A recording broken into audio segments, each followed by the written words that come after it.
Thank you. That was great.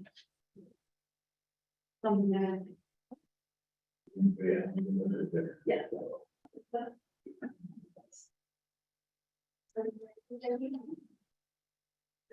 All right, good morning, everybody. Welcome to the Budget and Finance Committee special meeting today. Today is July 12th, 2023, and we welcome everyone into the conference room today as we hear legislation before the summer council session next week. The nomination council will be convening for our 100th council session. This is the 2021 year, and this is our last Budget and Finance Committee meeting before our summer council session. Today again is July 12th, 2023. We have a teleconference number, a Zoom ID, passcode, and today are going to be the Budget and Finance conference room in Winter Rock, Arizona. I'm going to call the meeting to order today at 10:20. Ms. Nelson, can you do the roll call today? Yes, Madam Chair, roll call for the Budget and Finance Committee of the Netherlands Council, special meeting July 12th, 2023. Madam Chandi Harris. Present. Thank you. Honorable Chandi Harris is present. Honorable Carl Slavin. Present. Thank you. Honorable Carl Slavin is present. Honorable Safin. Thank you. Honorable Safin is present. Honorable Amber is Bakari. Present. Thank you. Honorable Amber is present. Honorable Norman Indicate. Mario Azarek. Present. Thank you. Mario Azarek is present. Madam Chair, we have 5 members with me on roll call. 1 member not attending. Thank you, Ms. Nelson. Before we get started today, I will say a short prayer before our meeting. We bow our heads. To my Father, we thank you for another day to serve the Navajo Nation of the Navajo people. Today we pray for the Navajo Nation President, the Vice President, the Chief Justice, the Speaker of the 25th Navajo Nation Council, and all the members of the 25th Navajo Nation Council as we travel today and they help our people. May you guide them with wisdom and also with knowledge to make the best decisions for our people possible.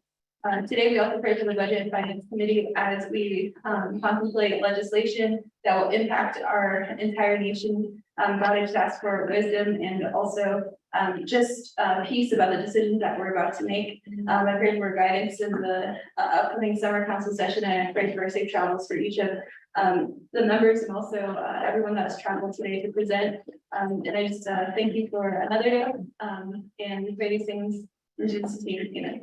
All right, let's go on to item number 2, recognizing guests and visiting officials.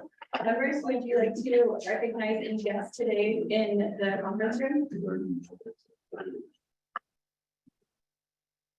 Today in our conference room, we have Honorable Delegate Herman Daniels joining us. We also have Honorable Delegate Dr. Andy Dennis here with us. We have the Deputy Chief of Staff from the Office of the President and Vice President, Mr. Arvin Mitchell, who's with us. And also we welcome everybody who's in attendance today. Oh, we also have the Chief of Staff in the Office of the Speaker here too, Mr. Manny. Welcome. Welcome, everyone. Okay, we're going to go on to item 3, review and adopt today's agenda. Ms. Naka, can you read the proposed agenda into record? This is the agenda of the budget committee of the Navajo Nation Council. Like 2023 to start on you. The HR conference presiding with Tommy Terrence, Chairperson, Carl, Vice Chairperson, Place Budget and Finance Committee conference room. With the Rocky Mountain Commission for all the meetings or the all the communications, 3 recognize getting the officials review and adopt their attendance. 3 and 4. Review and adopt the journals. There is journals for June 20th, 2023. 5 issues reported taking the meeting fiscal efficiency by applying the Budget and Finance Committee priorities. Presenters helping beyond the Director Office of Management and Budget. First bullet is identify challenges. The second bullet is changes made this forward. Bullet is needed policy changes the first vision for the next 3.5 years. The updated report on the ARPA funds allocated for broadband presented to Sonia Mayes, business manager, telecommunications regulatory commission. Stephen Harris and Small Business Grant presenters are Anderson Forrest, Chief Financial Officer, Division of Economic Development, and Oleon Economic Specialist. We have one meeting will not be beginning. 6 old business A legislation number 014-23. And then 7 is new business A legislation number 0130-23, B legislation number 35-23, C legislation number 36-23, D legislation 0134-23, A total decision written and actions adjournment. The next meeting is July 25th, 2023.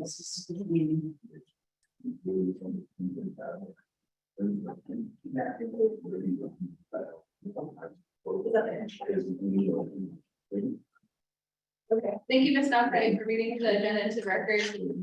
Members of the Budget and Finance Committee, can I get a motion to accept the proposed agenda?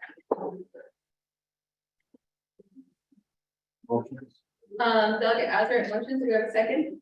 Vice Chair Slater, seconds. At this time, members of the Budget and Finance Committee, are there any amendments or changes you'd like to make to today's agenda? Sure. Vice Chair Slater?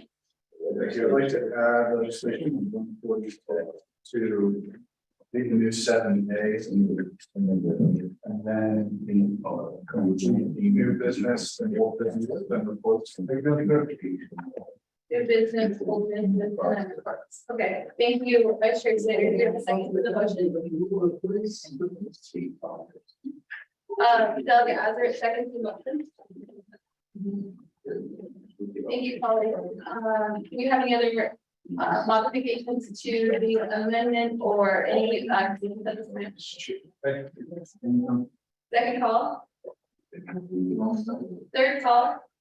I hear none. Ms. Nelson, can you take a roll call to accept today's agenda? Or sorry, on to the one. Okay, agenda. Yes, Madam Chair. Number 1.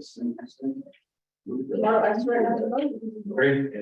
Thank you, Mark, I swear to screen. Thank you, Honorable Councilor with screen. Honorable Woman McKay, how do you vote? Great. Thank you, Honorable Woman McKay with screen. Honorable Amber has not party, how do you vote? Thank you, Honorable Amber has not party with screen. Honorable Seventeen, how do you vote? I will agree. Thank you, Honorable Seventeen with screen. Madam Chair, we have 5 members from the closing. And Madam Chair, not really. Madam Chair. Thank you, Ms. Nelson, for taking today's roll call vote on amendment 1. Ms. Knopfler, can we have a second reading of today's agenda? Reading is to add legislation number 0146-23 as 7A, and then do the new business first, old business after that, and then finally the reports at the end of the. Thank you, Ms. Knopfler. Members of the Budget and Finance Committee, do we have any further discussion on the changes? Thank you. We're going to do a roll call vote on accepting today's agenda. Ms. Nelson? Yes. Madam Chair, we call vote on today's agenda. One Ashburn, how do you vote? Thank you. One Ashburn, screen. Honorable Woman McKay, how do you vote? Thank you. Honorable Woman McKay with screen. Honorable Councilor, how do you vote? Thank you. Honorable Councilor with screen. Honorable Seventeen, how do you vote? Thank you. Honorable Seventeen with screen. Honorable Amber has not. Madam Chair, we have 5 majority of the determined for closing. Thank you, Ms. Nelson. And with that, colleagues, today we have an agenda before us. We're going to move on to item 4, review and adopt journal. The journal of June 2023 has been emailed out to the committee. And with that, colleagues, I'm going to entertain a motion to accept the journals for June 20, 2023. Do you have a motion?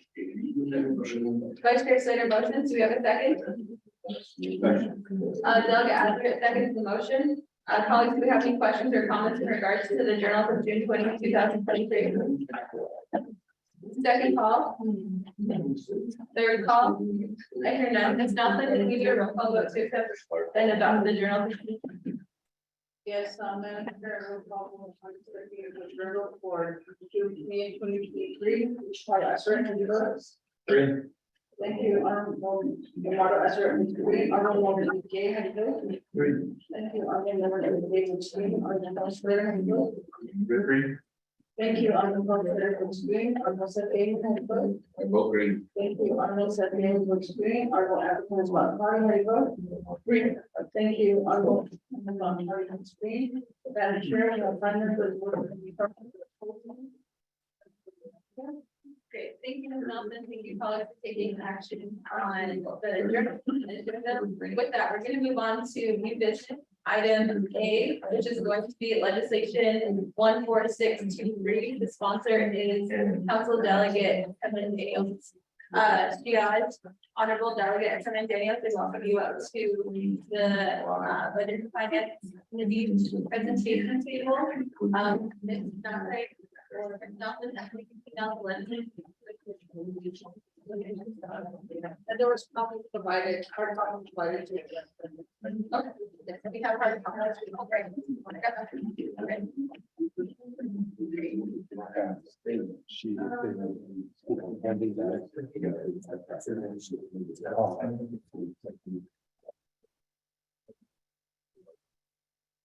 Okay, we are on legislation 14623. Ms. Okay, you read the legislation record. And this is a proposed application, not resolution, it's a site and budget and finance, health education, human services, and EHA can be done and not used by Daniels and sponsored by Nance. Chapter number 0146-23 and action taken budget and finance committee and meeting another committee and the knowledge council. Approving 2 million we not state with the Monument Valley, the related extended plans. All of the exhibits that are referencing in the site are there. The legislative council's memo and the internet review documents for their. Thank you, Ms. Nelson. Colleagues, could I get a motion for legislation 14623?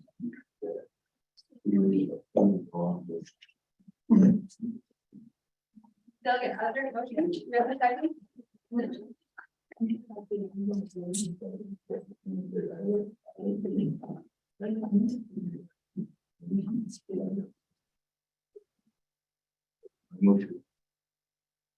Speaker Damon, second the motion. Okay, colleagues, at this time, we have a motion and a second. Would we like to hear the presentation from Delegate Daniel? Do we have any questions about the legislation 14623? Second call?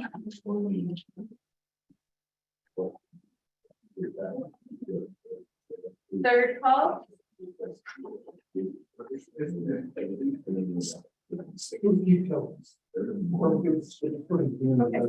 Thank you, Delegate Begin. So at this time, the committee has requested a short presentation. How long? Just a brief presentation. Okay, we're gonna give minutes over to GI Delegate Herman Daniel. Yes, thank you. Thank you very much for the Budget and Finance Committee, Madam Chair, Vice Chair, honorable members of the Budget and Finance Committee. Yeah, I don't just staff. I don't know. Thank you for the wonderful prayer this morning. Yeah, before you have a legislation 0146-23. It's requesting for 2.5 million from the citizen funds for to build a Utah State University in Monument Valley. I have two of my agents here sitting here with me this morning. So I'm gonna give some time to them to give a brief presentation on the project there, the $14 million project. Yeah, dollars are gonna be put together from the state of Utah and others.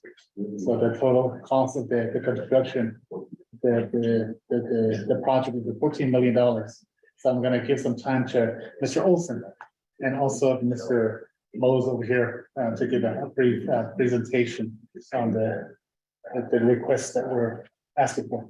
Thank you. Thank you, Honorable Council Delegate Daniels, Madam Chair, Vice Chair, members of the committee. Thank you for welcoming us today. I'll keep my remarks brief and let Don fill in some items. Utah State University has been operating in Monument Valley for several decades, but we've been operating out of an old Seventh-day Adventist hospital that no longer serves the needs of the community or the students there. It is quite run down. And so we've been working the last 4 years, Don and I, with Council Delegate Daniels and others, to find an opportunity to build an academic building for the students that represents the students in Monument Valley and makes them feel proud. And it makes them feel comfortable when they go to class. The state of Utah has pledged $5 million towards the building at this point in time. $4 million, Utah State University has committed $4 million of funds. And then we are working on the other remaining funds, 2.5 million of which is part of this legislation. We are currently in the architectural and design phase. There is in the legislation, I believe, that we're not just building a building that could be in any college town anywhere, but we're building a building that will really reflect and honor the people in Monument Valley and make them feel at home in that space. So we thank you for your consideration of this. We anticipate this could be a wonderful thing for the community and the students. And it will be located right next to the high school as well, on the school district property there. And so we're gonna have we have a great relationship, but it's gonna give the students an opportunity to do dual enrollment classes in our college building to help them feel more comfortable about going on to college after they graduate from high school. Don, do you want to say a couple? Sure. And well, my name is Don Rose. I'm from Monument Valley and have been working with USU for 15 years now, and have been in that building for that period of time. And sadly, like Vice Provost has mentioned, the building is very old and dilapidated. We are lacking several basic needs in our community, one being an educational facility that our community can be proud of. We see this opportunity as being a wonderful addition to the community. As you know, that part of the reservation is very,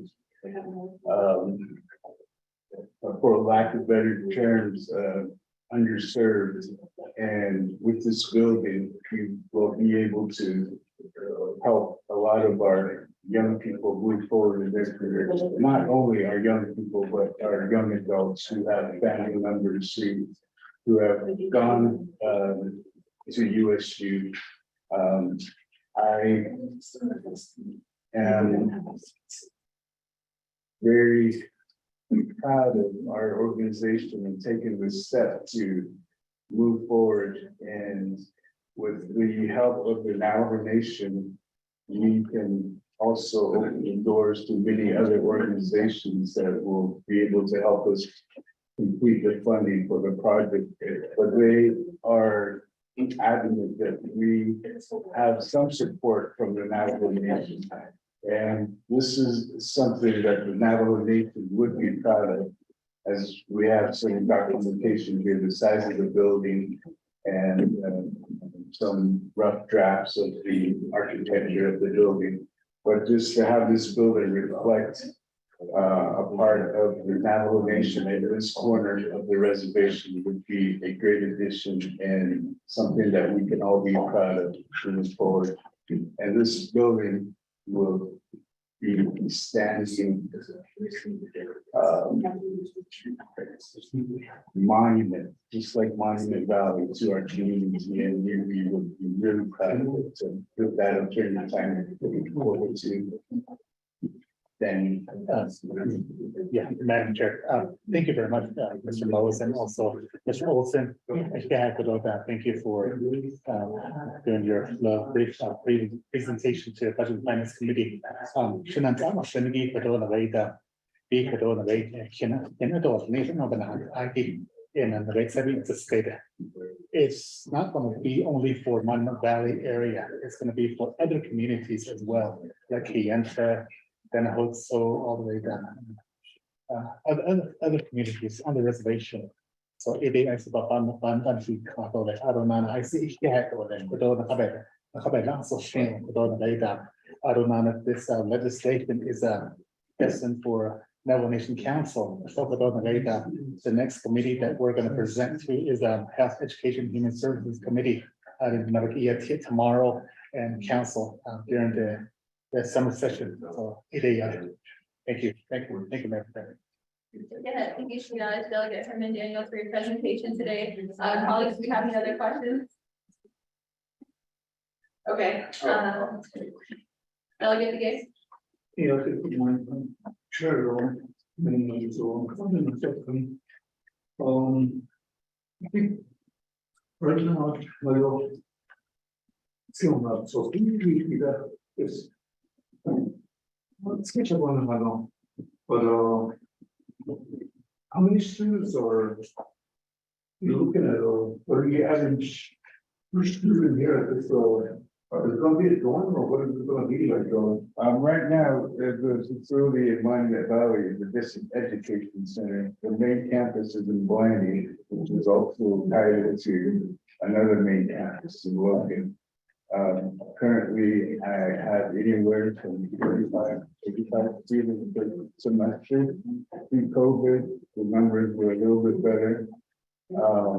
With the building, we anticipate 75 to 100 students. And like Delegate Daniel said, we'll be serving a larger portion of the community around the community, Mexican half of Jado, Bianca, to Timothy. We've even had students from Cuban City. So a very large area. you're like a satellite? No, we actually broadcast the classes live. Utah has a extensive network where they have all the schools tied in through the internet services. So the classes are actually live, but we have a camera and a microphone with a big screen. Monitors. So classes are live, and with COVID, the way we deliver classes is kind of changed, but we still can provide more services right now. Technology changes. A couple other things along with the student body is that the building will be open to the community, so there'll be some space for the community to be able to utilize the building. Our small business development center will have an office there for them as well, so that they can help entrepreneurs and business folks in the area. And then our Utah State Extension with our agricultural services, Reagan Watsalusi. She is really great at and is planning on, and we've already raised the funds through the Eccles Foundation to be able to help fund to teach traditional agricultural practices just to community members, and those are free services to community members. But we wouldn't count those as students, because they're not traditional college students, but they'll come in and learn traditional agricultural practices on the campus as well. And then we'll have an office that will be available for say the Department of Education here on the Navajo Nation when they need to come in and visit Monument Valley, the high school or the middle school or the college. Then they can have an office that they can work out of and utilize while they're in town. It'll be a rotating office for people who need to come in and have an office space for a couple of days. So, what you're saying is that anybody on the reservation access the computer and you have questions there, right? Yeah. We just go to Mexico, Correct. around the four corners, they would have access to the same role. Yeah. And Utah State just approved, within Utah State that, for Native American tuition to be able to cover the cost of tuition for Native American students. Particularly the 8 tribes that have traditionally been part of Utah and Navajo, which is part of that. And so it doesn't matter if the student comes out of New Mexico or Arizona, then they would come in and we would cover the tuition for our Navajo students. And they'd be able to utilize the center without having to pay tuition. Vice Chair Slater? Thank you. Sure. Thank you, Taylor. I wanted to ask, when you were developing legislation, you look at using the capital outlay match funds instead of citizen. Thank you, Vice Chair Slater. Delegate Hernandez? Thank you, Madam Chair. Thank you, Vice Chair Scott. Thank you for the question. No, I didn't. I just was for citizens. She has Delegate Daniels, Vice Chair Slater? No, if we have unspent capital outlay match dollars, let's say at the end of fiscal year 24, would you be open to an amendment that would have those capital outlay dollars that we have in the general funds budget reimburse the citizen allocation that we make? Vice Chair Slater, to clarify, would that be doing the summer goals? Not. Delegate Daniels, I think the Vice Chair is indicating that, that this might take place during hobby. But I'll give some time to respond. Yeah, thank you for the Delegate Slater, Vice Chair. Yeah, we could do that. Delegate Slater. We can do it next. Madam Chair, also, just for your information, yesterday we had a Navajo Utah Commission meeting at the Tucson Spas chapter. A resolution was passed by Navajo Youth Commission at that time, supporting the legislation. It is just for your information, but I'll have the resolution ready by tomorrow for amendment to insert into the legislation. Thank you. Thank you. She has Delegate Daniels. Colleagues, do we have any other questions? Delegate Azar? Yes, I got a couple of questions, Chair. My name will come from colleagues from the council that then step on the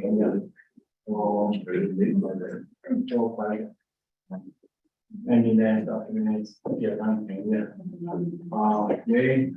question I is going to be this 500,000.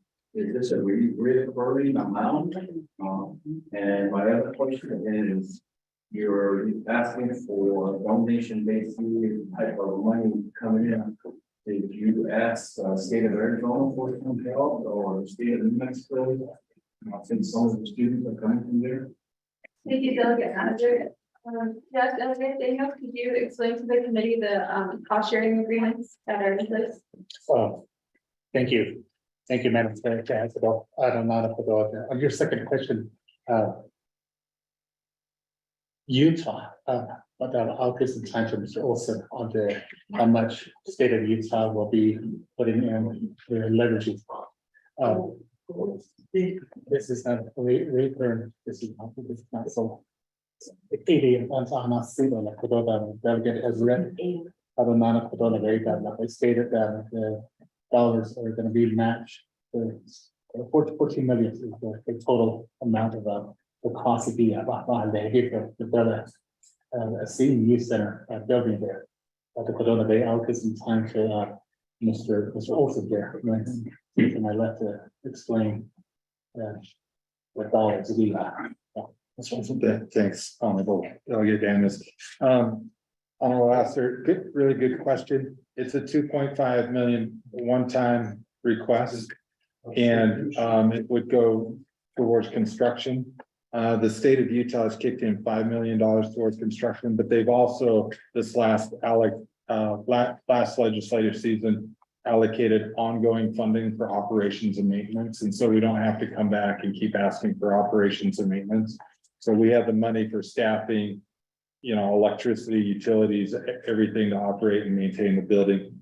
We didn't approach Arizona or New Mexico because Utah State University is a state of Utah university. And the typically the other state universities or states don't like to support they like to support their own universities rather than other state universities. So we haven't approached them about that. As we didn't feel like we didn't feel like we would get any progress with the state of Arizona sending money to Utah State University. But the university, we are gonna fund $4 million. We've committed $4 million towards the project in the state of Utah itself. The lieutenant governor and the governor's office have committed $5 million towards the project, and then we're working on the outstanding balance. The goal is to have the building up and open and operating by 2025. Thank you.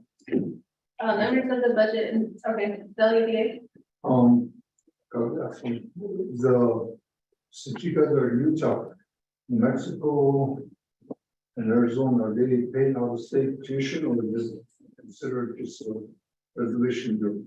Yeah, I love that. I love that question. The state of Utah recognizes 8 tribes that had traditional lands within the state of Utah that pay non-resident or to pay resident tuition. And so Navajo is obviously one of those tribes. And so no matter where you are as a Navajo, whether you're in Arizona, New Mexico, you could be living in Oklahoma or Pennsylvania, and still you would just pay Utah resident. But we also just a couple of months ago approved that members of those 8 tribes will have their tuition and student fees covered at Utah State University. So again, even if you're from Arizona or New Mexico, then you'll attend Utah State University and have your tuition and fees, have a scholarship for that. Thank you, Mr. Olson. I believe Sheriff Delegate Andrew Nesbitt had a question. Yeah, thank you, Sheriff, for sponsoring and presenting this legislation. In terms of page 4 of 5, it does identify that certain funds that are approved will be available to the Office of Navigation Scholarship and Financial Assistance. I'm just not sure why that navigation program was selected to administer this fund, as it sounds like it's going to be a construction of a building. If I could just get clarification, I'm not sure their plan of operation has that type of authority embedded. We have Dr. Andy Ness here, delegate on the oversight. That could be something that's flushed out and where there may be a more appropriate program to funnel, which would be the to funnel the money and the grant agreement. Because in Saracen, and for colleagues, page 305, line 15, Saracen, there is allocated for education opportunities for members of the navigation. And in looking at that, historically, the council has just really focused on development, like infrastructure. But if we could start having a conversation on how we could use either the remaining Saracen dollars to really focus on education to increase opportunities.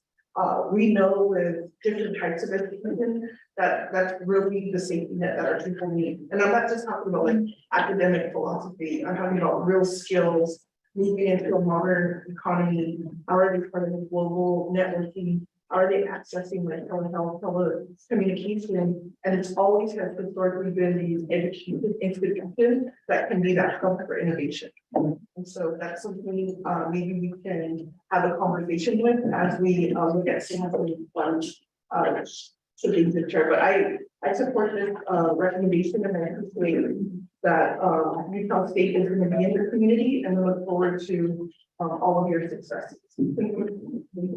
Thank you, Sheriff. I'm gonna, Delegate Daniels, can you maybe give us the committee the background of the fiscal agent, the officer?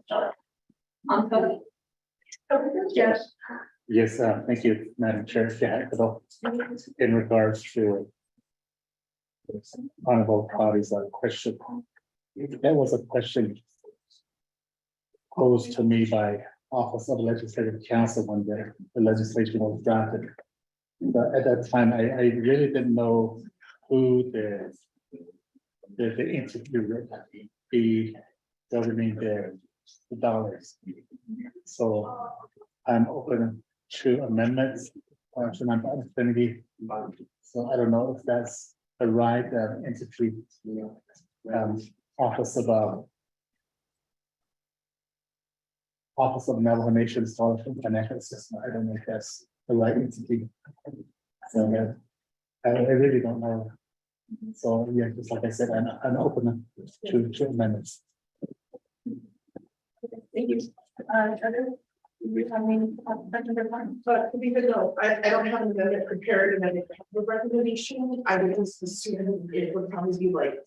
BPMD, since they deal with construction and they're bringing on our managers, because it's just really about the drawdown.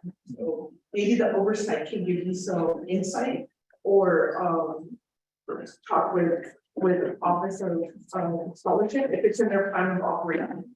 Because I'm thinking to create that budget and unit number, they have to have a process. And you don't want the money to go in there and then there's no process. So I'm just thinking that what's the process of it?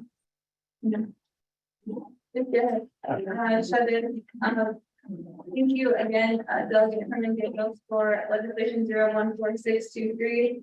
Colleagues and members of the budget of the finance committee, after this legislation is heard and budget and finance is going to go on to health and education human services, which is the oversight for ONSPA, and I'm sure that the committee will have further recommendations at that time. So colleagues, I'm gonna ask the third time if we have any last comments or questions. I hear none. Ms. Nelson, can we do a roll call vote? Yes, Madam Chairman, also, the legislation 014723, Mark, I swear to vote. Thank you, Mark, I swear to screen, and we'll number in the name and vote. Thank you, Honorable Norman, and the table screens. Honorable Jennifer Slater, how do you vote? Thank you, Honorable Slater, vote green. Honorable Seth David, how do you vote? I will agree. Thank you, Honorable Seth David, vote green. Honorable Everton is about party, vote green. Thank you, David, Honorable Everton is about party, vote green. Madam Chair, we have 5 members voting in the affirmative, 0 opposing, Madam Chair not voting, Madam Chair.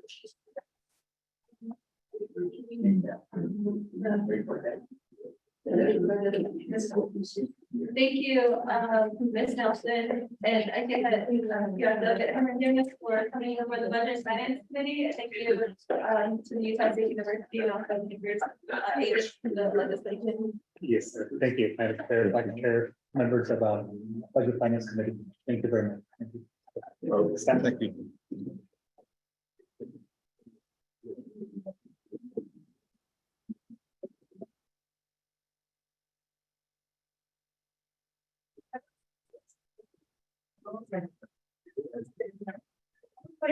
We have a commission report here. There's a paper trail. No, I didn't see any. Wait.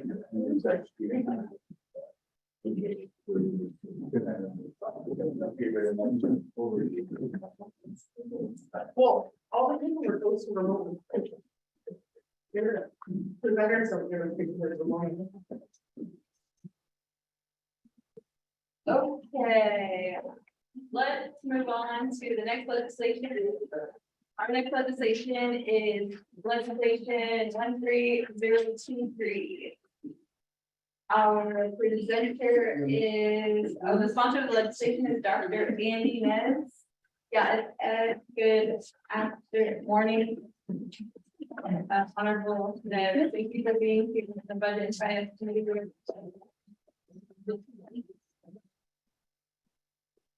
It's not very well, our set up, can you read the legislation in there? Very well, we want to protect your resolution. It's already. Okay, yeah.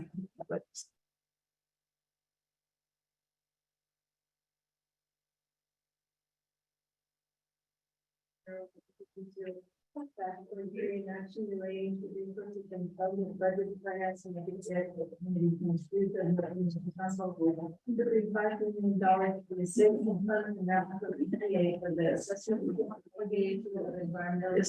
That's it. For former lumber processing operation at Red Lake and Farmville chapters, approving the related expenditures. Then. So all of the documents are attached to this.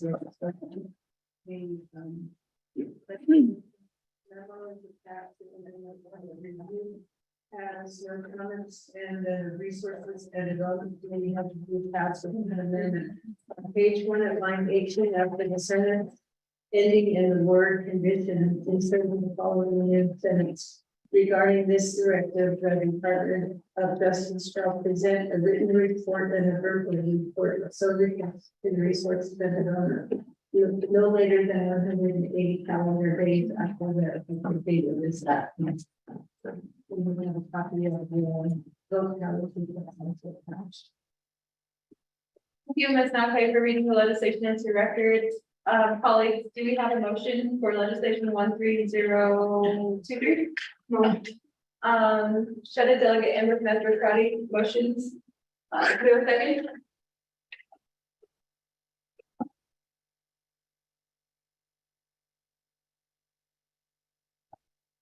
Second call for a second for legislation 13023.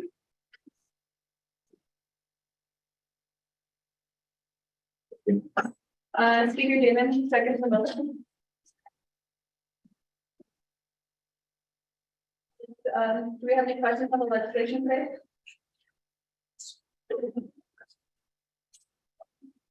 We have questions, we can hear presentations. Okay, presentation is requested. Thank you, Honorable Dr. Inez. The time is yours. Great, thank you, Shadeja, Chairperson Parrish, as well as Vice Chair Slater and the rest of the Finance Committee. Got a Bennett, to our colleagues here as well, the extended BNF Committee, as well as your advisors and staff. I am Delegate Nez, and I work alongside our communities of Fort Defiance, Sawmill, Crystal, and Red Lake, most communities just north of here. I'm very happy to be here this morning to present to you before the BNF Committee legislation track number 130-23. This legislation is an important legislation. It aims at assessment and remediation involving the communities of Sawmill as well as Red Lake. Both have historical attributes, as again with the lumbering yard. I do have Ms. Maple here, who is my agent this morning. She is from the Navajo Nation Environmental Protection Agency office, who will be glad to further elaborate on presentation. But I just wanted to preface this presentation by identifying the need of this as part of our communities just north of here, and targeting CSIN funds to help leverage what can come in far as economic development for both of our communities, especially when you have an environment and land at over 100 acres that have been affected and what that can be produced for our community members. I do consider the community of Navajo, New Mexico, Red Lake chapter number 18, as a gateway to the nation's capital. Many of you have drive through in your commute. Honorable Slater coming from Wheatfield, Honorable Crowdy coming from over the mountains there in Sanasti, Sheep Springs area. And there's a lot of production, there's a lot of good that is coming from our community here. And this will be a step toward the right direction to help remediate and assess that we can pursue any and all options that were provided by community members, from our students all the way into our elderly, as well as community leadership, which were produced by a lot of groups that were given there at the Red Lake chapter. So Chair Parrish, I do want to refer the rest of my time here to Ms. Maples with Navajo Nation EPA, where we have prepared a presentation to help further educate you on the need for this legislation. Thank you. Ms. Maples? Good morning. Your name for the record? Good morning. My name is Pam Maples. I'm with Navajo EPA and I am the Brown Fields program. I've been with the tribe for 12 years doing remediation work. So this is, oh, thank you very much. We do our own search. If you could fix the orientation of the projector, I that would be try my great. best. Otherwise, I brought one. So You know how to fix that? it has a setting for oblique.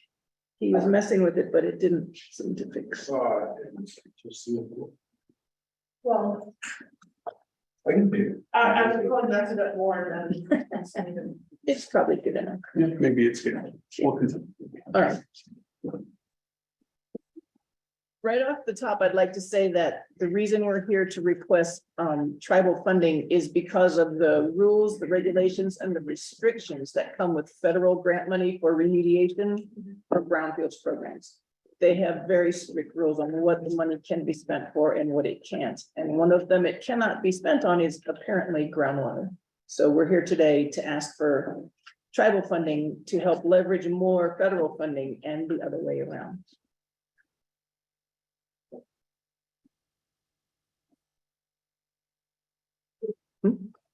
Oh, okay. This is Navajo Forest Products Industry. You can see that there was no electricity at the time it was made, so there is a power plant and with the attendant boiler water system.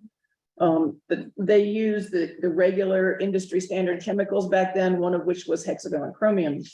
If you've ever seen the movie Aaron Brockovich, it's that stuff. This is how the facility looked in its heyday. I would bring your attention to the timber staging area at the top.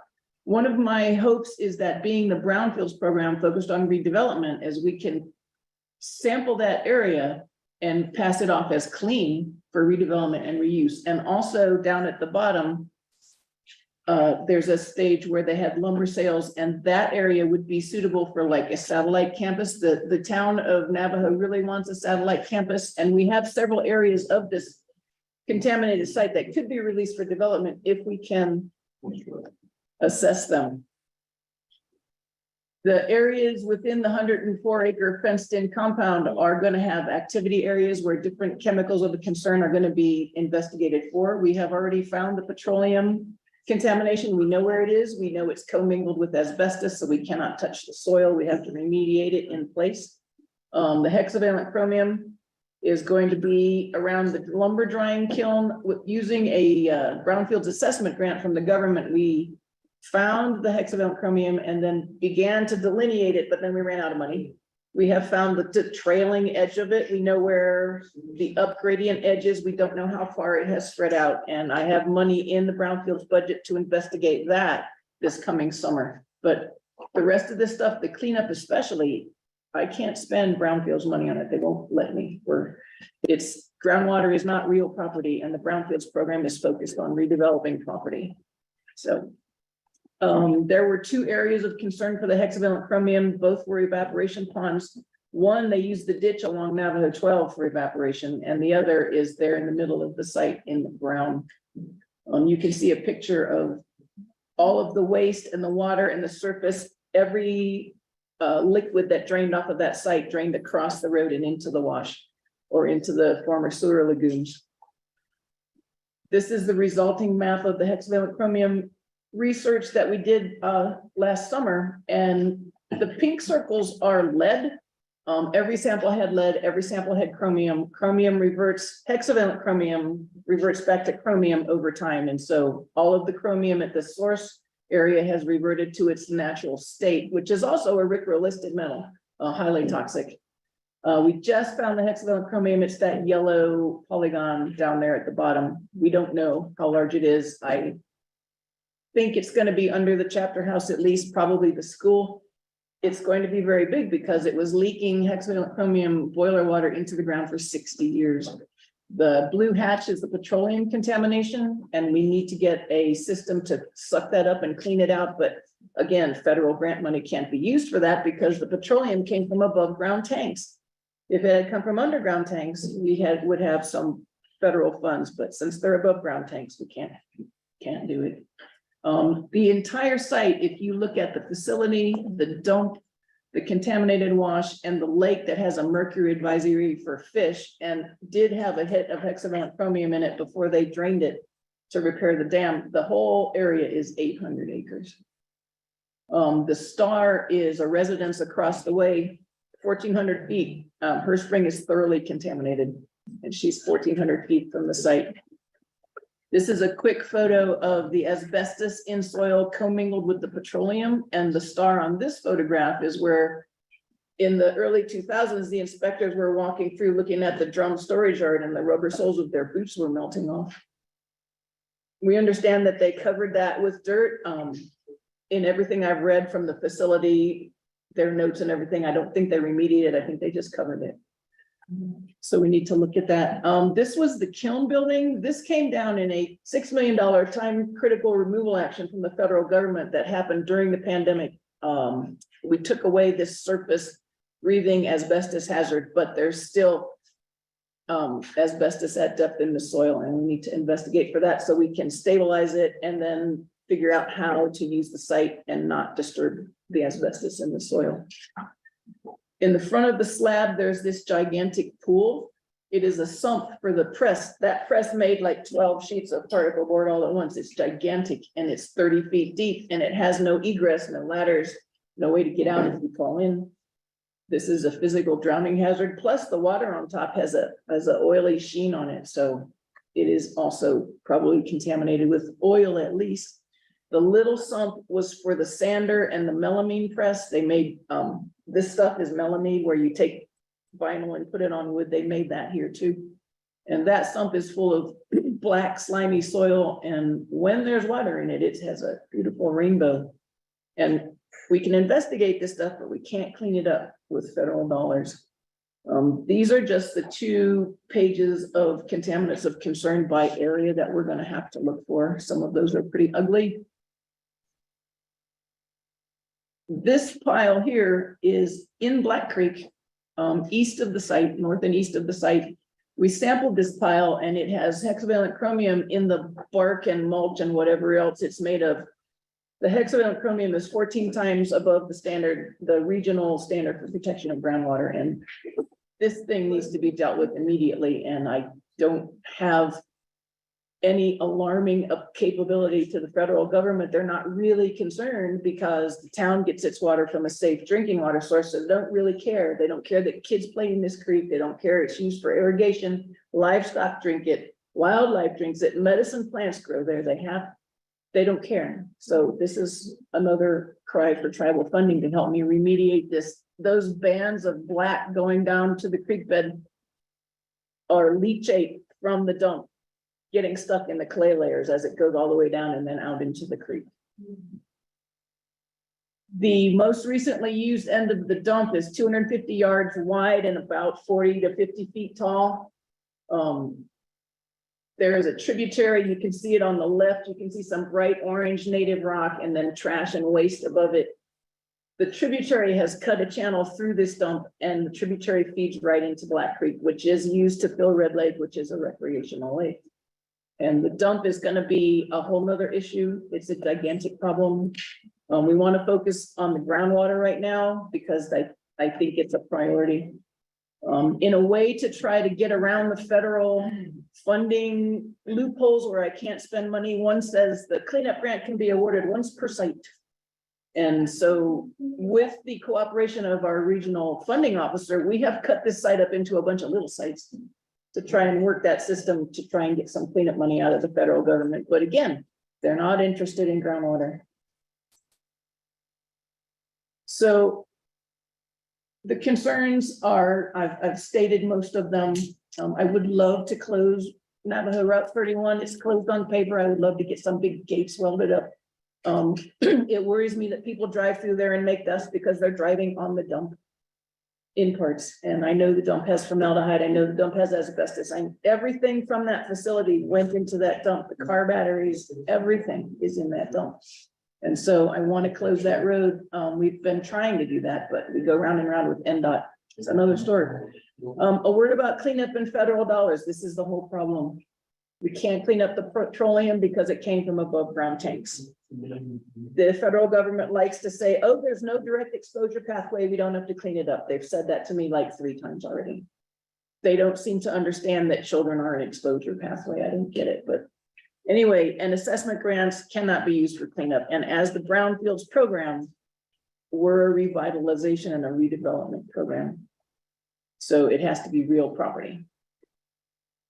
This is the funding request in a nutshell.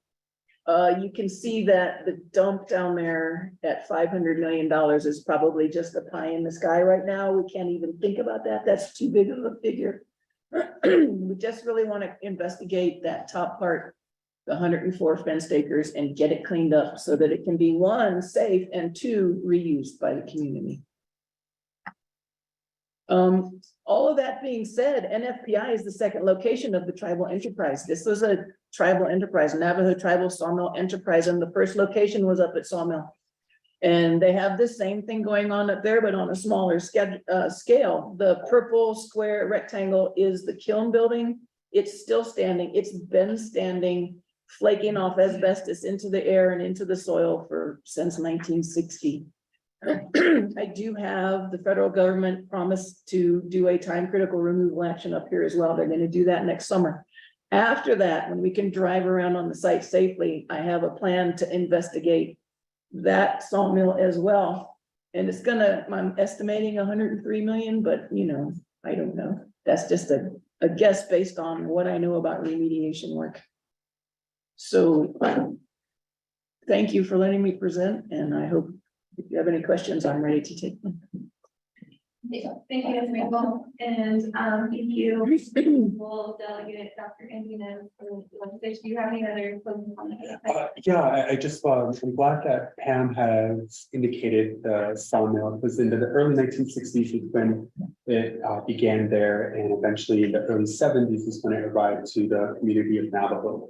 And then in the 1990s is when it closed. And I recall as probably maybe 3 years old, 4 years old, watching it burn. And to be in this capacity now, to be able to support our communities in this way. We do have a lot of community members ranging from the higher thousands to the 3,000s within our communities here in back six, including commuters who come through our communities there. The communities is also comprised of a lot of farmers and ranchers, livestock owners. And as you can see, this is a high level of interest to get it cleaned and remediated. And again, this small figure will help to produce at least some sort of safe area for the community to start being active within the area and the acres that are being affected here. So, you know, there's a lot of potential that we have here. So that's what I wanted to close on, and thank you again for your consideration on this legislation. Okay. Thank you, Delegate Dr. Andy Nez, for the presentation on legislation 013023. Colleagues, do you have any questions on the legislation? Shredded Delegate Amber Kenneth. Yeah, thank you. Should we give you 2 years to delegate Andy Nez for presenting this? So what, and we heard this in the 24th council, and there was a lot of questions. I want to appreciate, and this is the first time we've better continue to appreciate the review and the overview. So calling this to me is not just this initial request, but it also is looking at what is the responsibility of Navajo Nation when we have an enterprise that has created harm to the community. In the district that I represent, we have uranium extraction for sure. And we've gone after the federal government because they were the major suppliers or wanted that uranium. Now, what I'm hearing is we have now defund Navajo Nation enterprise that has contaminated the community. I wasn't on council when this enterprise was in existence, but I would want to see from the sponsor if there's any discussion about looking at energy policy or policy that how these institutions impact community. Because what they'll do is they'll come in and profit off of our reimbursements and then leave the state to give nation. And this is not an outside company. This was a company owned by Navajo Nation government. So I think in terms of not seeing that there was any bonding, not familiar with the forestry business, But, I couldn't even find information on who was on the board. There was no information on, was there insurance or bonding to do some of this work with contamination? And, that's why I think, I'm not a shareholder for enterprise. These are the conversations we should be having with our current enterprises. How are they making sure whatever is doing in our communities that are protecting the individuals who live there? When we talk about like children who are playing in those contaminated areas, just help me understand what this request. What dollars, what line item is actually at least bring awareness and to close out this fight. So as an intern involved in helping out identifying all the wells that were contaminated with uranium. So we have like fencing, we have big signs, there's posters in the community. There's not many community education on that. Do we have any health studies and impacts? Because I'm just comparing this with what I know of the work of uranium. Like we did a natural breeding cohort study where we were actually investigating pregnant women whose fathers work in the mines. And now what is that legacy of uranium? And we're finding them in babies. So when you're talking about these chemicals, what is the impact? We're seeing this in our children and our people, whether it comes from cancer, or whatever other diseases are associated. And if your animals are drinking that water, then what happens to your ranching business and liquids? Because one of those animals are considered contaminated, what market can you get to? I'm not talking if there's a recreational lake and if there's mercury signs up there. I don't look to red lake all the time, but you never know. So I just wanted to know on that part. The second part is I'm just trying to figure out how this fits into the Samson fund. So there's specific language on the funding. So if you could help me understand what component of this fits into the Samson fund, that would be helpful. Thank you. If you had it shut in, I'm going to turn the time over back to the sponsor of legislation. I think you, Chair, should follow the questions and comments coming from multiple honorable body. I will answer and address those questions, but I'll also give time to my agent to further elaborate on anything that I may have overlooked. First and foremost, I know the questions regarding the insurance of bonding. Maybe Pam has more information on that. It's something that is ongoing as we continue to learn about the nation's first enterprise and working with the communities. We have informed both the Red Lake as well as Sawmill committees. Their clubs members have been very proactive on informing members with producing signs. Sawmill currently is looking into purchasing a fence to, around the last picture that you were able to see. And we also have been, we meaning my LDA and I have also been attending several different meetings when they talk about JMI, trail ride, things like that. We've always informed them about the contamination that exists and to avoid the area so that you're not having runners or bikers within the local area. So we continue that advocacy on our front to inform our community members.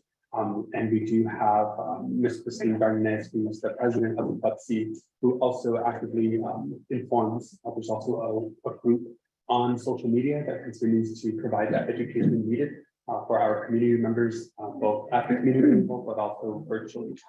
And the last part, I know it was mentioned that this funding would really propose the economic development component of CHISN funding. Because there are a lot of different working groups that have produced some ideas for the community. And this funding would allow an assessment to be done so that those plannings can come into play. Several of those ideas, of course, are skate parks, playgrounds, as well as an RV park, the satellite interest coming from Gannett College and or Navajo Technical University, as well as substations, which are very highly needed within the region, as well as within the community of Navajo. And with that, Chair, I do want to offer my agent to provide any insight on any of the questions and comments provided by honorable body. Thank you. Thank you. There is a section in the legislation to direct the Department of Justice to investigate the responsible party aspect for the federal government, because when the tribal enterprise started at the sawmill, it was run by the Forest Service, and also the BIA had their hand into it. The DOJ is going to investigate. If this legislation passed, they are directed to investigate responsibility of the federal government. Using the environmental justice grant, which is getting ready to be closed out, the signs have been purchased to mark the roads and the creek bed and the site itself as dangerous hazardous waste. Don't use the saw chips to augment your garden, things like that. We have signs that are coming that have been ordered with the environmental justice grant. We have conducted outreach with the community, had memory days where we've had people come in and talk about the site. We've done revitalization workshops, which resulted in a beautiful mural up there at Grandma's on the wall, reflecting the hopes and the dreams of the community. Let's see. The transport and fate of the contaminants at this lake, specifically the mercury in the lake. It's hard to know if it's going to be there. I don't know that there are any signs, but you could certainly look into getting some signs to put the mercury warning at the lake again, but we would have to sample the water level to make sure that there is mercury there or any other contaminant before we can put signs up saying that there is contamination. The records from NFPI were destroyed in a fire, all of them. There are some records on microfilm at Fort Defiance. You can find some board member names there. I found some documents under a burn pile on site. I have some board member names, but I'm told by DOJ that the board was very careful to exempt itself from liability.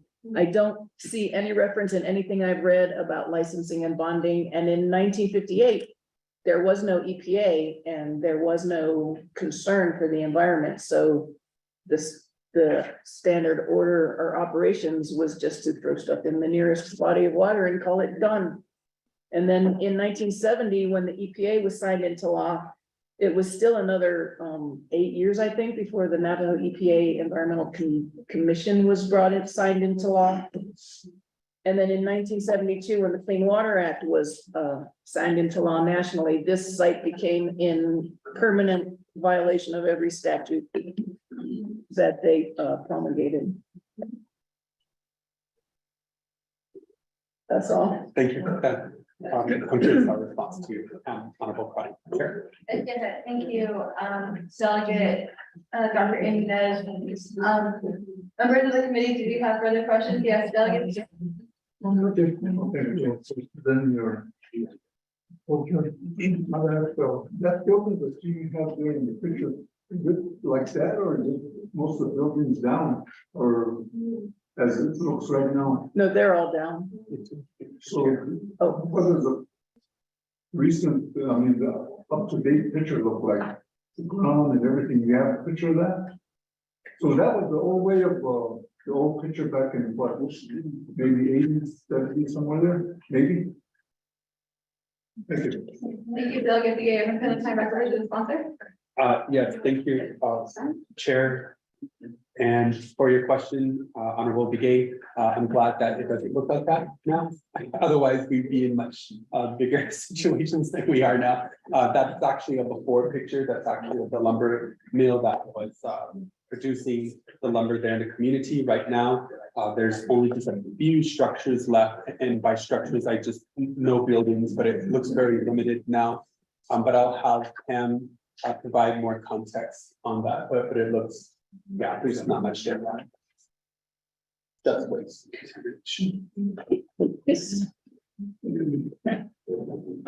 you for that question. All of the buildings are down.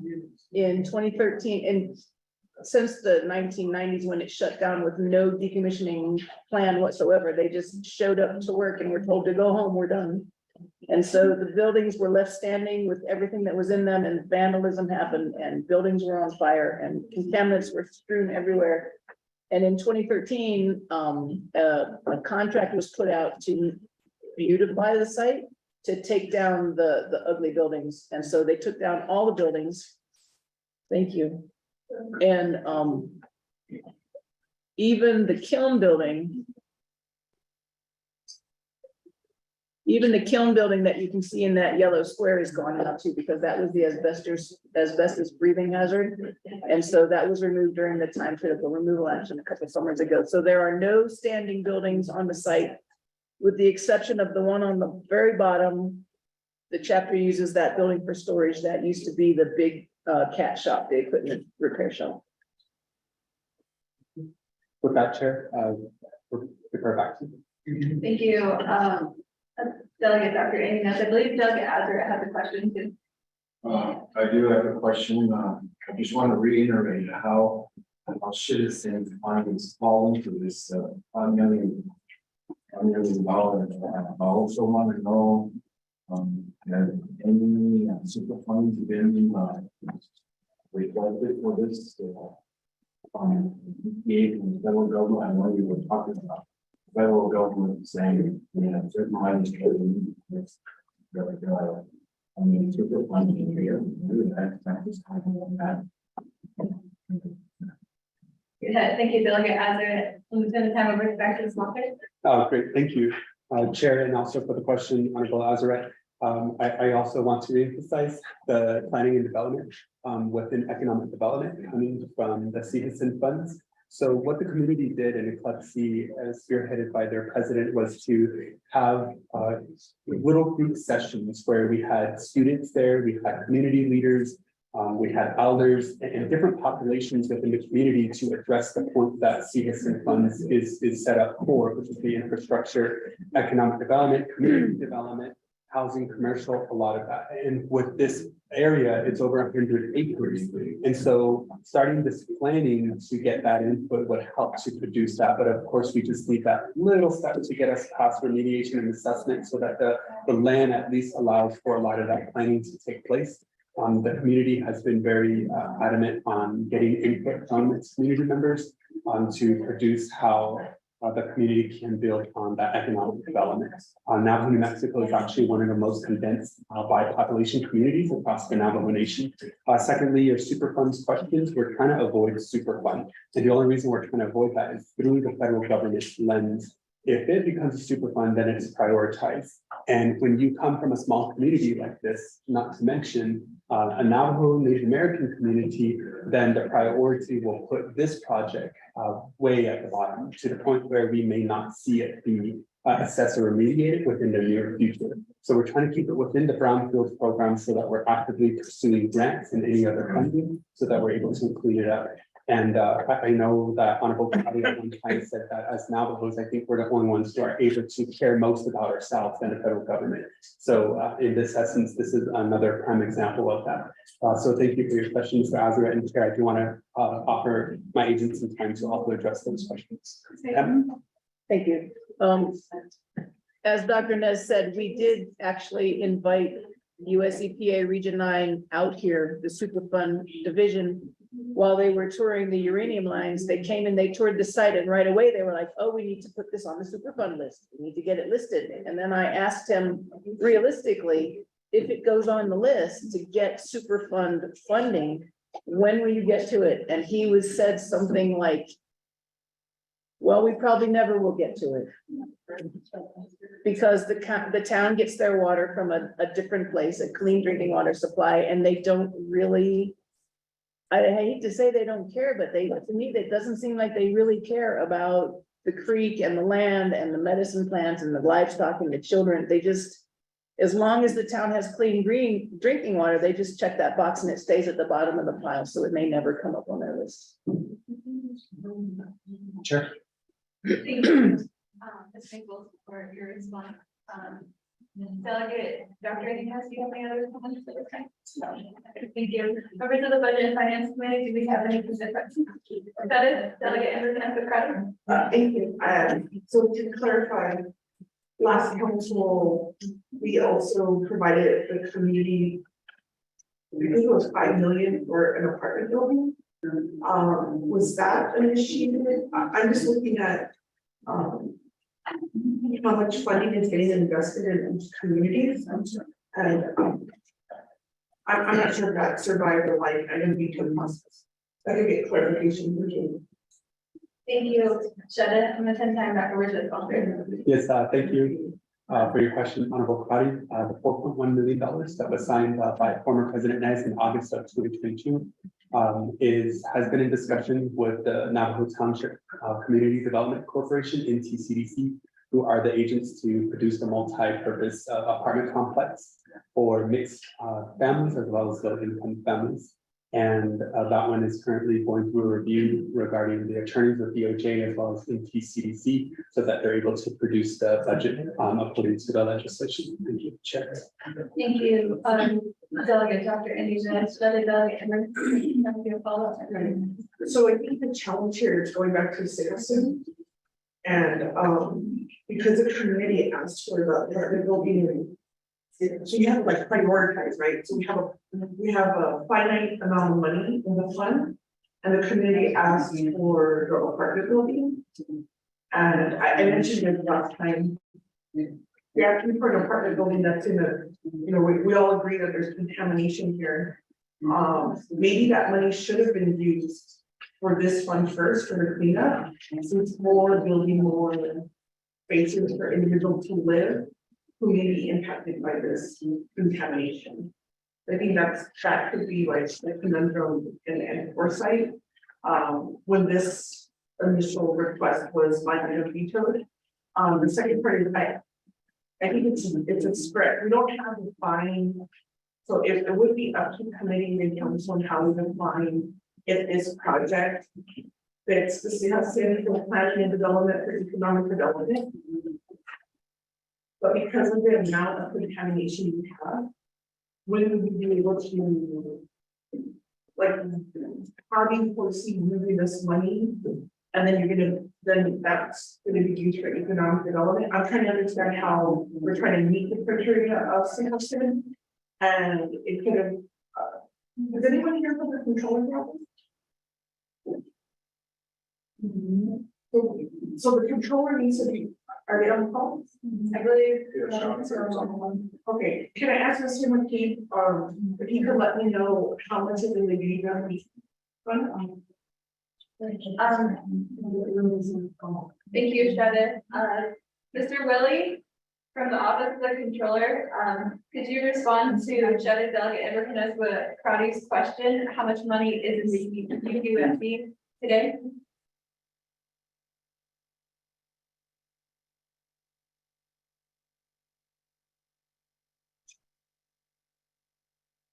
Mr. Robert Willie?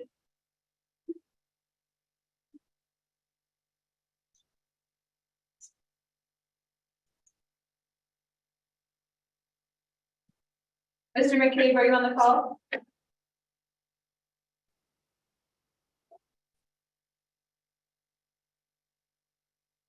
If Mr. Robert Willie is not responding, is there anyone else from the Office of the Controller on the call?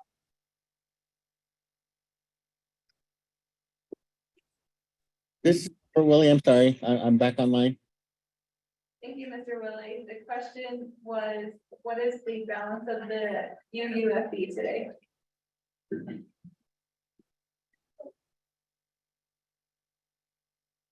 Give me a few moments. Thank you, Mr. Willie. We will take a moment while you collect the information. I'm going to turn the time back over to Shada Delegate and Representative Crowdy. Any thoughts? Yes, so I'm not prepared today for an amendment, and I'm not sure how the committee feels about it. I think that the challenge for me is connecting the two, that it needs to have some requirements. There's other options when it comes to funding for the nation, and so as you're pulling this together, UUFB is an option. We are starting the budget process right now, and there's priorities that have been made by the Green Branch Chief. And I'm not sure what your conversations with the speaker or President Knight and Vice President Montoya, where this sits on their priorities. I didn't see like cleanup a priority. But when we look at what are dollars that could be used to, like, what would be the timeline to clean up this site? And I'm not sure there's where a Navajo enterprise has left contamination.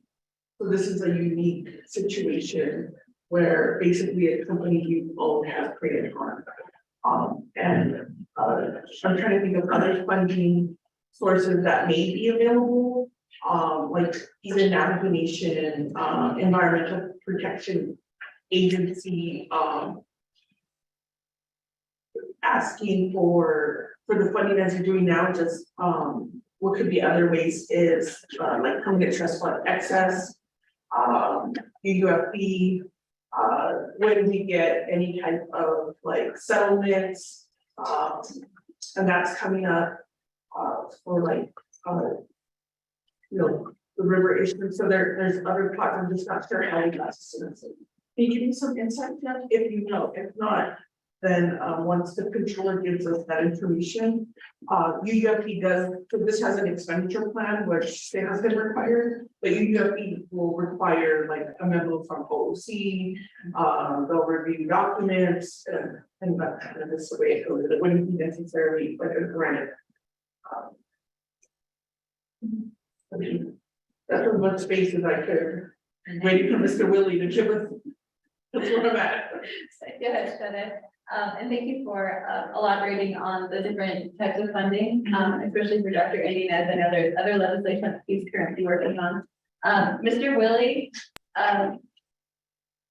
did you find the balance of the USB? Yes, Madam Chair. So the balance of the UUFB is $11,034,974. If you need me to repeat it, I can. Thank you.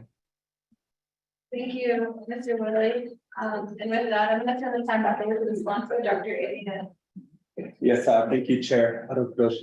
Honorable Crotty, for those questions and revisiting the question on the CSN. So as amended CJA 1318 on CSN, one, the planning and development of economic development and regional infrastructure supporting economic development and community development, including such infrastructure as but not limited to housing, commercial and government buildings, water lines, solid waste management development, power line projects and transportation and communication systems within the Navajo Nation, as well as B, funded expenditures for infrastructure, as well as C, leveraging the fund by way of guaranteeing loans, match funding, direct funding in part, and other way to use of the funds. But I'm sure like it's being asked that you guys are kind of aware of that. I just wanted to mention that because with this funding, that it's going to help set the tone as far as planning and development, because it is over 100 acres that provides a lot of production and opportunity for the community to expand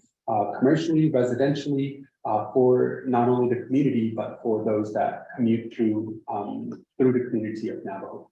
And right now, those working groups that have been established would be able to produce some of that opportunity.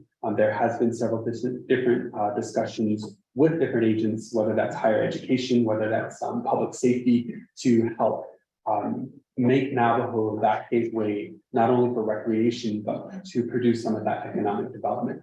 And the complex, the multi-community complex, that one is not physically on the contaminated site. It's actually quite a distance from it. But I don't think that the community members there or the land there is highly affected by that. So I'll allow my agent to also be able to expand on those questions. Thank you. Thank you. So the apartment building, multi-purpose building is going to be down in the town of Navajo, where an alarming percentage of the housing is burnt and abandoned and just ugly. And I know that the committee, the town site development committee, is working on getting those taken down, but there needs to be other housing there. And so it's a good thing that they have that money so that they can build some adequate housing in this area, because it's lacking. And they're going to be using the same city water and sewer that the town of Navajo is, so they won't be using any groundwater. Excuse me. There is a charter school, which is the closest public building to that contaminated site. And we have done asbestos testing and petroleum testing and air monitoring around that building. And it has never produced a single result. They were all non-detect everything except for the petroleum. But over the years, between the time that it was discovered and last year when we sampled it, the petroleum had evaporated out of the soil. It was very shallow. And when they improved the road through there, right adjacent to the school, I required them to drill down 20 feet and sample the soil for petroleum and other products, and they were all non-detect. So I think that the town itself, where the building will be located, is probably not impacted by this site. Thank you, Ms. Nicole. President Delegate Amber. Let me rephrase, because,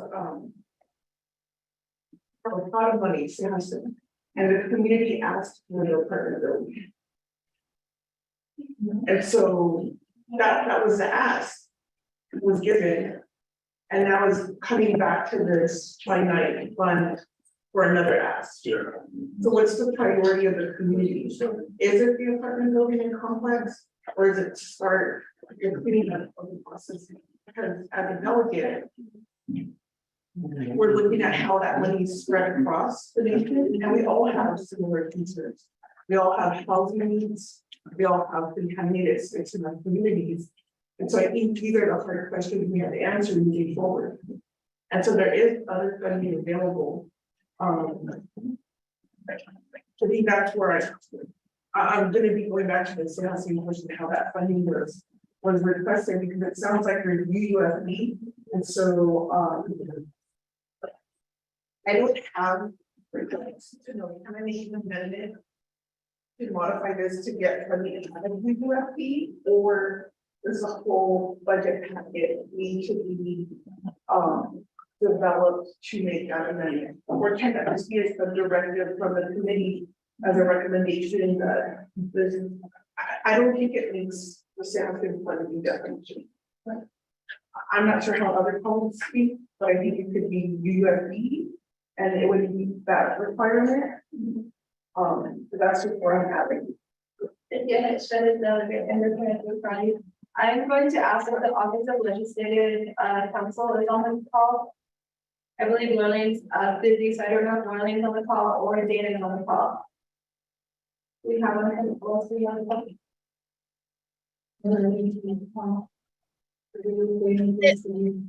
This is Lurleen with Office of Legislative Counsel. I'm sorry. I think Dana may be listening, but I don't know if she may be on RDC right now. Could I get a repeat of the question, please, Honorable Madam Chair? Thank you, Lorraine, for joining us.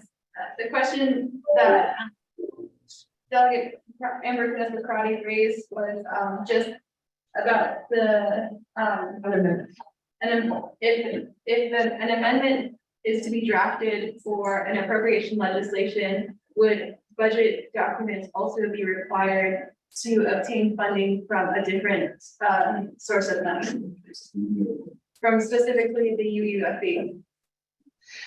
So let me see if I understand, Madam Chair. So, and Delegate Crotty wishes to amend the legislation to insert additional funding from a different funding source than the current legislation, or the same funding source? Change the funding source entirely. I'm sorry, you broke up just a little bit. You said the same funding source? To change the funding source entirely, but I'll give the time back over to Delegate Crowley to maybe if I'm missing something, she can explain. Yeah, if you should be there. Mr. Pahi, my question is, what would be the process to create an amendment to have the funding source from the undesignated, unreserved funding balance? The current legislation, thank you, Honorable Delegate Crotty. The current legislation is, we're on 130 right now, if I'm not mistaken, is that correct? Yes. Okay.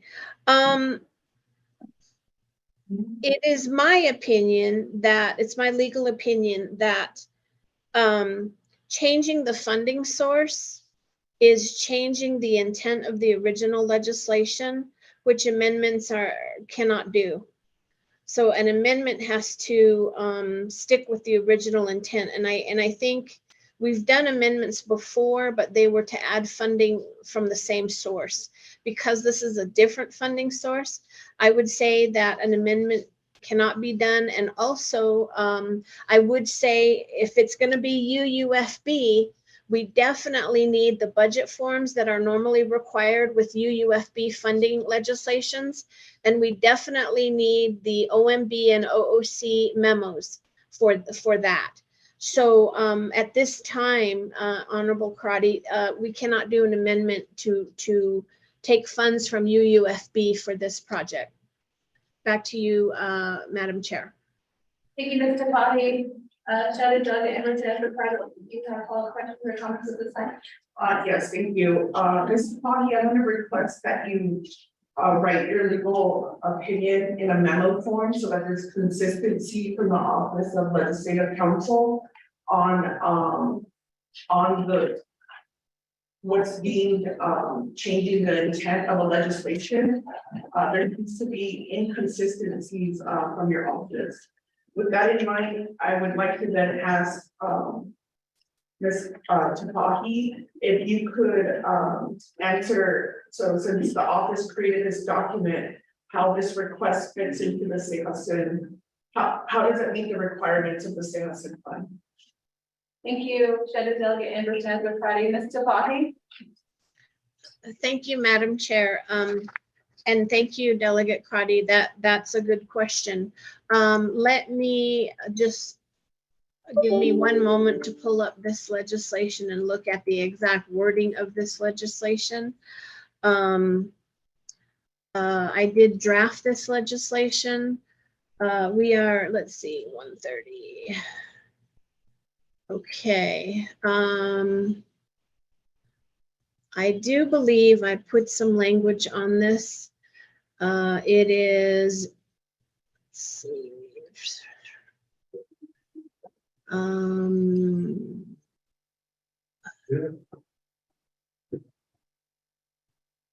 Okay, the language in the legislation regarding how this meets the purposes under the CEJASIN fund is that Navajo EPA's expenditures on these cleanup projects involve infrastructure, government and commercial buildings, and economic and community development in both the Red Lake chapter and Sawmill chapter communities.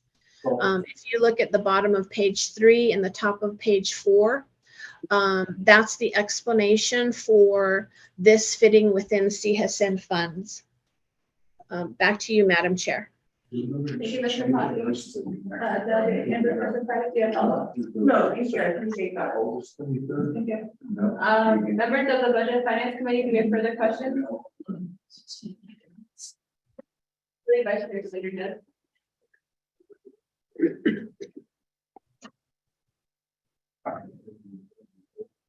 Thank you, Chair. Thank you, Delegate Ness, for the presentation. Dr. Maples. Pardon? Dr. Maples. No, just Maples. just Pam. Thank you. Thank you, Pam. A lot of the questions that I had, Delegate Crowdy and Delegate Asher asked as well. But I guess first question is this the #1 unremediated site on Navajo that doesn't have any assessment or cleanup dollars? And then 2, what is the redevelopment potential for the site, and what is the time frame for redevelopment if we had $700 million today to do this? And do we think it's appropriate? I don't know if this is something the presenters can answer, or legislative be better for DOJ and legislative council, but for us to expend these dollars before currently identifying who the responsible parties that need, and if that is the federal government, whether we're compromising ourselves in the way that it's defense. And last, you know, it's good. There's a lot of good things to do on that level, and I think when you read the citizen definition, and you can always make a stretch that anything is economic development or anything is community development. I think every time we make an appropriation out of the citizen funds, That's really what the nation is saying for people. And it's, you know, I'm interested in hearing. But to me, if there isn't an immediate plan for redevelopment of the site, if all the money existed, it doesn't qualify for it. So, because there's no economic development at the end, and that's what we're saying it is. I understand the theory that it could be redeveloped into a site that's valuable land and all of that, but that's why I want to hear more about the redevelopment potential and what that time frame is. And in the resolutions, so if you go to it's A1, it's the Red Lake one.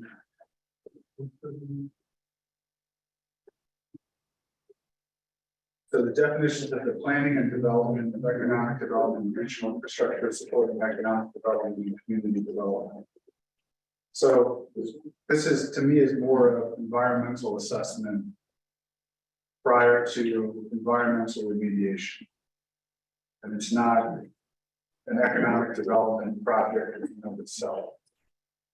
Housing, commercial, government buildings, solid waste management, development, power, communication systems. So Red Lake says, number 6, Red Lake chapter recognizes the reports that the fund will involve extensive work on quote unquote infrastructure and quote commercial and government buildings and quote. And the cleanup project will facilitate quote economic development and community development and quote in the Red Lake / Madeline Sawmill area. Which upon completion will eliminate potential toxic and environmental related disasters that affect the area. And then the next one says the navigation citizen fund shall be used solely for planning, investigation, assessment, testing, environmental remediation activities for the cleanup. And goes on. So again, to me, that's not the planning and development of economic development or regional infrastructure because there is no specific development anywhere. So I think to satisfy the definition, we either have to change the definition of the citizen fund or this project overall needs to have that specific entity. So those are my concerns. The last part is really just commentary right now. So continue to consider the project, but I think there's 4 questions that I asked and to get it on. Thank you, Vice Chair Slater. I'm gonna time back over to the sponsor. Thank you, Chair Parrish, as well as Vice Chair Slater, for those questions. And this is the point where I think it would have been key to have Ms. Christine Garnett here. I did ask Madam Chair if they needed to be in person or on the line. I know she's in training, but we will look forward to having her as part of committee tomorrow, because the community land use planning has been producing a lot of work related to the economic development. So potentially, when you have over 100 acres of land, I think it's very common and very good to have a plan in place. So with regards to your questions that you're explaining as well as asking here, I'm going to turn the time over to Pam to further elaborate. Thank you. Thank you. So Red Lake chapter has been doing a lot of work to do land reuse and community planning revitalization. They have a document that was created titled the Red Lake chapter community-based land reuse plan. And that was in like 2000, and they've been building on that since we've been able. Can I remind to the audience that we're in the middle of a special meeting. So today we need to hear the presenters, the committee needs to hear the presenters' responses to the questions. Thank you. Thank you. So the community has been building on their community-based land use plan that was created in 2000. Since the Brownfields program has been involved with this site to try and get it cleaned up, Brownfields is focused on redevelopment and reuse. And so we have had a series of workshops, and we've had Navajo architect students from across the states come and give presentations, and the community really does have a sound plan. It is written down and it's based on a university there with a department that has hospitality majors because they want to have like, some kind of a recreation facility with the lake and hiking and up in the trails, the canyon up there is beautiful. And they have, space for artisan space, for workshops, for making jewelry and making crafts and also selling them. They've got a lot of good solid plans, but what they need is a clean place to build. And so that's where the brownfields program comes in. We have a good handle on what needs to happen on that 100 fenced acres. And it's gonna have to be clean the soil, look for areas that are clean enough to be reused right away to begin the development plan. As far as getting the universities there, maybe an outdoor amphitheater, they're talking about that too. But then also later, working on the groundwater beneath the site while rendering the surface of the site safe to be on. So they're kind of caught in the middle. They can't have okay, we're gonna do this plan now until they know where they can do it. And that's where the brownfields and this legislation comes in, is to help get their plans on the same page as the cleanup, because they can't do one without the other. And that's my answer. Thank you, Ms. Maples. Vice Chair Slater, Vice Chair Slater. Thank you. Well, I guess I want to know specifically, like, what is the redevelopment potential and the time frame? Because that informed, help me understand the funding sources potentially should come from, and then the donations we can afford. And, that was the third question. Do we think it's appropriate to do this now without having a responsible party and the nation's opinion already identified? And I think I was the one who might have asked for that in the prior iteration. And this is 24. And then, like, it is the number one in the meeting. So, Thank you, Vice Chair Slater. We'll turn this back over to the sponsor. Yes, thank you, Chair Parrish and Vice Chair Slater for the questions again, and just so that we're also understanding and allow Ms. Maples to address them. First and foremost, the redevelopment potential and timeline. I think your comments were, if that 700 million was here, then what is that potential timeline, as well as the redevelopment there. The second is the potential funding support, as well as the individual investigation on as far as the numbers being used. Thank you. The uranium mines have funding. The leaking underground storage tanks have funding. This is the sheep dip vats have funding. The BIA is the responsible party. This is the number one site that has no funding. That being said, the time critical removal action for asbestos at NFPI that happened was a federal US EPA Region 9 Superfund emergency response. And part of their investigation is to track down their responsible parties.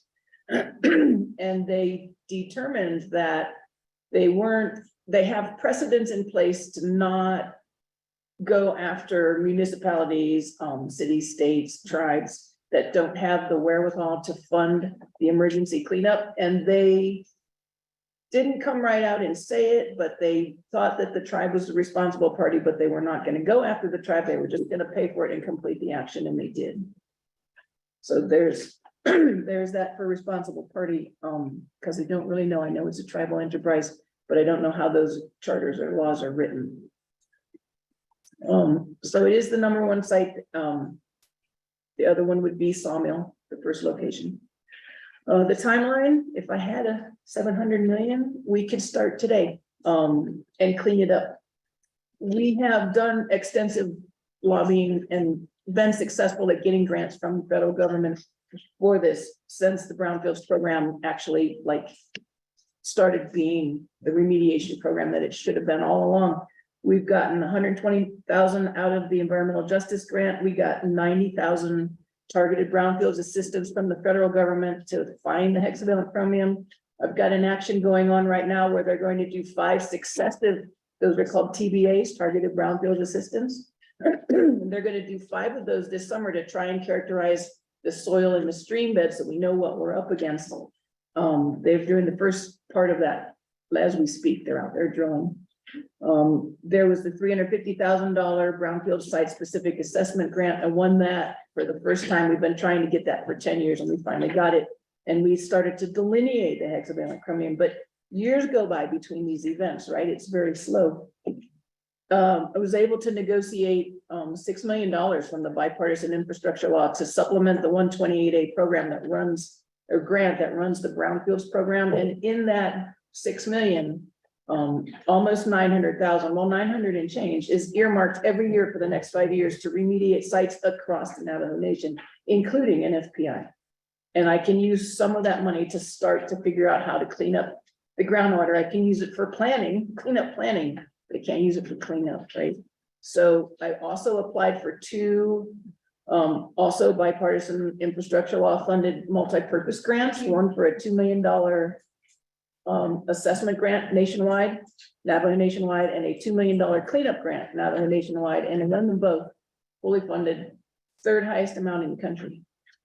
We got, the Navajo Nation is 3rd highest for those grants, but those don't happen until a couple of fiscal years from now. So there is money, and I have been saying that the tribe is gonna, is entertaining this legislation. I use that as leverage to get this other federal government funding.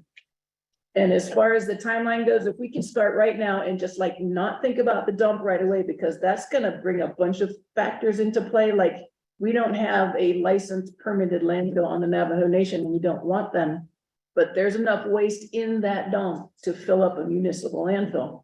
It's gigantic, and transportation costs are astronomical. So the only thing that's gonna have to happen there is, like, we need to assess it, we need to characterize it, exhume it, reduce the waste somehow, and then bury it back in place in a real certified up and up landfill. But that's gonna take a lot of discussions with the tribe and tribal council on, do we want to do that? Can we do that? Otherwise, the 500 million to remediate that dump is mostly hauling costs.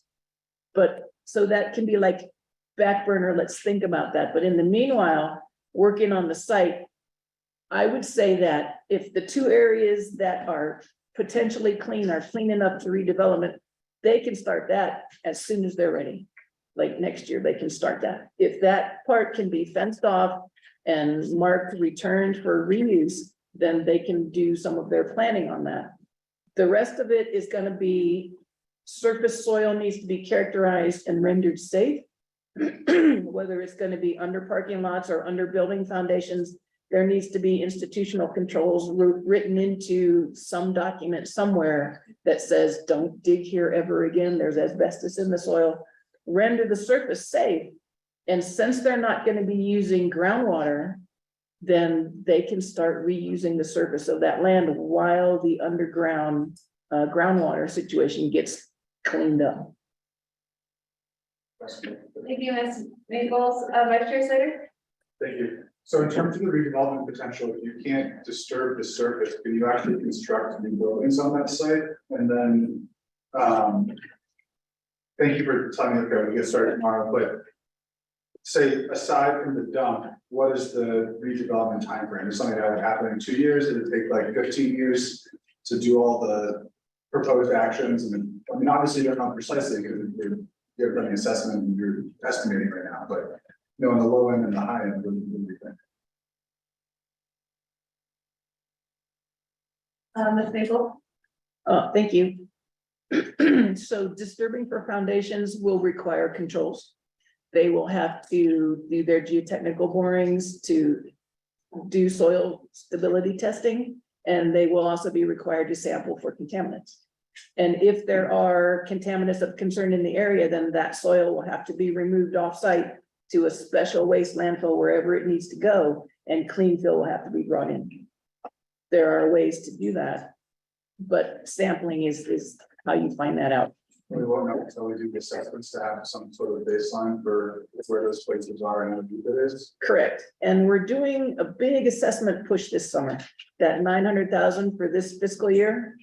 I have just put out to bid that job, and it includes assessing a great area of that site. My intent is to chase the hexavalent chromium in the groundwater and try to get non-detect all the way around it, so I know where it is. And while we do that, as long as we're doing it, we might as well characterize the soil going all the way down into the groundwater. So we will have some data then. Vice Chair Slater, do you have? Delegate Abbott? Thank you, Chair. My question is, from the sawmill Navajo, how much of this has to do with any type of chemical going down the Black Creek River? The river goes all the way to like water. And is there any other concern on that one? It's been going on for like 30 years now. Thank you, Delegate Abbott. For your time over. Yes, thank you for that question. I have been part of the last two Forty-Pines Agency Council meetings where I've apprised our constituents there on the southern part of Forty-Pines Agency on your particular question. So this time I'm going to refer to Pam to address that. Thank you, thank you. I have given that question a lot of thought. A lot of thought. Black Creek with the diversion dam is silted in completely to the top. So when we get big rain events, water comes down and swirls around and takes some of that sediment and goes right over the top of the dam and keeps going. And prior to that, the industry that sat there drained all of their surface and their process drains into the sewer lagoons across the way into Black Creek Wash. Then they diverted around the sewer lagoons and drained straight into the wash. And so they built that facility, they cut the ribbon, I think in '62. And the standard industry processes of the day were just throw it in the creek. And so it's been 63 years. And so I gotta wonder myself, how far has it gone? So part of the TBA that we're doing right now this summer is we're going to characterize the creek above the site, just north of the site, east of the site, and then we're gonna step down and down and down to past the high school. And I hope to get non-detected by that time, but it could be at Holdren. I mean, it's hexavalent chromium, it's petroleum, it's lead, it's mercury, it's all your industrial culprits, and they're all mobile in the soil. They're all heavy. And the surface, at least immediately under the site, is clay, which is hard to move things through, but the arroyos are sand. So the question is, we don't know, but we're hoping to find out this summer at least if we can get to non-detect for these chemicals by the time we get past the high school. Thank you, Ms. Maple. Delegate Abbott, your follow-up questions? Thank you. Members of the Budget and Finance Committee, do we have further questions on the legislation?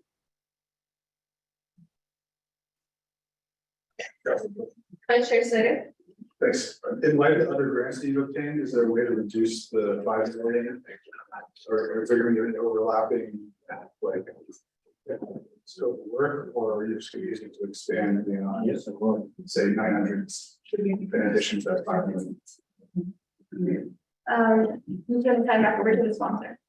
Thank you. I think with the projected numbers that Pam has been working with, this is also a part of being able to secure the funding so that, additional work can be done, because there's a lot of work that needs to be completed, and the 5 million would certainly help. And I think that's also the other requirement when you talk about CSN fund, is those matching funds, other outsourcing, which Pam and the rest of the team has been exceptional at. And so I do want to also offer Pam an opportunity to address that question. Vice Chair Slater. Ms. Maple? Thank you. It would be additional to the grant money. Like I explained, the grants cannot be used for certain aspects of these projects, specifically the groundwater cleanup. I would project that the 5 million would be used to start some kind of system. I'm trying to talk to the federal government right now about letting me use some federal funds to build a system. And then if we get tribal funding, we can operate it and maintain it with that funding. Thank you, Ms. Maple. I think I'm more open to it being the request. I don't think it satisfies CSN and be great if we somehow endow the funds to take care of things like this in the future. And then, I don't think I can appropriate for this legislation until there's a legal analysis of justice that says that it's really possible. So even if it comes in UFB request, I can't put this. Thank you, Vice Chair Slater. Committee members, you have any? Should the delegate and representative by Cardi? Yeah, thank you. David, so I make a motion to table this legislation and have the Department of Justice review the committee on the USDP findings and what is the legal, who is the responsible party, and then if the legislation moves forward, is there, are we putting the nation in a position to be like exactly what will be the ramifications of this one? Yeah, should do we have a second to the motion? I'd like to go ahead and say. Delegate Adler seconds the motion with the directive. Yes, Speaker Dan. The question is, on these, questions, thank you very much, Madam Chair. On the concern about legality and possibly putting the nation at risk in the future for advocating this and just trying to get the legal for clarification, not only maybe officers, city council, but also nomination Department of Justice. And then also probably having a further discussion with EPA, National EPA. There's going to be a motion to table this legislation. My question to the sponsor of the legislation out there. Thank you very much for bringing the legislation before the Budget and Finance Committee. Is if this tabling motion passes and it looks like it might pass, are you willing to consider to move this legislation until that information gets Budget and Finance Committee? Or are you going to continue to move this legislation forward to get this to now when they council something better? Thank you very much. Thank you, Speaker Damon. I'm gonna give the time over to the sponsor. Yes, thank you, Chair Parrish, as well as Legal Crotty for that tabling motion. At this time, I think we can do what we can on our end as far as our diligence on obtaining a briefing from the Department of Justice. That leaves us some ample time, at least before summer session, to get some of those questions and concerns addressed. So at this time, I will move the legislation forward with respects to the tabling motion that was presented this beginning committee. Thank you, Delegate Dr. Andy Ned. With that, colleagues, do we have any questions or further comments on the motion to table the legislation? Second call. Third call. I hear none. Ms. Nelson, can you take a vote on the tabling motion with the directive? Yes, Madam Chair, we'll call vote on the motion table with the directive. Laura Esther, how do you vote? Great. Thank you. Laura Esther votes green. Honorable Norman Indigay, how do you vote? Green. Thank you. Honorable Norman Indigay votes green. Honorable Carl Slater, how do you vote? Green. Thank you. Honorable Carl Slater votes green. Honorable Seth Davis, how do you vote? Green. Thank you. Honorable Seth Davis votes green. Honorable Amber Kenneth Party, how do you vote? I vote green. Thank you. Thank you, David. Honorable Amber Kenneth Party votes green. Madam Chair, we have 5 members voting in the affirmative or opposing. Madam Chair, Madam Chair. Yeah, thank you, Ms. Nelson, for taking the roll call vote to table the legislation 13023. At this time, the committee has taken action on the legislation. Everything the sponsor for coming for the Budget and Finance Committee. Thank you. Thank you all.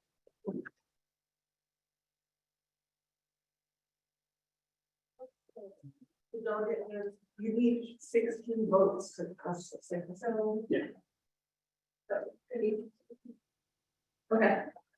We're gonna move on to the next legislation, which is 13523. The sponsor, Adele Hazard, are your reasons available? I got. Yeah. Table motion.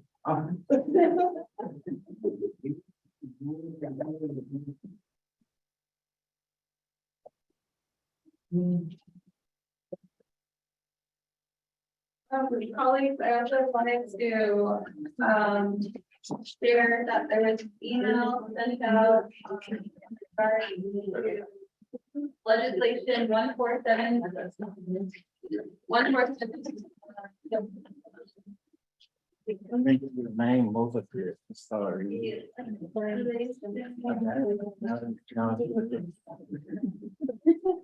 Legislation 14123, sponsored by BFC, for the action of the budget and finance committee. Not to make that announcement.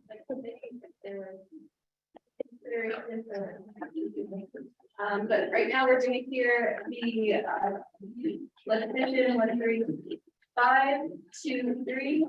The legislation sponsored by our very own delegate Leonardo Azareth. And I'm asking the topic to read the legislation direction. This is a full standing resolution of the council. The sign of resources that are finance introduced by the one that's where sponsored tracking on 0135-3 is actually related to resources and development. Accepting the auto flagging the chapter and thinking about those proposed director action and get it out of section 140. Needs of recycling for all announcements and chapters of businesses. 501c1. The as an oversight committee adopted and resources and development. These articles and proposed director action regarding chapter financial matters 12 and 7.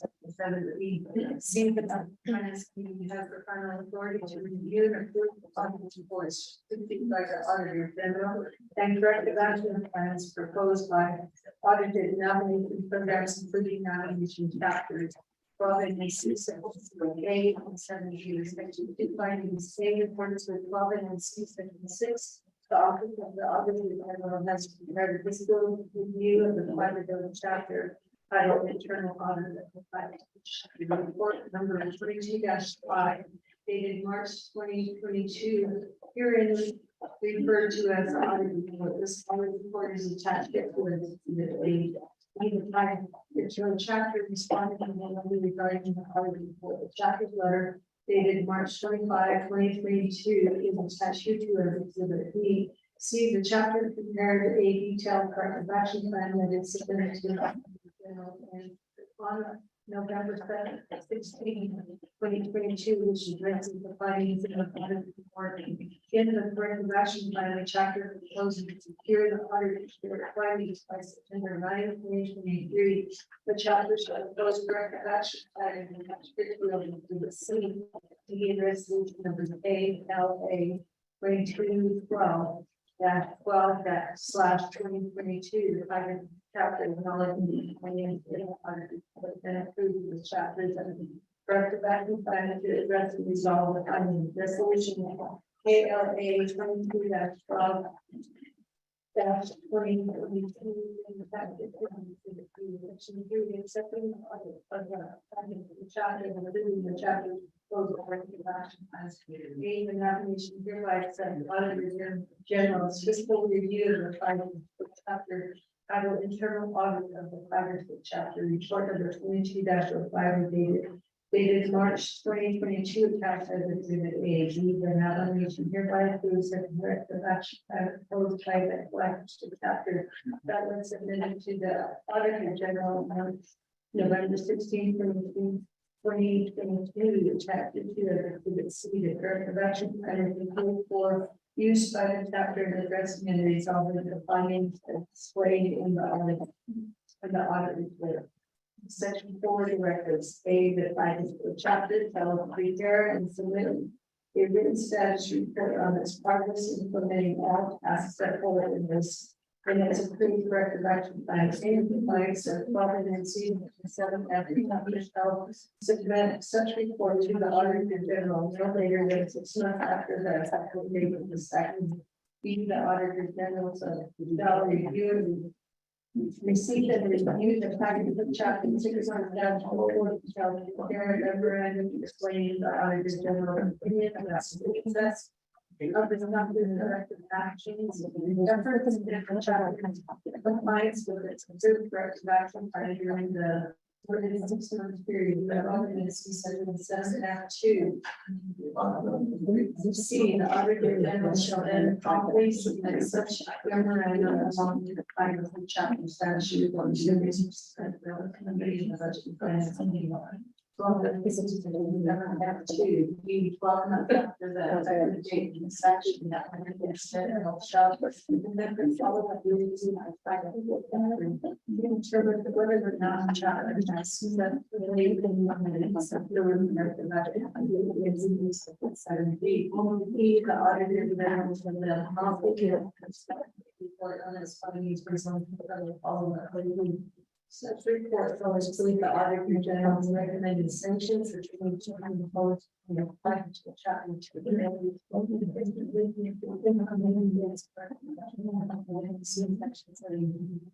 the auditor general's followers to report about the resources that development committee and the budget finance committee problems, problems, certain 7, 8. 75 effective date and second of the effective A and 70. 66 city laws, the bidding division of its actually determined invalid by the nomination Supreme Court or by nomination without appeal to the nomination Supreme Court. Those provisions of this act that are not determined invalid. So leave the law of nomination. So you have the exhibits, the big players. So it's like importance on the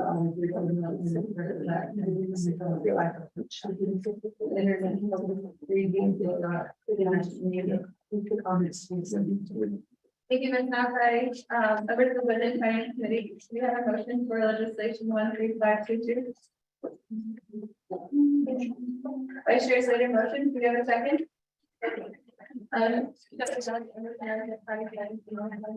Do we have any questions on legislation 13523? Would you like to okay, we'll turn the time over to the sponsor, Delegate Lamarda Azra, for a presentation on the legislation.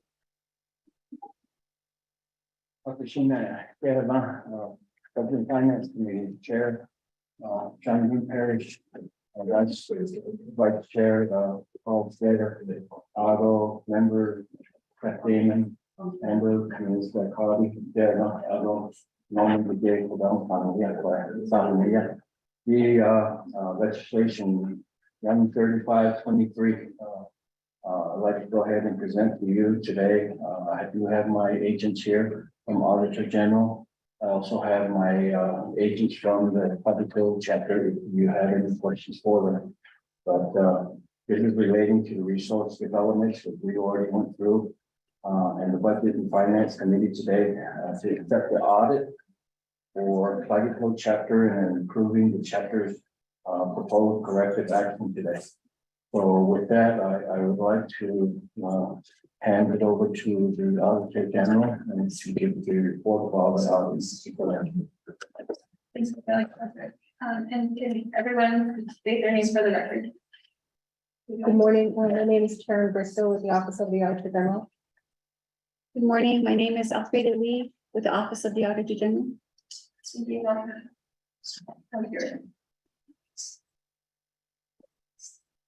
Good morning, committee members. We're here to present the internal audit of the Cyberspace chapter. This is report number 22-05. This report was issued in March of 2022. The lead auditor of this report was Markel Cascala, who's no longer with our office. Just for some of the newer committee members, I'll just briefly go over what the audit process is. First, we select a chapter or a program department for audit, and we schedule an audit with them. We plan it out. We complete the audit, and we conduct a pre-exit meeting with the chapter where after our field work, we'll go over all of the issues that we detected and have discussions with the chapter on how to address those and resolve those. So all the way back to when we're doing our work, you know, the chapter is informed of all the issues that we have detected. Then, we complete our work, we, draft up, a draft report. And we present that draft report to the chapter. From that date of our exit meeting, will, require, the chapters to submit a written response within 10 days after our exit meeting. Once we get the written response from the chapter, we'll attach that to the report and we'll finalize it. When it's in draft form, it's still a confidential report, but when we get the response from the chapter, we'll attach that and finalize the report, and then it becomes a public report. So once it's a public report, the chapter has 30 days to develop a corrective action plan. And they submit that to our office. And we, in our office, will review the corrective action plan. And basically what we're looking for is if it's effective in addressing the audit issues in the report.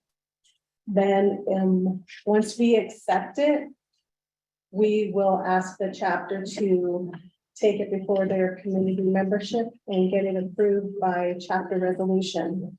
So then we have to wait for that too, because usually it takes a while for them to get it onto their agenda and get a chapter resolution. So once they have that, they submit that to our office. And then from there, our delegated auditor general will contact the delegate and to ask if they'll sponsor a legislation to approve the report and the corrective action plan. So we have to wait for a response to get a sponsor for a legislation. But once we do, we'll submit all the documents and get the legislation going, asking for legislation. Then it'll go to the Resources and Development Committee, because they're the oversight committee for the chapters. And we'll present it to them. And then we bring it to the Budget and Finance Committee for approval of the report and corrective action plan. So once it's approved by the Budget and Finance Committee, the chapter, that kind of starts the clock for the chapter to address all the audit issues. 6 months after Budget and Finance approval, we'll ask the chapter to submit a written status report on how they're addressing their corrective action plan. And then 12 months after the Budget and Finance Committee's approval, we can go back and do a follow-up review of the chapter to see if they've implemented their corrective action plan and resolved all the findings. So right now, we're at just getting BNF's approval of the report and the corrective action plan.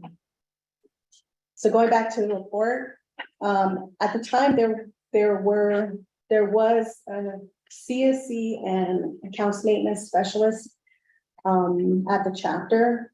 I think the CSC left, and when we're at RDC, they were supposed to get a new CSC. I don't know if they have a new CSC right now. They have a new CSC right now. There were 7 findings in this report. And if you look at the report, the way it's laid out is for each finding, we have a criteria, condition, effect, cause, and recommendation. So the criteria will basically explain the policies and the laws. The condition explains what the issue is, the audit issue. The effect will explain the impact on the chapter. The cause will explain the reason for the issues. And then we always give recommendations to the chapter on how to address it. So if you go on to page 1 of the report, it'll begin to explain what all the findings are. So I'll just kind of briefly go over each of the findings. In finding 1, it states the chapter utilized a stored charge account without important controls. The charge account is with a local gas station to purchase gas for their chapter vehicles and other items. This is a charge account, not like a credit card account. There's no written agreement in place to define the terms and conditions of the account. There was no resolution to authorize the account. There was no policies to manage the account activities. The account was in place when the staff were hired, so the date the account was established is unclear. And there were 10 disbursements totaling over $1,500 for the charge account.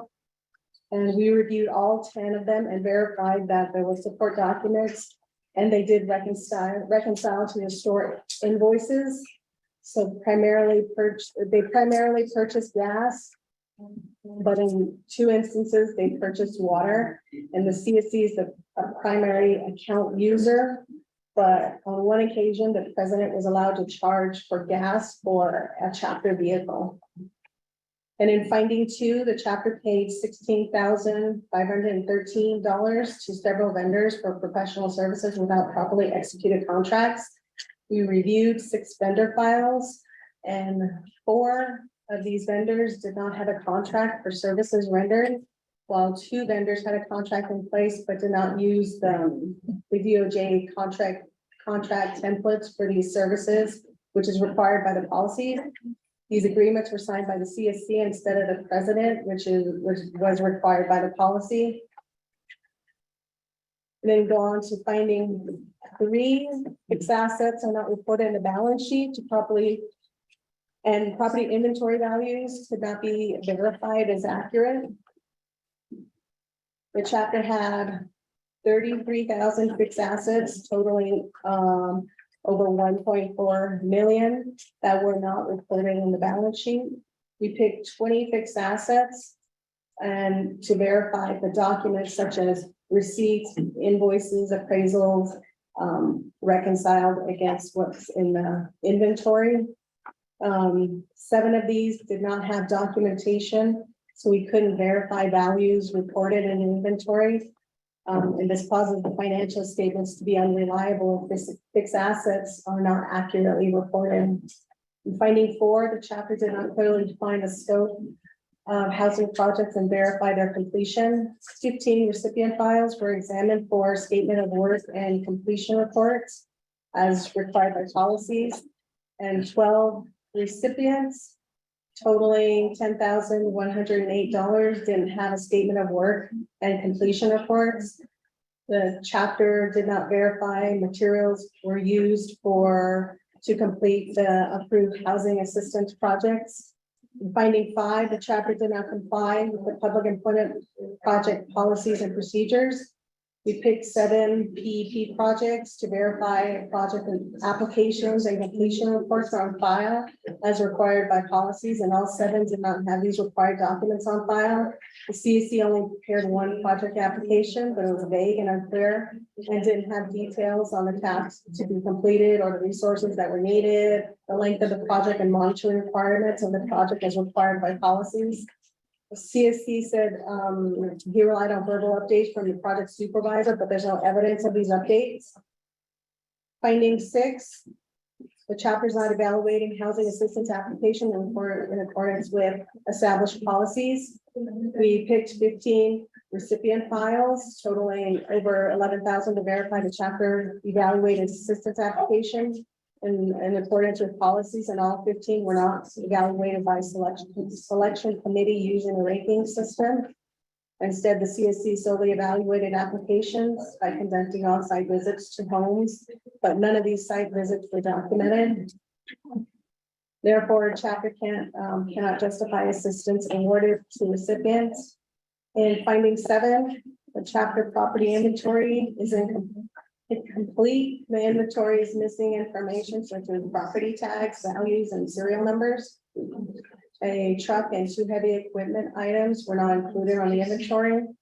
And the inventory also reported 8 missing property items, but there's no action taken to seek replacement through insurance or to remove the items from the inventory. The chapter did provide a written response, which is included in the legislation, and they agreed to the findings. And the chapter did develop a corrective action plan, which we reviewed and accepted. And the chapter did obtain community approval of the corrective action plan and submitted a chapter resolution. So we're seeking approval of the audit reported corrective action plan. Thank you. That's the end of my presentation. Thank you, Delegate Azar. At this time, do you also have Flagler chapter 7? Yes, I do. If you would like to ask them some questions, or I would like to go ahead and bring either the CSC, the new CSC here. And we also have the president of Cogito, unless you want to bring some questions to the auditor first. I think it's appropriate that the committee also hear from the chapter. Okay. Is that what you want? Okay. A part of the presentation is the audit and also the stipulations the chapter has agreed to. Okay.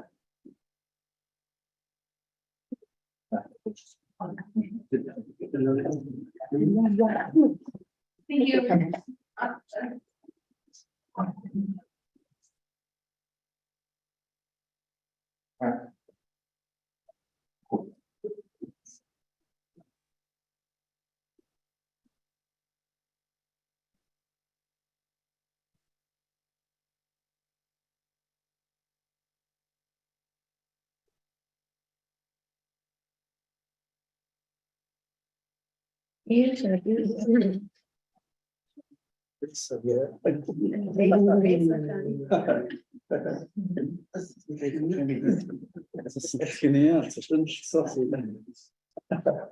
Yeah, thank you, Delegate Azar. A part of the presentation to the committee, if you allow some time for the Flagler chapter to describe the agreement and the corrective action plan. Yes, yes, we did have it there.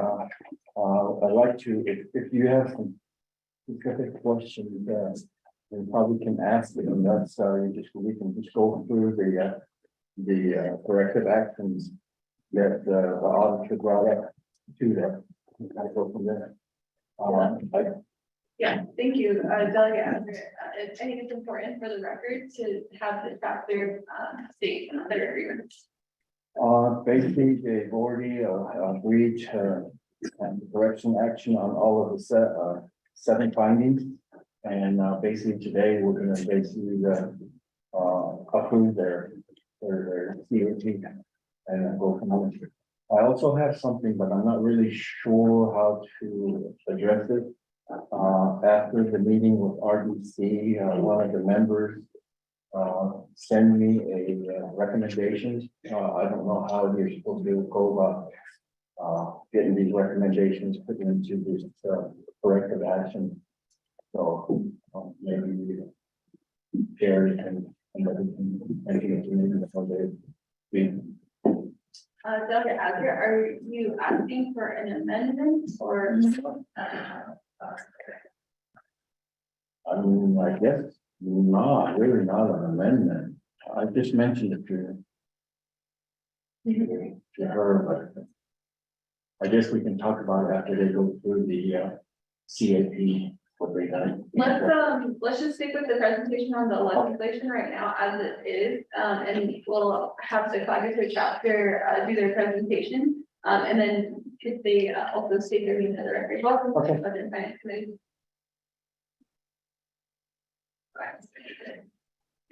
Good morning, Madam Chair, and I represent the myself committee, Budget and Finance Committee. My name is Kevin Shi, and I'm the new community service coordinator for Flagler chapter. And this is my second week on board. 하나와 일주일로 첫 선거식으로 소화식으로 같이 가십니다. So again, good morning, and I guess we're here to answer questions. Hopefully, we did good and get this improved. Okay.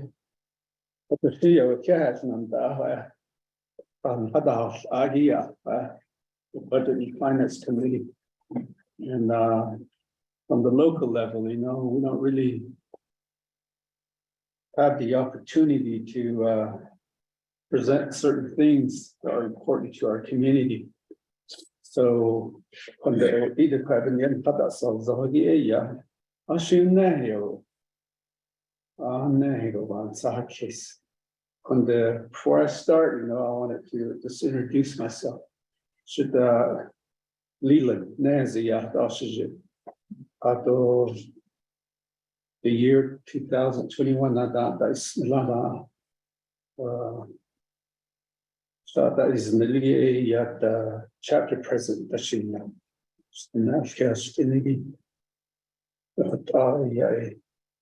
I came about my responsibility at the local level. And then we always have to introduce ourselves, where we come from. The clinic. Somebody Papa had a business or Papa the Suzeri, the Chini, the Suzer. She does not. Such a that's a check. But the Hana for this capital. But that's living for the community. And the audit report, the idea, audit the is she overtake the need to hate and have the dog content, but we can't ignore it or go around it. We have to face it, whether it was our fault or it wasn't, but it's the community with that thing. The hate dog case. So and also I think so far as the audit status. We've been complying, whatever step it takes to on the GBA, we've been complying with it. And our main goal is to go through it, resolve it, and take care of it for our community people, so we can go on. And we don't want to face sanction. They don't need somebody. Even in where whatever report that we responded and how we're going to cure the findings, we want to go through with it. And I think a lot of it, when we took office, I know at the time that we were elected, the only administration that was available at the time was our community service coordinator at the time. Our AMS wasn't available. So a lot of the work that he conducted and how he approached it and how the process went, I think with that, I think he went through some of the straight cuts as if then after a while, our AMS came on board and started helping. And we started correcting a lot of things that was being lacked and that needs to be taken care of. And at this time, and right now we're fully staffed now, although we've been lacking a coordinator ever since our prior coordinator left. So hoping, bit on the Shigibi because and it's a good thing that the legislation came about with the Resource and Development Committee recently too. Within the last 3.5 weeks, I'm not sure that passed by in fact, and we kind of updated him about the situation related to our corrective action plan. And he's willing to help us out and work with us on it.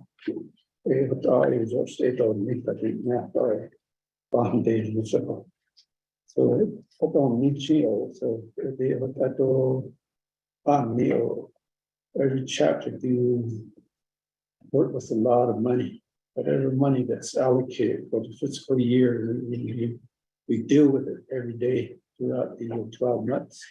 about the steer legal.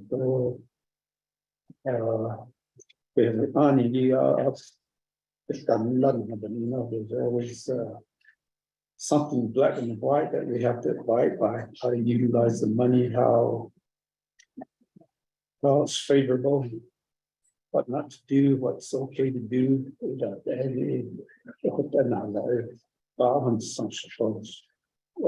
they have stated it on behalf of the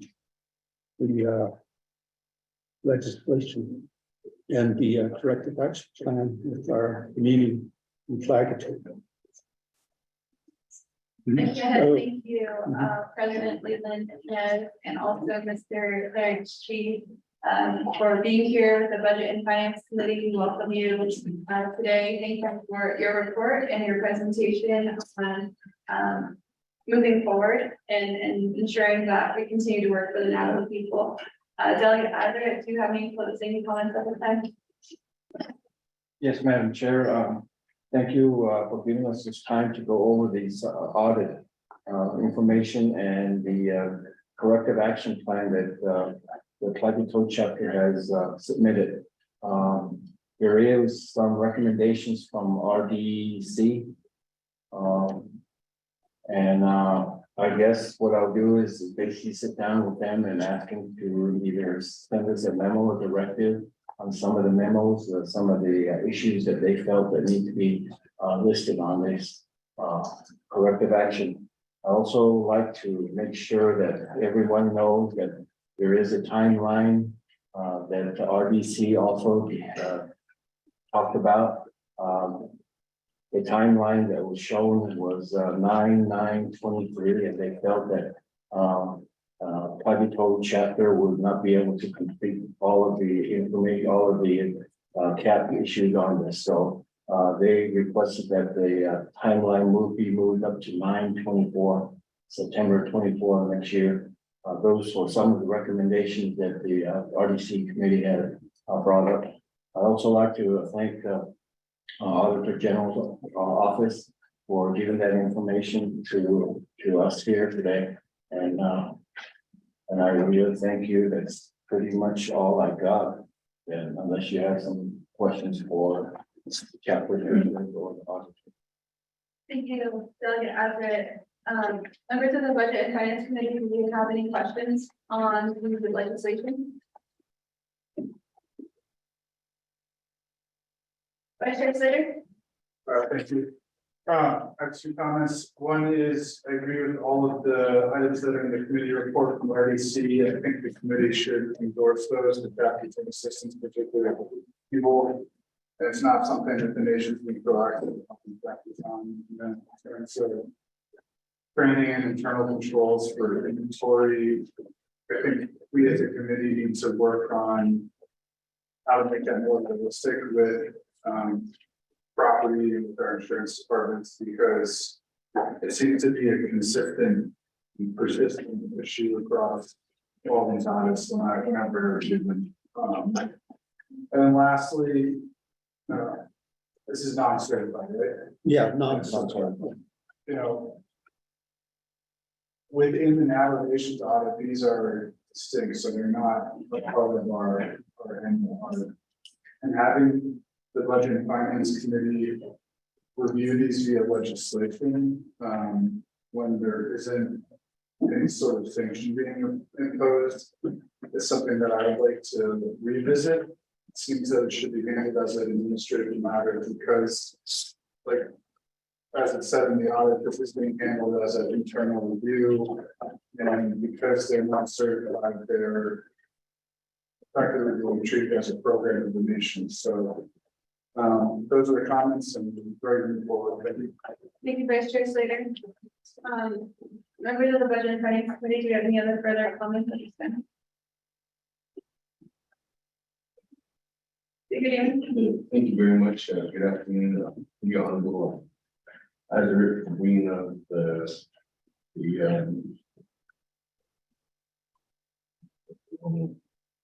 legislation 0135.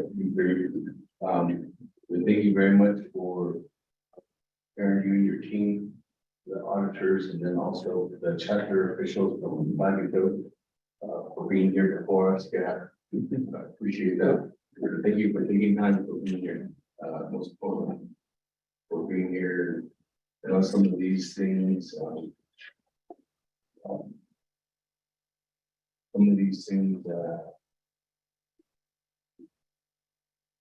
that so many years of the special action plan where that people are going to fight years later. You know, this is something that you should take, look at and cherish, changing the responsibilities and giving that back because the authority for the chapters, especially if you're not certified, some of the compliance with recommendations that BCD and CPND and AFC to help assist in some of these activities, and some of these don't really get completed in a timely manner. I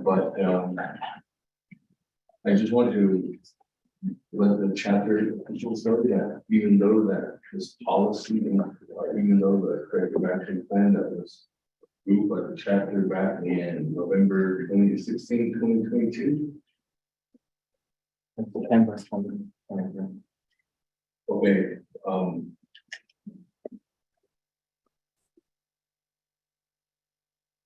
okay, now there are different questions. First, before I go down that path, my first question is to Karen. How long was this legislation available before it was put into the office of the state council? How this was done back in the 16. When did Helen Brown or yourself send a memo to anybody saying that this legislation is ready to be sponsored and can we move forward with this? That's my question first. Give a time to the office of the Auditor General. Thank you. Once we get a sponsor who agrees to sponsor a legislation, then we immediately put that in. The whole company asks, a letter requesting for legislation, and we put all this, the report, corrective action plan, resolution, all of that together goes to legislative council. It's not good. It's not Peggy. So as soon as we get a sponsor who agree to help us sponsor the legislation, then we send that up immediately. I believe the question was in regards to when did the Office of the Auditor General complete the report? So when did the timeline, when did the job get completed? Send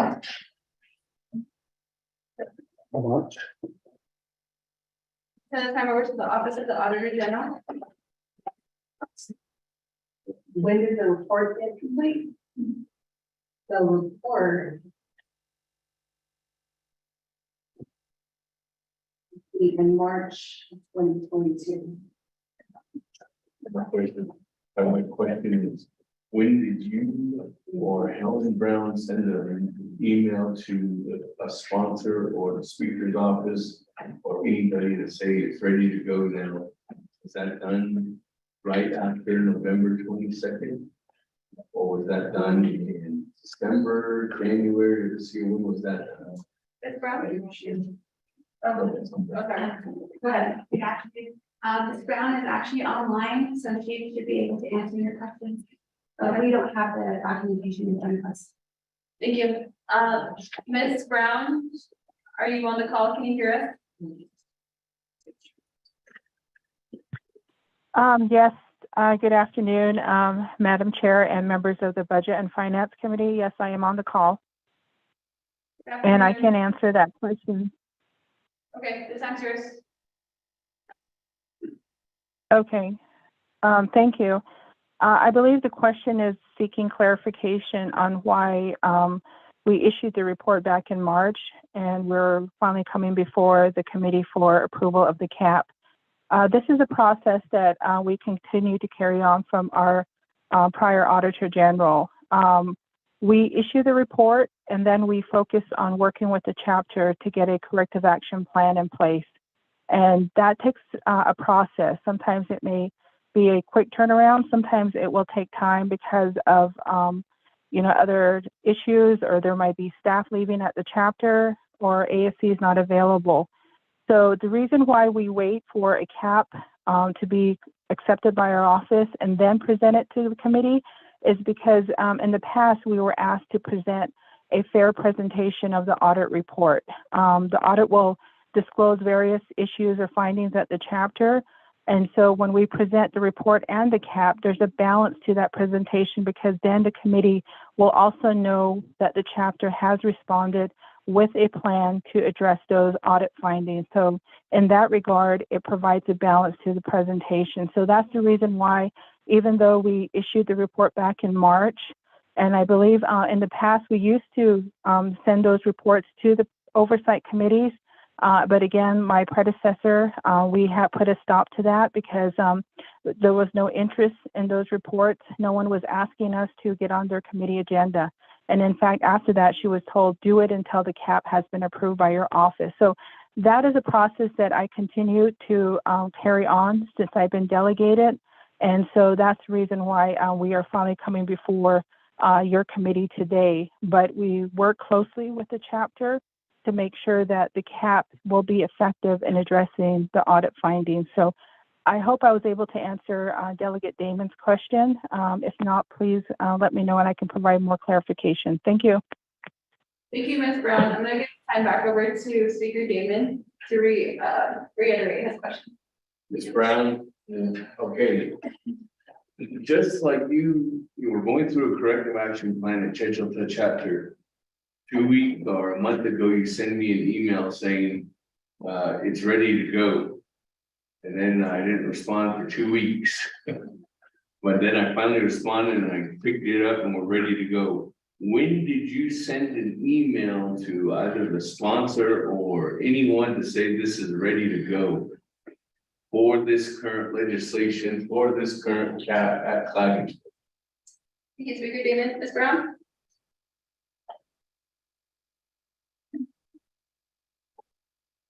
Yes, thank you, Madam Chair and Delegate Damon and the committee members. As my colleague, Ms. Briscoe explained, I can go back to my emails and provide you specific dates, but what I do is once the cap has been approved, the auditors will let me know that we received a chapter resolution that approved the cap for the chapter. And within a day or two, I will reach out to the delegate for that chapter. I will send an email and explain that a cap has been completed. It's been approved by chapter resolution. Now we need to start the legislative process. Will you be willing to assist our office with sponsoring that? Brown? Yes. The committee would like to know the date. For Mr. Damon's chapter or for Mr. Azaret's chapter? Brown, this is on legislation 13523. We're speaking to the legislation.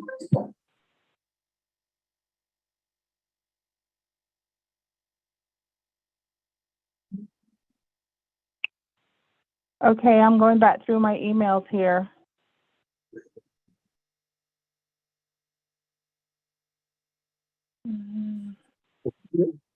I sent my initial email to Mr. Azaret and his LDA back on April 17th, asking for his assistance. And then I had to send another email following up on that on May 11th. Thank you, Ms. Brown. Delegate Damon, do you have a follow-up question? Thank you. I was just wanting to see because sometimes the corrective action plans they get stuck somewhere. And in this case, that I still think that within a time manner to get this completed. Because I know often the state council usually takes about a month to get this done and then get that going. So thank you very much. Historically, Madam Chair, just so that you know that. Thank you, Mr. Adler, for keeping us up and going forward with this. This is sometimes a hard thing to do with the wings.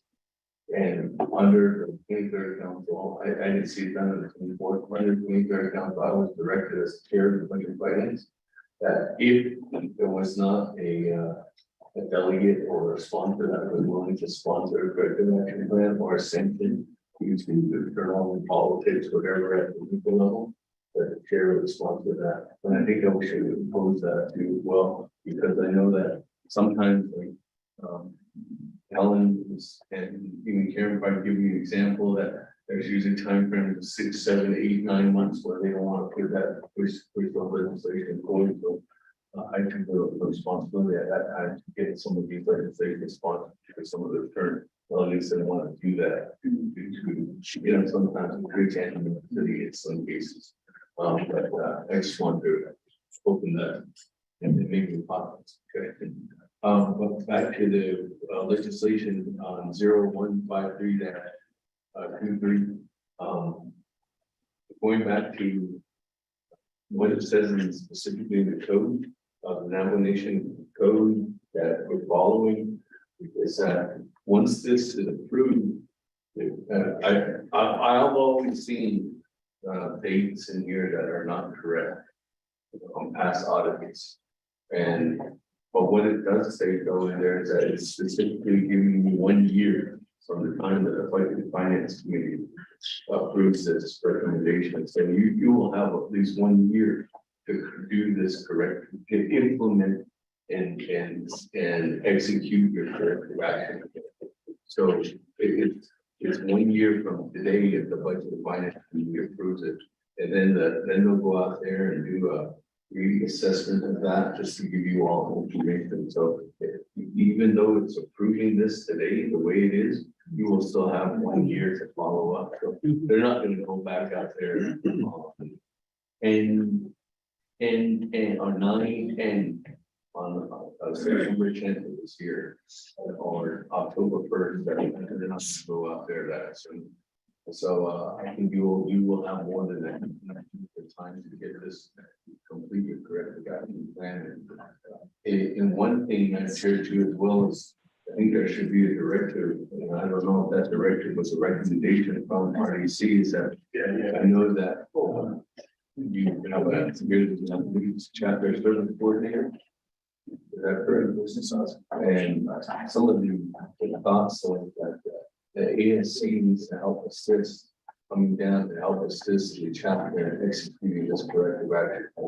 Because some of these things internally you can do, but the ASC needs to make sure that they help you out and get these things implemented. So, and I think that's the atmosphere that needs to be brought out and make sure that some of those things are executed.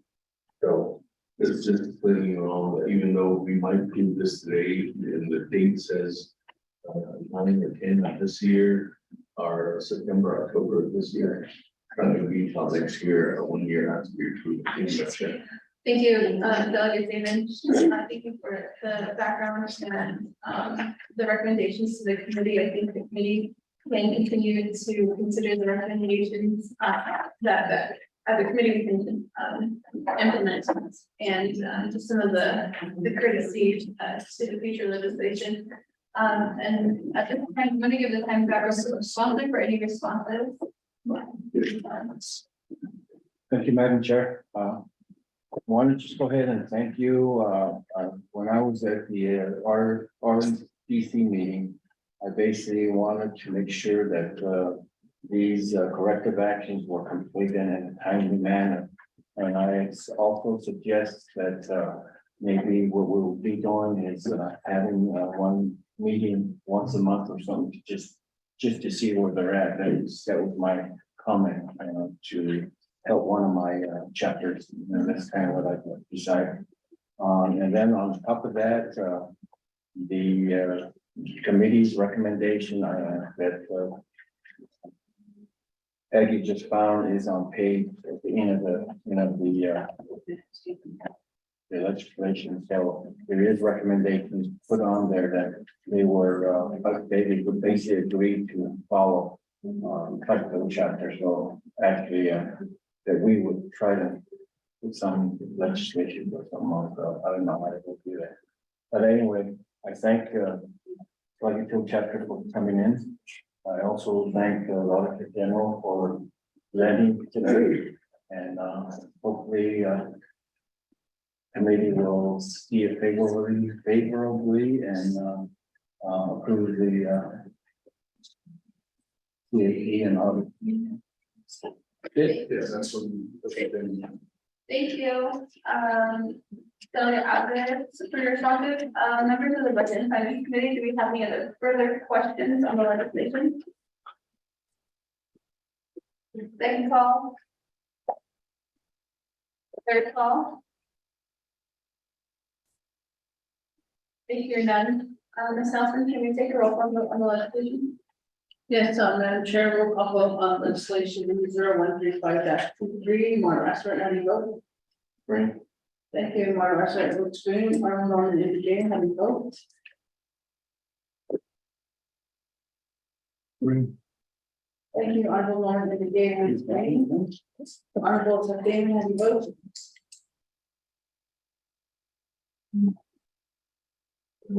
Green. Thank you, Arnold, abstaining, votes green, Arnold, votes later, how do you vote? Green. Thank you, Arnold, votes later with green, Arnold, and Ms. Bonnie. Madam Chair, we have 4 members voting and the members are opposing. And 1 member not voting, Madam Chair, not voting. Madam Chair.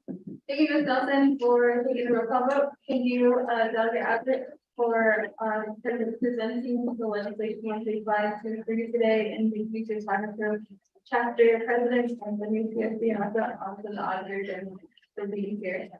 So once the vote is done, we don't have any, are we able to question anything? No, close? It's passed. Just passed. Yeah. Work on. Yeah. Do you have any? Okay. Yeah, just have a question on due dates. There's 2 different meetings, RDC and then BFC. Yes, the RDC now. One year. Yeah. Thank you, guys. Thank you for voting in favor.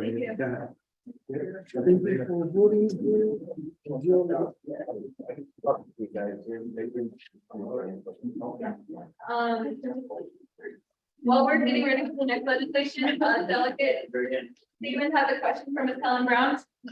Ms. Brown, good afternoon again. Thank you for being on the call. Ms. Brown, is there any current gaps or sanction at the Auditor General's office that do not have a sponsor yet? Is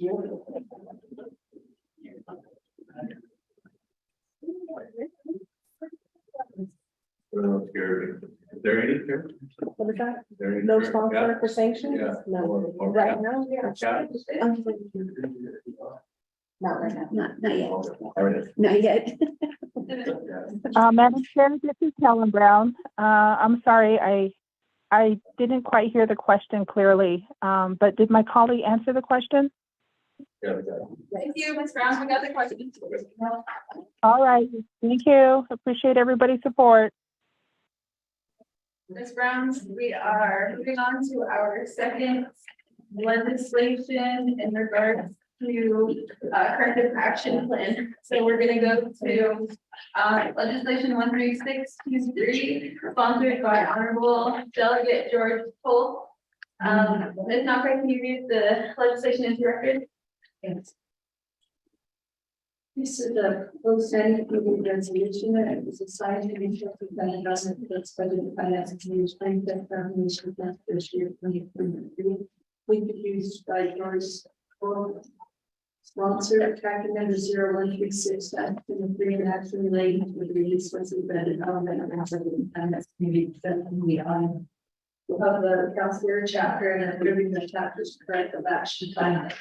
Even after section 1 authority that is defended of, we need to understand that we need for the reason for all that for safety chapters 2 and 6 and 501C1B as a second for the chapter. Resources that are developed communities to use other input from corrective action first regarding chapter financial manual of 1C.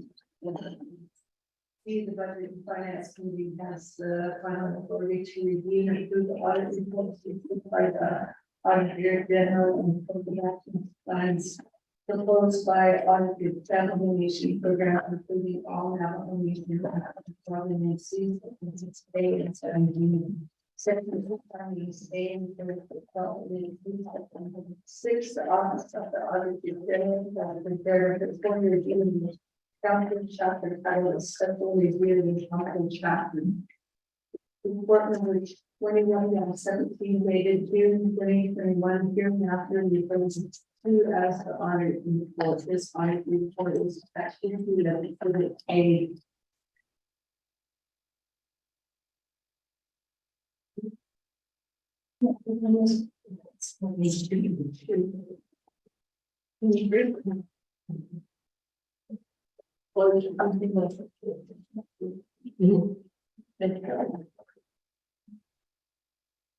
Being the counselor chapter responded with a letter regarding the audit report, the chapter's letter dated June 30th, 2021 is attached here as a B. C, the chapter prepared a detailed corrective action plan that is submitted to the auditor general on September 2nd, 2022, which addresses the findings in the audit reports in the corrective action. The chapter proposes to cure the audit report findings by December 31st, 2022. The chapter's proposed corrective action plan is attached here to as exhibit C. D in resolution number COUN -22 -09-001, the council chapter acknowledges the findings in the audit report and specifically approves the chapter's final corrective action plan to address and resolve the finding resolution COUN -22 09-001 is attached to exhibit D. Section 3, accepting the audit of the council chapter and approving the chapter's proposed corrective action plan. A, the definition hereby sets the auditor general's fiscal review of the council chapter title, a special review of the council chapter report number 21-17 dated June 2021, attached as exhibit A. B, the nomination hereby approves the corrective action plan proposed by the council chapter that was submitted to the auditor general on September 2nd, 2022, attached here to exhibit C. The corrective action plan is approved by the use of the chapter in addressing and resolving the findings explained in the audit report. Section 4 directive, the council chapter shall prepare and submit a written statute report on this progress, implementing all tasks that its approved corrective action plan in compliance with 12 NC. Section 7F, the chapter shall submit such report to the auditor general no later than 6 months after the effective date of this action. The auditor general shall receive and review the council chapter 6 month status report and shall prepare a memorandum explaining the auditor general's opinion about the success of the chapter's action, corrective ethics and the chapter's compliance with its approved corrective action plan during the notice in year 12 NC. Section 7F2, see the auditor general shall then promptly submit such memorandum along with the council chapter status report to the research and development committee and to the minutes committee for NC section 7F2. These monuments after the date of this action, the auditor general shall conduct a review of the chapter to determine whether or not the chapter has successfully implemented its approved corrective action plan. 12 NC. The auditor general shall then completely prepare a report on his findings resulting from the follow-up review. Such report will include the auditor general's recommended sanctions, if any, to be imposed upon the company chapter for failure of this institution. Bring its corrective action plan to elements in section 7G. After the auditor general's report, follow-up report shall be presented to the executive by written and the various funds. 12 NC section 7G. Section 7 H. Section 5 effective date is acting from the permanent pursuant to 12 NC section 6A and section 7B. Section 6 stating clause, of this action is determined and valid by the nominations of the court or by the nominations without field to nominations to the court within this action. The not determined invalid shall be the law of the nomination attached to the exhibit office of the auditor general nomination respectively be of the council chapter. Yeah. With table of contents. Exhibit B, there is comments for findings on council chapter. And the corrective action plan on report. Exhibit B is resolution of council chapter council in Mexico COUN -2022-09-001. and the memorandum, and the review and legislative branch internet public review publication. And legislative branch internet public review summary, resources and development committee report dated July 5th, 2023. And the vote tally sheet from resources and development committee dated July 5th, 2023. Madam Chair? Thank you, Ms. Ramona Nelson. Okay. The legislation has been read into record, and we thank the sponsor, Honorable George Stoll, for being here with us. I also believe we have the council chapter president or The manager. Manager. Service. community manager. The same issue. Oh, the CSC. Welcome to the committee. We also have Put ahead, office, the good team. the auditor general as well. Colleagues, do you have a motion for the legislation? Motion. Delegate Azarick motions, do you have a second? Delegate McGay seconds the motion. Colleagues, do you have any questions on the legislation? Second call.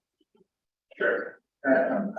Yes, Vice Chair, are you also requesting a presentation or is that question? I want to ask a question to the committee.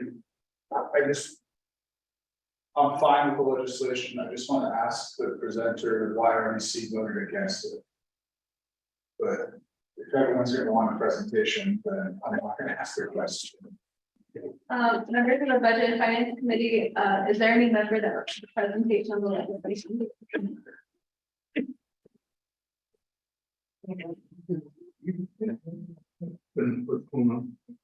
Would you, Delegate BA, would you rather have the question asked and then specific to the recommendation from RDC, or do you want a presentation on what's written? Yeah, what's written on what happened? Okay, so he's asking for that independent. Okay, Delegate or Vice Chair Slater is just asking specifically why RDC has certain recommendations, and then they can go into those things if you want to do that. Yeah. Okay. Vice Chair Slater, or I'm gonna, Delegate Azarick, do you want a presentation on the legislation? Yeah. You want to know what happened? Just. When you recommend whatever happened. Okay, Vice Chair Slater, or sorry, Delegate Bingham, do you want a presentation on legislation? Okay, Vice Chair Slater. Thank you, Delegate Tolson, thank you to. No traffic to be here today. I see the recommendations in the RDC committee report. They didn't have a do not act. On 135.23, they had some lengthy recommendations as well. But they issued a do pass and there was no dissent. So if the presenter and the agents could provide some context about what took place at RDC to get the 2-3-1 vote, I would appreciate it. Thank you. Thank you, Vice Chair Slater. I'll turn the time over to Honorable Delegate George Stoll, maybe for some background on the research and development discussion. Good afternoon, Madam Chair, members of Budget and Finance. Came out here to have some cake. There's no drink, so anyway, happy birthday, Chair. Go see that. Anyway, yes, I did attend the RDC last week, and the recommendation was good, but they did not pass. There was some recommendation they want, the timeline, they wanted to redo that timeline. It was given to them, but they never respond back. But anyway, they also want me to get a resolution and my name on it, which I did this morning, because this happened before I came. So that was, it didn't pass. So I think my agent can explain more into detail. Ele ia pro This Madam Chair. Thank you. Thank you, Honorable Delegate George Toll. I believe that answers Vice Chair Slater's question. Does the committee members have any other further questions on the discussion? Second call. Third call. Second none. Colleague, you ready for vote on the legislation? Ms. Nelson, can you do a roll call vote on legislation 13623? I guess, Madam Chair, we'll vote on legislation number 0136-23. Mara Azar, how do you vote? Thank you, Mara Azar, wood screen, Honorable Norman Gay, how do you vote? Green. Thank you, Honorable Norman Gay, wood screen. Honorable Seth Freeman, how do you vote? Okay. Thank you, Honorable Seth Freeman, wood screen, Honorable Carl Slater, how do you vote? I go green. Thank you, Honorable Carl Slater, wood screen, Honorable African Party, how do you vote? Madam Chair, we have 4 members voting in the affirmative for opposing, and 1 not voting, the Madam Chair not voting. Thank you, Ms. Nelson, for taking the roll call vote. And with that, thank you, Delegate George Toll for any, Thank you. Yeah.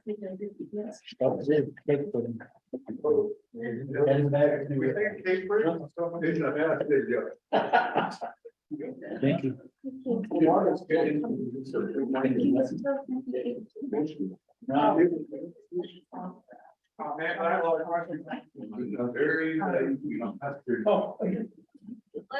I'll pay for now. Let's take a 15-minute recess. Okay, she needs to give you. Well, you should provide it. Okay, we're gonna take a 15-minute recess. We're gonna come back at 1:40. Who said recess? Yeah,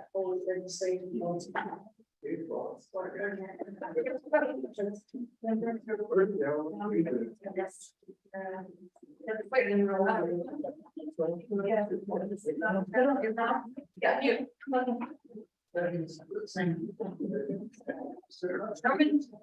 Just because, he has one. No, he has the. Moya?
We're back on the.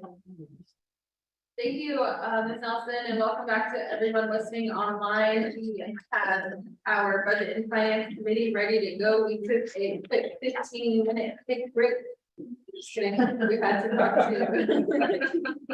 We had to talk to our fast. And so here we are back to new business. We're on legislation 13423. This legislation is sponsored by Delegate Seth Damon. It's not right. Can you read the legislation into record? Sorry. Can we do it directed? So also. Okay, Vice Chair Slater, what's your motion? To direct the Auditor General's office to work with legislative rights team to provide an update at tomorrow's NAVI and guiding on the status of getting their website up for the public. And then to expeditiously complete the standing on of that website for the public. Thank you, Vice Chair Slater. Do we have a second to the motion? Sure. Senate Delegate Amber Crowdy seconds the motion for the directive to the Office of Auditor General to give a report tomorrow at another kit on the status of the website and also the update on the website. Vice Chair Slater. Okay. Colleagues, do we have questions and comments on the directive?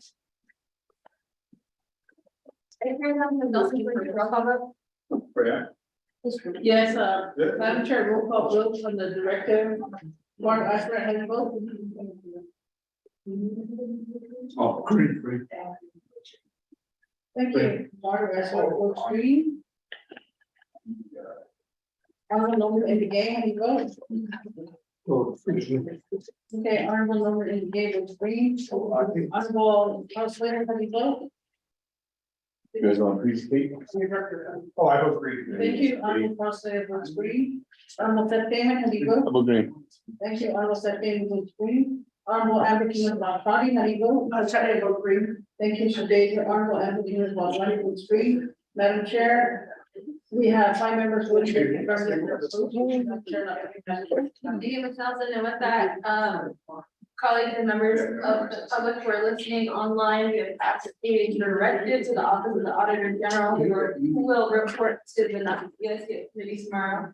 Now we're gonna continue on our agenda to legislation 13423, and Ms. Nakai, can you read the legislation into record? Okay. Legislation number 0134-23 is a proposed application of resolution assigning the revenue and nomination for first year 2023 introduced by the response to traffic number 0134-23, an action relating to the health education and human services committee, budget finance committee, navigation committee, and nomination council. Extending the CF 0711 designation of savings from personnel accounts as restricted carryover fund to be used for the ministry and maintaining the classification and aid plans. Extending the CF 0711 moratorium on budget revisions and or reallocations using savings from the general fund personnel accounts, establishing the personnel savings fund. So thereafter you have attachments that are there in the legislation, and the Health Education and Human Services Committee. Committee report has been passed with no amendment and refers to the budget and finance committee. Thank you, Ms. Nakai, for reading the legislation into record. Colleagues, do we have a motion for the legislation?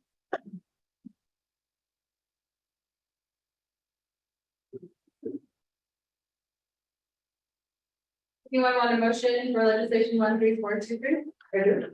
Senate Delegate Amber motion. Do we have a second? Delegate Gay, second the motion. Okay, members of the Budget and Finance Committee, do we have any questions on the legislation? I do. Okay, Shannon, would you like a presentation on the legislation or a specific? Tight and tidy, and I just have to clarify. Thank you. We're gonna turn the time over to the sponsor, Delegate David.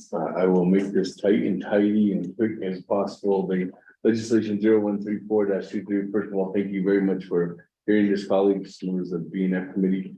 This legislation is brought forth due to an action that was done by the 24th Tribal Nation Council back in December last year. And that was sponsored by Honorable Otto So to eliminate all carryovers. And the caution for concern was that, okay, in that there was no clarification in Department of Justice, Controller, OMB, just to give further clarification that legislation regarding carryovers does not mean personnel lapse fund. So that's the reason why that this is just to reauthorize to make sure that even though that legislation has passed, that there still will be a personnel savings fund. And this was actually amended back in 2011, moving forward. And this is just to reauthorize that and reaffirm to all divisions of departments that they will continuously move forward with us building out our annual budget and with us creating our annual budget and utilizing non-personnel funds that have been budgeted, that those will still be able to be deposited into the personal lapse savings account. So that's what this legislation is for, just to reauthorize that and making sure that there's no further if there's any further clarification, or there needs to be further clarification later on when we're going through the process, that those won't be an issue due to the fact that this is actually moving forward and making sure that this reauthorization and moving the personnel lapse savings fund into the overall recommended statute that was done back in 2011. Thank you. Thank you, Delegate Damon. Colleagues, do we, for the delegate, and the do you have questions? Thank you, Shabazz, appreciate the overview, for Damon. In terms of, as we reaffirm, so I agree with that, we're reaffirming and creating, this fund to help support the classification and pay plan every year. Is there a discussion on, just in terms of the chronic, what do you call that, vacancies? Like, how will this impact the BIM? Or are there gonna be any recommendations? Because we'll fund positions, but then they're never filled. And that's how, that's the root of where this funding comes from. And I understand, programs will submit budget, 10 years, like a position won't be filled. And so I think from this conversation, if we could talk about then what should that look like in the future? Because if we keep funding vacant programs, this is just going to continue to build. And the way that I'm reading this in reaffirming is also saying that this money will be used for classification and pay plans, and it will not be used like for the council discretion for other funding. So is that how I'm reading it? Is that the intent to just make them this funding for classification and pay plans every year? I just need that clarification, because that's something that's a little bit different from what we've done historically in the past. And if we're gonna reaffirm that and we want to move forward, I'm okay with that, but we would need to have a talk about, should we be funding vacant position, or should there fund that's supposed to be developed, maybe they pull out dollars to hire. That's a larger conversation, but I just think there's millions. So last year was like, what they say, like $20 million because the positions weren't hired. We do general wage adjustment. We try to, I forget, sometimes we'll try to do like COLA. But we know that the pay scale has been a challenge. And I just need to know that reaffirming this, is that just the first step of maybe further conversations to see how we can build up or talk about the vacancy issue and talk about how we can scale up the rate, like, I mean, whatever the study says, it is hard to live and work up here in that location. Like, where carrying vehicle, weather, I mean, folks are just getting by. And so I just want to see what it is. Thank you, today. Yeah, Devin, let's turn the time over to the sponsors to respond to the questions posed. So, David? Thank you very much, Madam Chair, and thank you very much, Madam Chair. Probably for the question regarding the intent of the legislation. I think let me go ahead and try to answer your first question. And I think that's a discussion that the whole Budget and Finance Committee can have, either working together with the with not only the controller, but also Office Management, Budget, and recommendations back not only to the BIM, but also to the personnel policy with BPM regarding these vacant positions. And the attribute of trying to say, okay, maybe the significance is not trying to try to fund some of these vacancies every year annually. That conversation, I do remember having that probably back in 2016, and one recommendation was that to fund each vacant position at that time with only $1 in their account. And once those vacant positions, the Navajo Nation Council would create a separate sub fund. And in that sub fund, if those positions were actually filled, they could go ahead and move those dollars out of that sub fund and give that authority to be in, or OMB to move those funds into a certain account. Like hypothetically, let me pick the fair office. Fair office has like 10 vacant positions. Historically, 5 of those are always vacant or something. And each one of those positions will probably have $1 in them. But let's say that we hire somebody in that position.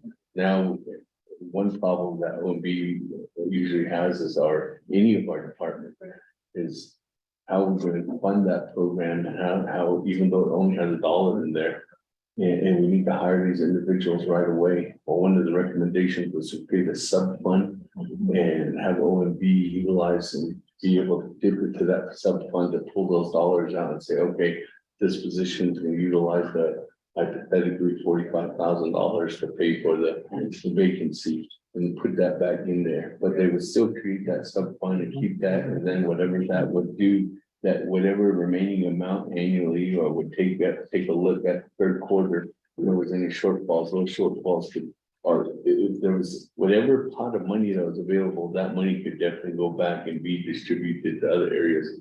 Then other delegates at that time said that was our Budget Finance Committee members at that time said, well, you're just reinventing some other wheel that's like a personal lapse fund.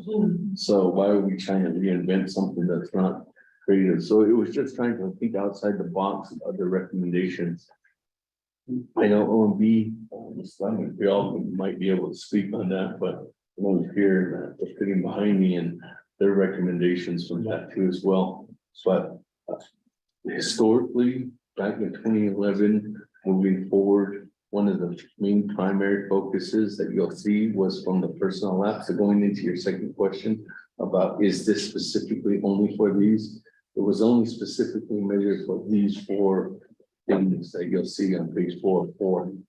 Annual subscription funding for the HRSMS, annual compensation increases for Navajo Nation employees and step increases, or GWA under number 3, and then last a minimum account balance for anything where further, and then it just has steps, and everything else will be going into the UUFB. So this document here specifically says that this is what will be utilized for, but every year, that's under my understanding correct me if I'm wrong, because the lawyers and must be all in that that's in the house. Under my understanding, there's a waiver in there that's put for personnel lapse fund. Because specifically, this is only supposed to go to these things. If there's a recommendation to add a number 5 in there, to add, to put in there to say, okay, this will be also be available to shortfalls. Or what is that? I can't think right now. When the budget comes forth and requested, but it's not unmet need, for unmet needs in here, that could be in there as number 5. To meet the requirements for number 5, but that would be something that I look in us to have this conversation at the Budget and Finance Committee is now. And I just want to make sure that if that is, and we want to have further discussions on this legislation, I'm okay with that, but I would really like to make sure that this comes back, if not, and halts the process. And where we want to work on amendments on this legislation, that we get this done within a timely manner over the next month. If we can't approve, if we're not gonna approve this next week. And the reason why is because I just don't want us to get into like September.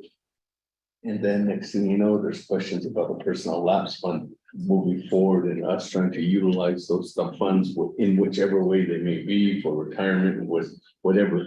Or for another GWA or for unmet needs in that case.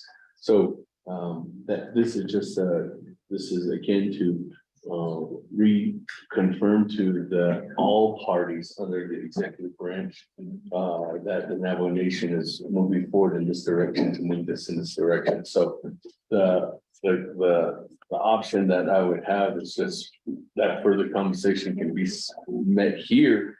But the authority I would leave then back to the Budget and Finance Committee in order for us to make those recommendations here.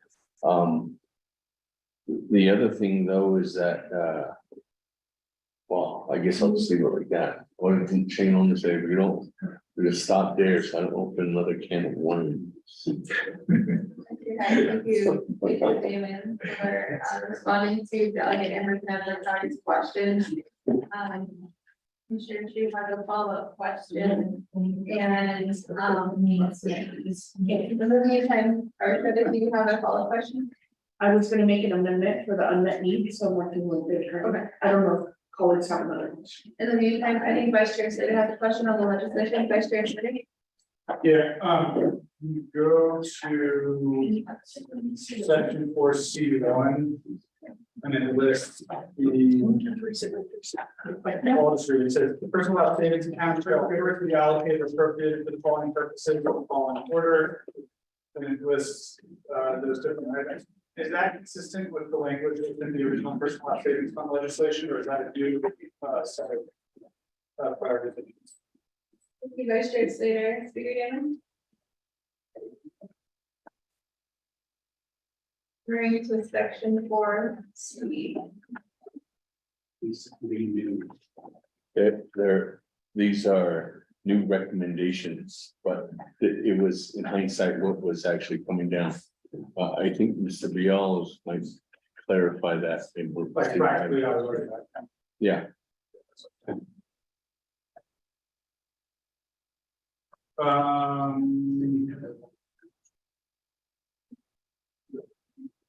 Thank you, Speaker Damon. Vice Chair Slater, do you have any follow-up questions? The only one that I think that would probably be a little more recommended is on the human resource management system, but other than that, the compensations increased Navajo Nation employees, including step bonuses, increases, NLJ wage adjustments, those things are historically have happened. And those are some of the priorities. Thank you, Speaker Damon and Vice Chair Slater. Thank you. In the fixed cost component of the BIM and the annual allocations, do we put any money toward the human resource management system? Thank you, Vice Chair Slater. Mr. Bial is nodding off now. No. I couldn't find back. Or Speaker Davis. What's your? Vice Chair Slater. Okay, Senator, in response to your follow questions. Yeah, thank you. Just, so I appreciate that response. I did request the amendment to add in the unmet needs. So as we move through the budget process, the committee will receive a listing of unmet needs provided by OMB. And that's helpful because it'll give us the appropriate information that we need to make the amendment. So I'll just look for legislative council, because that's how much time is needed, and I can make that. How much time would you need to do that? Thank you so much, Madam Chair.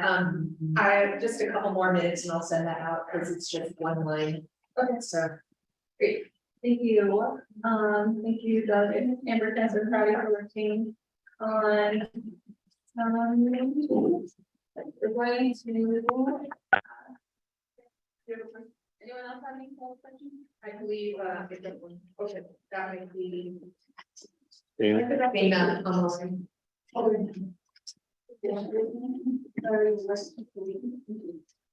Dana, raise your hand. Come on. Dana, raise your hand. Okay, I just wanted, so we wait for the amendment, so the conversation in 2016, that was 7 years ago. Could we just have this conversation come back? Maybe not, should we do it like before budget, the whole process begins? I think what we just need to start talking like with, Director, Debbie Manuel Nez is, what is she seeing on her end in terms of vacancy? We have Chair James here with us, Chair of Health, Education, Human Service. Because this fund deals with personnel, maybe there could be a conversation now of creating that fund, but we need to create that process. Would you mind, Speaker Damon, if I ask OMB a question of are they your agent, or can I just ask OMB a question? Because what I want to make sure is, would they be able to set up a fund to provide that allocation if someone is hired? Like, we develop a fund, would they be able right now to actually move those dollars? While we're waiting for an amendment. Yeah. We're gonna. We want to come up. I'll make it to. Yeah, this is why I want AI, an AI OMB.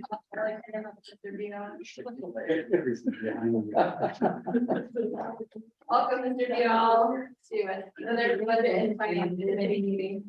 We're gonna give the time over to you to answer the questions posed by Delegate Amber from Mr. Thank you, Madam Chair, members of the Budget and Finance Committee, ladies and gentlemen, with us physically, then over the airwaves, and so on. First of all, let me be sure, Delegate Crowdy, that I understand your question. I came in while you were talking, and what I thought I heard is that you were asking about the vacancies, and is there a way to reserve those funds somehow until they're hired? And then is there a mechanism that could be used to, like midway through the year, in my case, hire a senior budget, just a remaining balance? Am I right?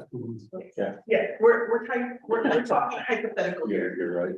Okay, all right. Well, Replace everyone with AI. We could be all good. AI with. Point of order.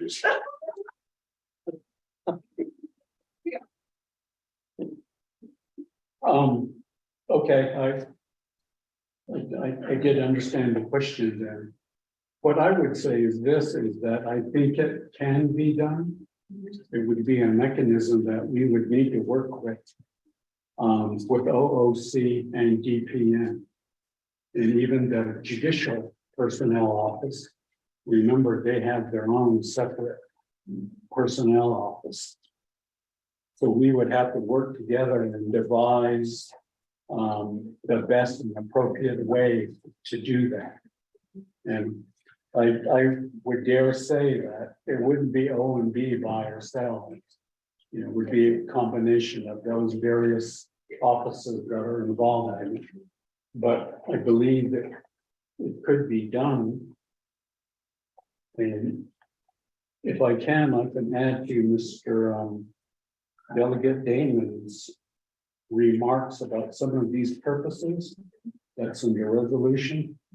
First of all, those of you who are familiar with this, and in fact, the first exhibit 1 that's attached to your proposed legislation is resolution CF0711. So that's the one that is from 2011. And what this particular resolution did is really amend a CAP 4602. So it's been quite a while ago, over 20 years now.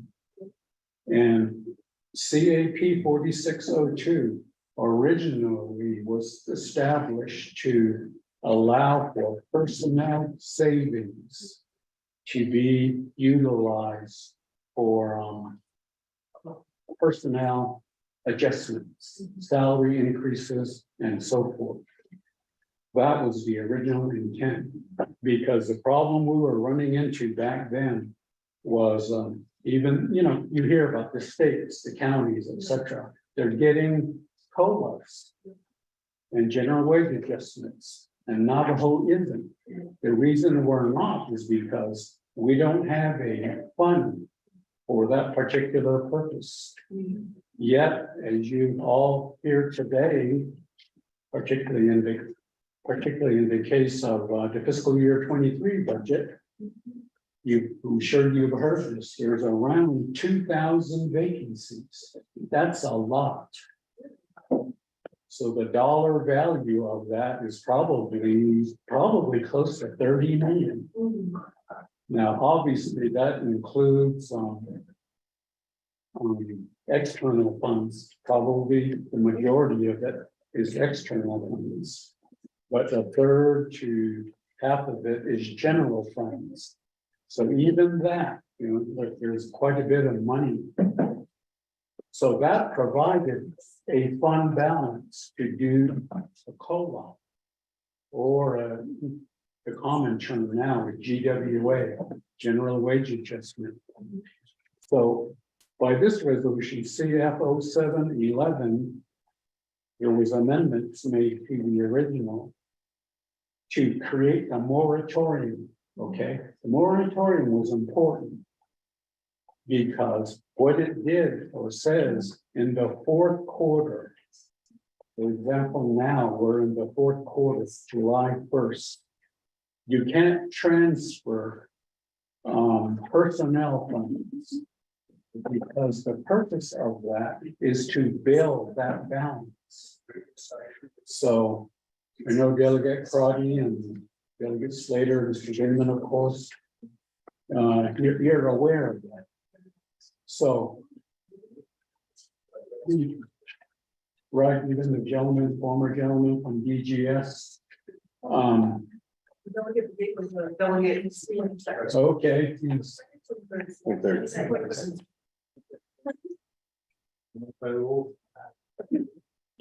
Anyway, the reason for that particular amendment is to build that balance so that during the budgeting process, leadership, starting with the BNF committee, ONB, OOC, and DPM will jointly figure what the projected balance is, 10 million, 12 million, 15 million, etc.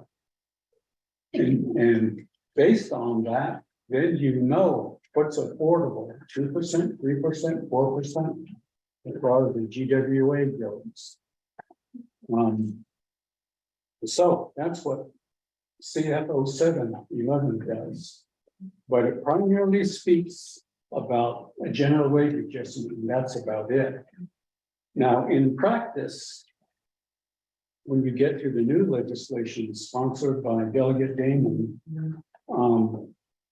he was citing the 1, 2, 3, 4 areas. And the reason for that, adding it in this particular legislation, is to be more specific about some of the possible uses of it. Because Delegate Damon will recall in his days at DMF, sometimes you ask yourselves, can we use this money for this or that or the other? And it's not clear. And the general assumption was that, well, if it's personnel related, you can do it because it's coming from the personnel vacancies. So therefore, this listing here, 1, 2, 3, 4, is additional allowable cost for that fund. The HRS system, I think you've all heard by now that DPM, EHR is going to say, you know, one of their problems is they can't upgrade satisfactorily the human resource system. Yeah. And it's keeping them back, all of us back, all employees, all managers. So this would become an allowable cost. Secondly, compensation increases, including steps and bonuses. Okay, right now, it's just GWA. You gotta have an employee performance assessment done. And then you gotta appear before the step bonus committee. And if they approve it, then you can process the step increase. But it's based on the employee performance assessment annually.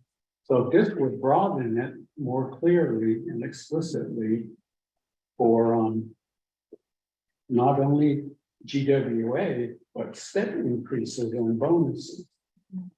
And that's because some programs, again, every program varies.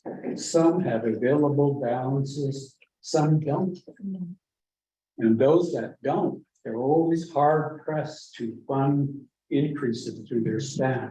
Even when they're approved, they just have to wait till later on down the road at some point, either do a budget transfer or budget reallocation, or if they're an external fund grant, wait till they get a new grant, see if they can afford it. So this will allow for that as well. Then number 3 is the GWA. That's been pretty standard so far. It says if any, and the reason it's worded that way is because in some years it could be that the personnel lacks a balance is not enough to afford and pay for a GWA or a significant one. So in lieu of that, for example, you could give a one-time bonus. Right. And the following year, therefore, you don't have to pay that for that step increase. Right. Anyway. Well, I think it's happened really in 1 year, a number of years ago. And then it allows to pay for HRMS subscription and projected annual compensation increases. Because DPM, DHR, again, I think you've all heard this many times now, is I'm one of them who says that we're behind, the Navajo Nation government is behind the enterprises, the states, the feds, as far as salary goes. So we lose our people once they become trained, educated, experienced, like police officers, right? Right. They go elsewhere. And so we're caught in that cycle. So one of the things that needs to happen is that salary adjustment wage study. There was one done in 2018.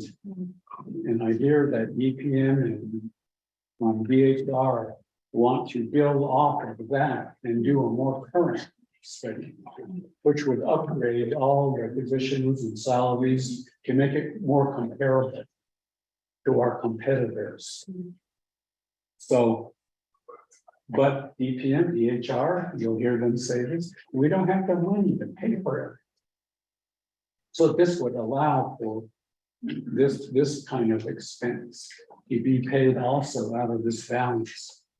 And the other ones that I could mention, it's not listed here specifically, but it's common, it's become common now over the past 6-7 years or so, is the retirement fund.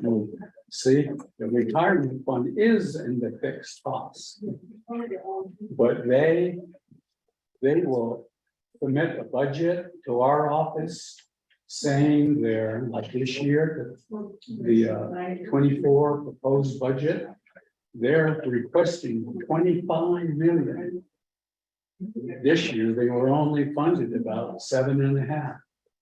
So that's a huge increase. And we don't have that money around.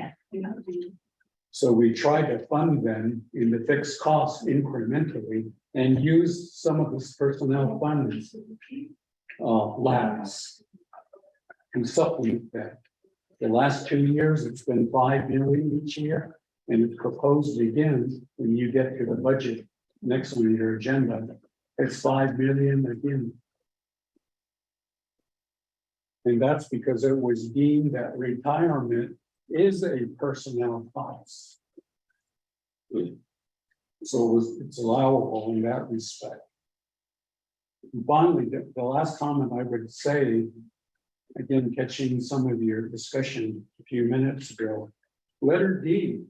So once the above has been satisfied or met, then you can use whatever balance may be for other allocations or other appropriations, which could be Delegate Crowdy, the unmet needs that you reference. So again, just to end my comments at this point, the delegates, the experienced delegates who are veterans here, they know that once the fund balance comes out, probably towards the end of this month or early August, by the time the B&F committee has your overall comprehensive budget hearings, that balance will come out. And we'll know what we're talking about. 12, 15, 16 million or whatever it is. You minus the 5 million for retirement, so that leaves about 12. And you figure, let's say, another 5 million for the GWA. So you're down to about 5 million, give or take. So then you would consider it that this passes as written for these purposes here. And then any remaining balance could be for anything else. And if it's not appropriated, then it just reverts to the UUFB. Madam Chair, that's my additional remarks on the subject. Thank you. Okay, Mr. Vial, Speaker, do you have any comments? Lieutenant Delegate, every chance to try to give a follow-up questions? Yes, same follow-up questions? I do. So actually, Vice Chair had pointed out that, I just want to make sure, so the language on 4 line 12, does that satisfy, I'm sorry, does that satisfy what I'm trying to do here? It looks like after C has been satisfied, then it'll be, savings. It says may be allocated or appropriate for other purposes. Yeah. So I don't need to make the amendment, but I want to thank staff and Vice Chair Slater for, helping me out with that. What I do now want, since we're now saying the subsection C will be, funded first, I need to know more about this minimum account balance. Because then that is not only gonna cover the current amount. So in my brain. So like in my brain, I'm saying, we're in fiscal year 24, so we're gonna create this fund to cover current costs, and then you're saying we're also gonna be creating this minimum fund? Is that what number 4, where, for section C4 is talking about? And then it's, if so, is this minimum fund going to be used for next year, for 2025? Is the minimum is used for next year, or is that minimum just be the baseline and kind of is just held in place? And then it'll just depend on what's available for the next one. I'm just trying to understand how this is gonna be, how this process is gonna work. I still believe in the legislation. I'm trying to think it out. Thank you. Then have I worked with the process? Yeah, so there's, I wish, I don't know if anybody's here from DPM. But DPM is, this is coming off from item number 1, which is the HRMS system. And that is just a recommendation. And if you see in there, it's gonna be a recommendation. So they're gonna put in an amount that's available that should be going in there specifically just. My understanding to answer your question, I'm fair. It's creating a kind of a pot for that funds that are projected for the next year's annual compensation. If there's any specific increases, and that fund would be for the recommendation for the next fiscal year. So when we, like, let's say we're allocating it this year in August, we come up with a recommendation, put it forth, and at that time they would put together the recommendation. They give, we get the letter from Office of the Controller, and there will probably get a letter to say, okay, there's this specific line item that we recommended for the HRMS system would be specifically in there to say that because they put the system together, this is the recommended for the next, this is what they're projecting for the next fiscal year. I don't think that's gonna happen this year due to the fact that we won't have that completed by this year, but I think it's gonna be executed and started on next fiscal year. Mr. Beyond might have a little more knowledge on the developments between, I wasn't specifically at those meetings. But I know the Department of Personnel Management did have meetings with the Office of the Controller, and I don't know if OMB was there. I don't know. Here. This is so informal. Has everybody ate in the room? Are we good? Is anyone hungry? Oh, they're hungry. Okay. All right, because I have, but I'm not gonna eat it. Okay, I just want to. Would you be off? You want chicken? Come on. I'm here.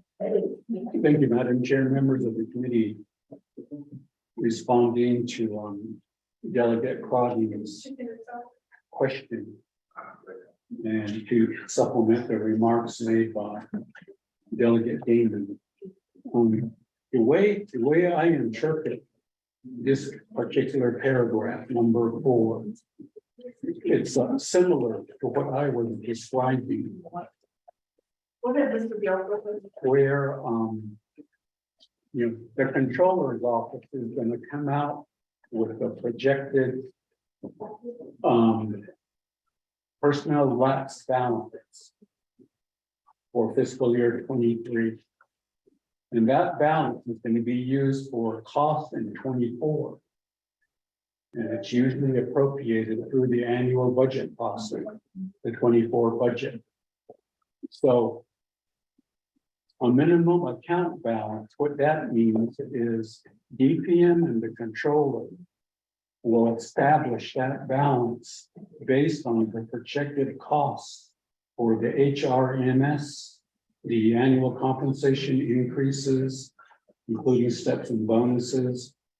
So whatever that amount is. Again, like I said, maybe 5, 6, 7 million. I don't know what that's going to be, but it could be that amount. So that's a minimum account balance for those particular purposes. And again, it's similar to what we do today. It's just put in writing now.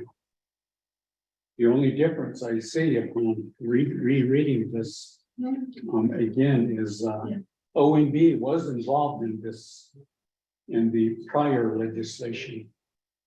But we're not, which is okay. You see up to OOC and DPM. I think I had feelings here. Okay, thank you, Madam Chair. Thank you, David and Mr. Bial, Senate Delegate, and Member Grimes, do you have any follow-up questions? I do have a follow-up question. So this, you're at, Speaker, this is a challenge. You're asking us to support creating a minimum account balance, but we don't have any idea what that looks like. I know you asked for BPA. So then hypothetically, what we're looking at, if we pass this in this fiscal year, are you planning to develop a minimum account balance this fiscal year? That would be my question. Okay, the minimum account balance is basically gonna be the 3 items on top. There's gonna be an allocation to fund HRMS, and then it's gonna be a recommendation. Like, if there's any kind of step increases from the different departments or funds, and that would nation employee that DPM is gonna come up with that portion of funding, and then also the general wage adjustment. Now, if whatever the Budget and Finance Committee takes into recommendation, it's still going to be up to the Budget and Finance Committee to make that recommendation. When we get that information from the Navajo Nation Controller's Office, when they give us that amount of the personnel lapse savings funds balance. And the recommendation at that point would be like, okay, DPM, I can't speak for DPM right now, but hypothetically, DPM is gonna say that we're gonna need this much money for the HRMS system, let's say 500,000. Then we're gonna need another 250, 300,000 for possible step increases this year. And then we're gonna need $4.5 million for a 3% GWA. So that's what that, and we would approve that and make that recommendation. So it's something that we currently already do, but it's just worded differently right now. But as a minimum account balance. I don't know if Mr. Bial wants to add on to that. Mr. Bial? Well, Delegate Damon explained it pretty good. See, again, all this does, 1, 2, 3, 4, is just put in writing some of the general assumptions that we've used through the year, because the prior legislation was just general. And now it's a little bit more clear and specific. Thank you. Mr. Bial and Speaker Damon. I'm gonna go back to Delegate Everton for probably some follow-up questions. Vice Chair said it also has much after that. So, for this, I'm back to the minimum account balance. This is what UUFB is. UUFB is my understanding is all the funding that's dropped into multiple accounts. Wouldn't that be able to be, wouldn't UUFB be able to cover the cost that's stated in number 4, rather than creating a separate minimum account balance? Because you have, like, you have We have UUFP, which is a weird pot of money. Anybody who knows here, so it also has a minimum balance that we keep, like a certain percentage, 10%. And then we'll have, so we have a minimum balance with UUFB. And then whatever is kind of left over in this pot, like that's the 10 million. So we have this money here. So I'm just trying to say, are we replicating the UUFB minimum amount? But I feel like we could use that money if we need it in the future to cover costs. Let me know if that makes sense. And I apologize to committee members, but visually, it's helping me try to navigate where the money's gonna be, because I don't want to create a pot of money to sit there if we already have another option. Well, I'm not gonna do that. No, go ahead. Yeah, Vice Chair Clear actually has some comments. We actually have an appropriations act to allow expenditure down the minimum fund balance. So I think we have to waive that. I don't remember what the provision is, right? So to get to the minimum fund balance, we kind of do that. The whole point of that is to preserve, just some urgency or whatever. I guess, why would we be making allocations out of something that we're trying to preserve as opposed to preserving a certain amount that's not gonna be, that hasn't been expended? And then we're gonna automatically expend it for the HRS system. Vice Chair Slater, do you have any other follow-up questions or comments? I did. That is, David, you did say, okay, 3.5% GW, right? In here it says, but not including a following year general wage adjustment for the subsequent fiscal year. So I think it's only the HRMS and potential step increases or bonuses that you would keep as a part of that minimum amount balance. Because if you're gonna keep a whole GWA, then that'd be like, you wipe out the money to develop that next year. Okay.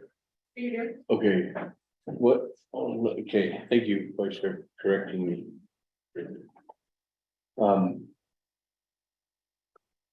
Maybe that we're crossing lines of minimum account balance, with minimum fund balance for the UFPA, but I understand what that concern is there. I think number 4 really just is stating, and thank you for that clarification. Number 2, that the priorities, these are the priorities right here. The priorities will be 1 and 2, and if the controller comes out with and DPM both sign a memo, on that memo, it says that there's gonna be 500,000 for HRMS and then 500,000. They're gonna ask as that recommendation, can Budget and Finance Committee approve this recommendation? They're gonna ask us that every year. That's the way I look at this. Can you approve this minimum of fund balance that we're already doing right now, but it's just that's the priority every year. So our priority in this legislation is that, every year, those top 2 things are for sure going to be coming out of the personal op savings fund. So when the budget comes together, and when at 11 o'clock on the last Friday of August, when we put the budget together, the minimum fund balance recommendation, or the personal lapse savings fund balance recommendation, will be like before any other recommendations, whether that be retirement, whether that be GWA, whether that be Baja Lake Senior Center, that we're the Department of Personnel Management and the controller are going to ask for these first 2 things to come off top, basically. Almost, okay, I don't want to mix it up, but maybe almost like a fixed cost out of the personal lapse savings fund, that these 2 things are funded first, because these are the things that need to make sure that in order for us to continue the process of what the original intent of the personal lapse savings fund was created, how it was created. And did I just mess things up, Dominic, or am I on the right track? Well, you said Baja Lake.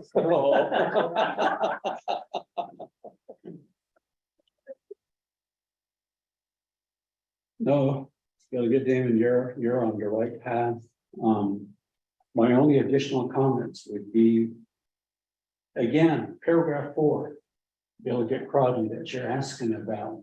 It's simply a way to describe what already occurs.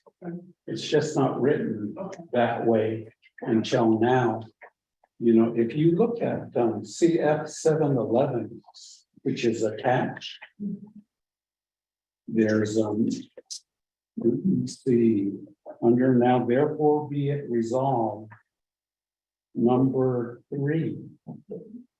This was the amendment I mentioned that was made in 2011. It talks about controller and DPM and OMB shall establish a ceiling for the personal lapse account.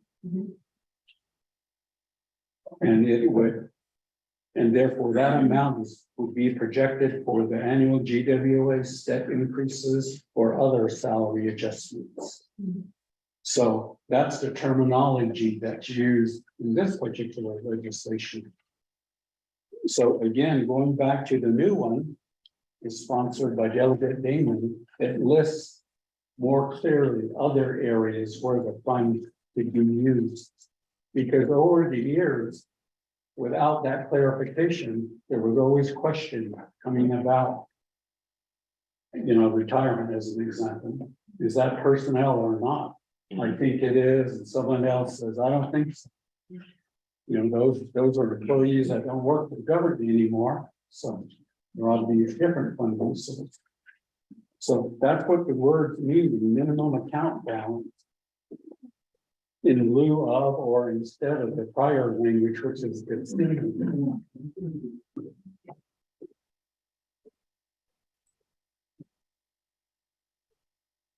That concludes the response, Field? yes. Okay. And then Delegate Edwards. Yes, thank you. I didn't realize so many questions would come up, but I think it's a good conversation. Yeah. So you mentioned fixed costs, and now looking at number 1, that fits the definition of fixed costs. So why would we allocate other funding to cover that cost, or because we under fixed cost? If you make question, I'm gonna pull up the list that was sent out. I'm just gonna see if historically, so historically, like fixed costs would be like FMIS, but once we finally pay that off, then they're no longer fixed costs again. But if this is an annual reoccurring system, I would just need to know if it's considered a fixed cost or not. Thank you. Do we have anyone from OLC on the call? I know Lauren was here, but I don't know if anybody wants to do that. Dana? Hi, this is Controller McCabe. I'm here. Hi, Mr. McKay, we're looking for either Dana, Lorraine, or Loya. Definitely. Yeah, but then it's regular general. Yeah. It's personal life. Yeah. It's always a balance. Number 1, HR historical. HR subscription costs. Yeah. If it's a static one, you can kind of argue maybe, but I mean, FMIS. Remember, that's why I asked earlier, that was my first question. It's not currently included in the fixed cost of each. You have to be paid it off. FMIS is included in that. Fixed cost, but daily subscription fees, or whatever it is. Is anyone from OLC on the call? Dana or It's a yearly subscription. Yeah, the same thing. I thought loan is paid off, but we still have to pay yearly subscription. Then the upgrade, I guess. So that fixed cost. I would think so. It's the same amount on, that's. I think we should find out for. Because maybe. That's why I asked the question. No. I'm glad you. No, I mean, find out how much it costs. So. Just to answer Madam Chair Crowder's question, I mean, we could technically move this over to fixed cost. But I guess the hindsight was okay, since we're talking about just to meet what the personal lapse savings fund was created to do, that this would fall in as an expense under there. So Because of that allocation, that's something that could be put, but if you want to add this annual amount to fixed costs, then that should be something that we could have, but the reason why is just that it's not funded right now, and you just need that to be funded, and it just falls within a recommendation to be funded from the personnel activity. Thank you, Speaker James. Shada, do you have any follow-up questions or comments? I do. Vice Chair Sims?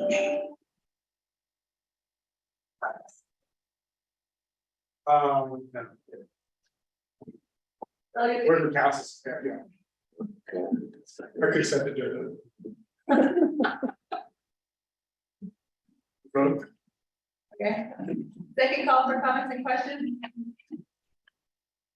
Third call. I hear none. Nothing to do. Roll call vote on this. On legislation 1343.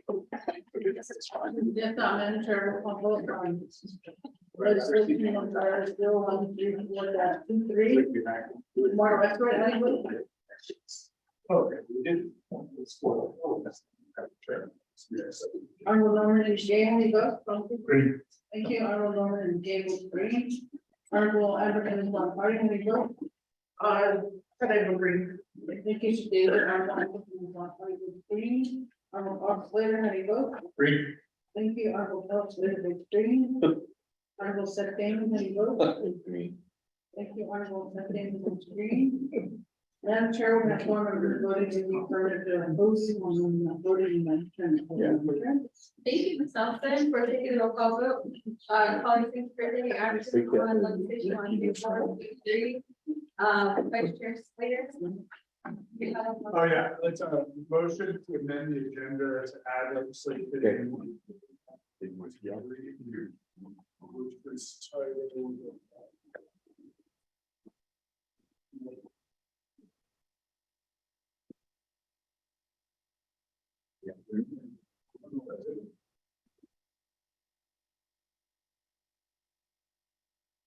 There you go. I was under my file papers. The act related to resource and development budget finance and the PSC committees and the navigation council amending resolution. Number CF 0523 to remove the funds reversion deadline because we got it fire district and rate. Quite happy by a series that we ever have to see them again because it's a big issue. That's the other ways. Thank you, Vice Chair Slater. Do we have a second to the motion?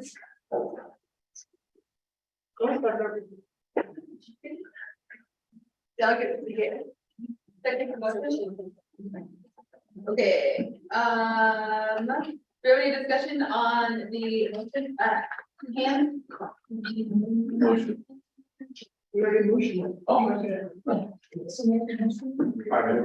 Ms. Nelson, can we take a roll call vote on the motion to amend the agenda to add legislation? Jay didn't need your vote.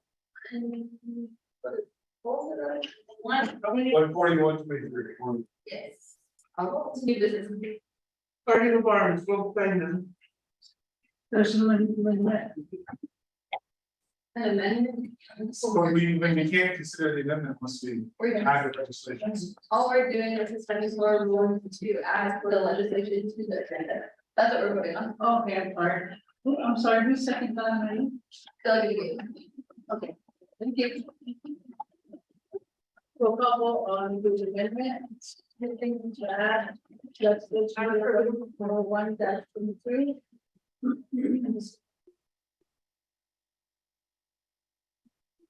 Well, You gotta stay in here. Honorable African Party, any vote? Thank you, Honorable African Party, will screen. Honorable Norman Gay, any vote? Delegate, okay. Norman, How do you vote? green or red? Honorable Councilor, Green. thank you. Honorable Councilor, screen. Honorable, second, how do you vote? Thank you, Honorable Secretary. Honorable Mara Asper, how do you vote?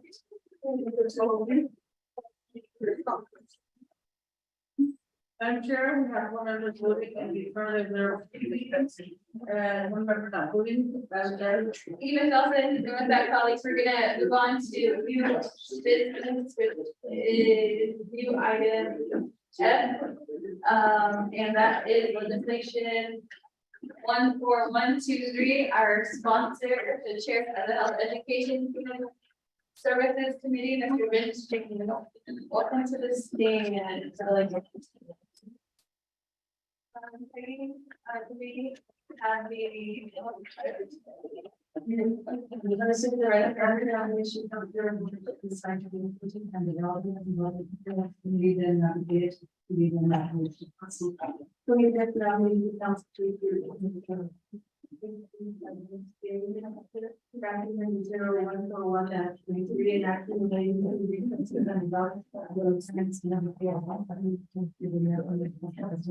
Many resolution number C, I will find, reach to.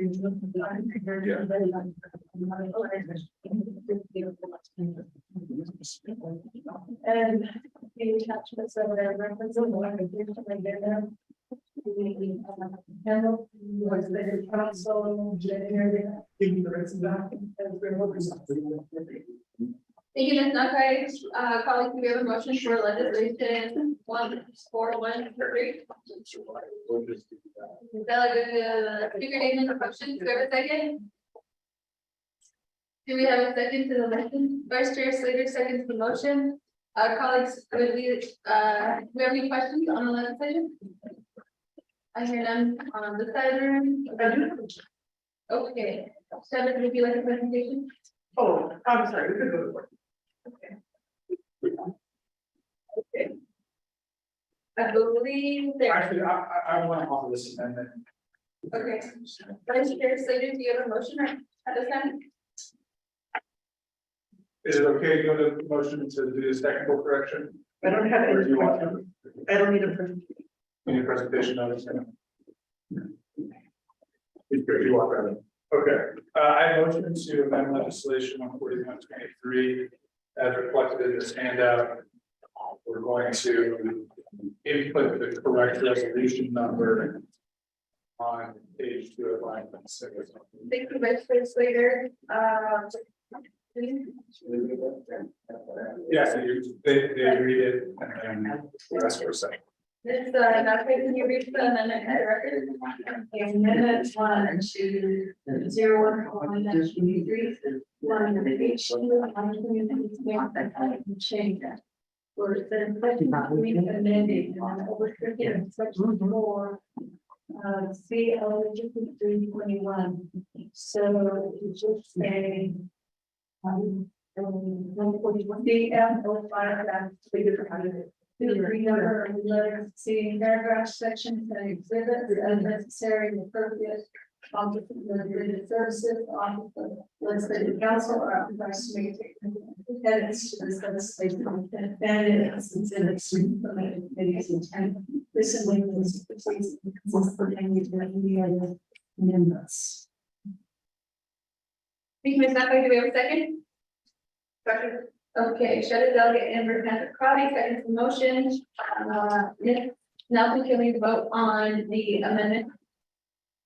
Yes, Madam Chair, we'll vote on the amendment. Norman and Gail, you vote. Great. Okay. Thank you, Norman and Gail, votes green. Arnold Sabine, how do you vote? Thank you, Arnold Sabine, votes green. Arnold and Ms. Voting, how do you vote? Sorry, vote green. Thank you, Shadena. Arnold and Ms. Body votes green. Arnold Paul Slater, how do you vote? Great. Thank you, Arnold Paul Slater, votes green. Arnold Lamar Lasser, how do you vote? Madam Chair, we have 4 members voting in the affirmative, 0 opposing, 1 member not voting, and Madam Chair not voting. Madam Chair? Thank you, Ms. Nelson. Ms. Nakai, can you read, the legislation? Yeah. Amendment 1 to legislation number 01/23 on page 2 at line 36, making the following change, section 3 and then section 4. CO 2-21 is restricted, the language CF 5-22. Thank you, Ms. Napre. Colleagues, I believe there's a question on the legislation. Oh, are you finished? Yeah, that's the second reading, so. Okay. There's a question. I called for a vote on the amendment 1. You already voted on the amendment. We did amendment 1 and then we did a second read. The second reading of the legislation. Read into the main. And I do the final. I thought, We We're had. back to the main motion. Yeah, we're back. I thought you, We're I back. thought you said I'm calling No, for the question, and that's why I asked for a second reading. of the legislation. We do the second reading of legislation and we do the call. I just went back. And then you asked for the second reading. Well, there was a question and then you offered the amendment. So I was gonna go back to the question, but do you want an amendment? Okay, so just one question, I believe that, Delegate Patty had. Oh, thank you. I appreciate it. I was just gonna ask if, Chair James can just provide, I love this word today, tight and tidy. What are the challenges in spending the dollars? Because this was presented as like an emergency need. And so I just need to know what's the block and if there's a policy that needs to be addressed or is it just an internal process? Thank you to the Chair Parrish. Thank you, we're gonna pass over to the sponsor, call back to the budget side. Thank you, Chair Don Paris, and then committee members of Budget and Finance. In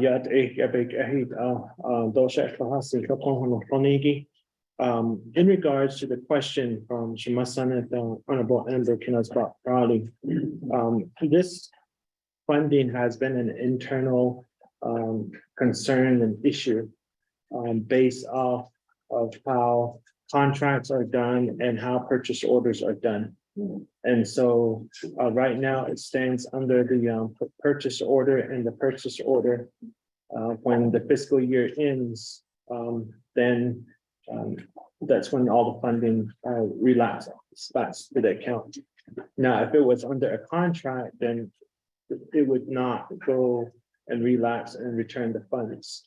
So it's an internal, that's one area that we're facing. Number 2 is this, the brutal impact that we had from the pandemic regarding automotive industries, and trying to obtain the Ford fire trucks and then the Dodge ambulances. So that's another issue. So we just don't know when those are going to be fully completed and delivered to the state of Arizona, in this case to Phoenix, Arizona. And so at this time, we're just kindly requesting that we just don't have a time frame or a deadline on this legislation to move forward with this project. So that will be my response on Chair Paris. Thank you. Thank you, Delegate James. Do we have any further comments or questions? Shetty? Oh, yeah, thank you. I just want to ask, Chair James, is there anything as an oversight? Do we oversee like OMB and OOT? Is that an issue there, or is there any way we could help support you to get this prison order completed? No, we got the clarification. I'm sorry, Chair. Sorry, Chair Paris. So we got the clarification and we resolved it. Instead of being a purchase order, we moved it into a contract. So that's taken care of from internal OMB and OOC's point of view. But right now it's just mainly the outside source of the building of the vehicles and then the transportation of the vehicles. Thank you, Delegate James. Shetty, do you have further questions? No further. Many members of further questions? Second call. Third call. I hear none. Ms. Elton, can you talk about the legislation? Yes, Madam Chair, we'll vote on the legislation number 0141-23. Honorable Norman and Gay, any votes? Thank you, Honorable Norman and David Green, Honorable Member Ms. Von Carter, any votes? I vote green. Thank you, David, Honorable Member Ms. Von Carter, Green, Honorable Secretary, any vote? Honorable Secretary, any vote? I vote green. Thank you, Honorable Secretary, votes green. Honorable Charles Blazer, any vote? Green. Thank you, Honorable Charles Blazer, votes green, Marta Esther, any vote? What? Green. Green. Okay, is that green? Okay, thank you, Mark. I heard the thing, Chair, my members voting in the voting one. We're gonna try to vote on that. Even though. President Finance, looking forward to seeing you tomorrow. Okay, thank you, all members, Collins, yeah. That's all I can completed our new business. Move back to old business, which is legislation 14253. Before we go, I'm gonna ask if Ms. Lorley to Posse. Are you on the call? Oh, okay, Ms. Lorley is on her way. I'm walking over there just right now, Madam Chair. Right, okay. I'm gonna turn that over to Vice Chair. We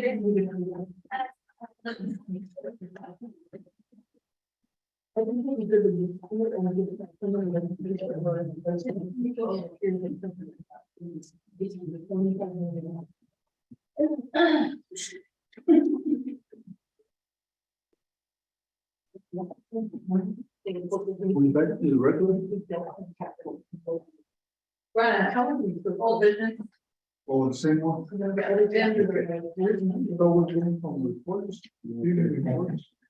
New business to old business to reports.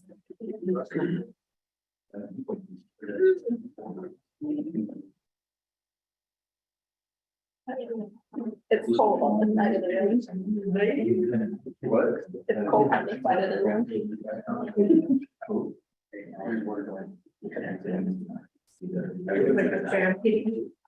Yes. Double Yeah. thin.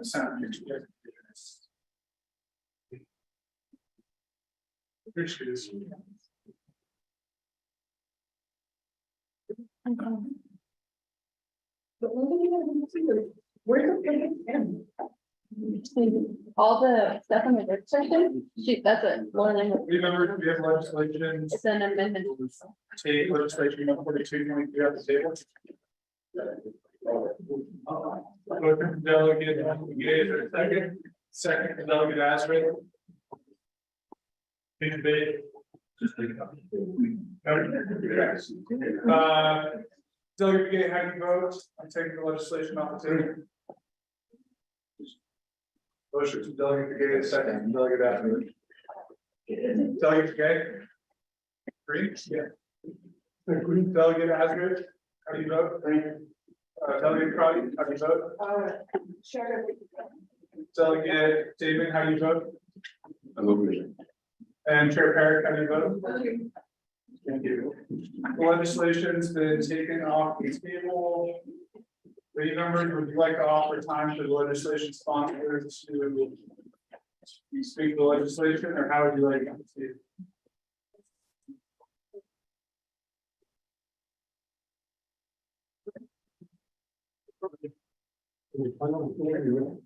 Oh. Just got it. You already pressed What's wrong? I figured out something.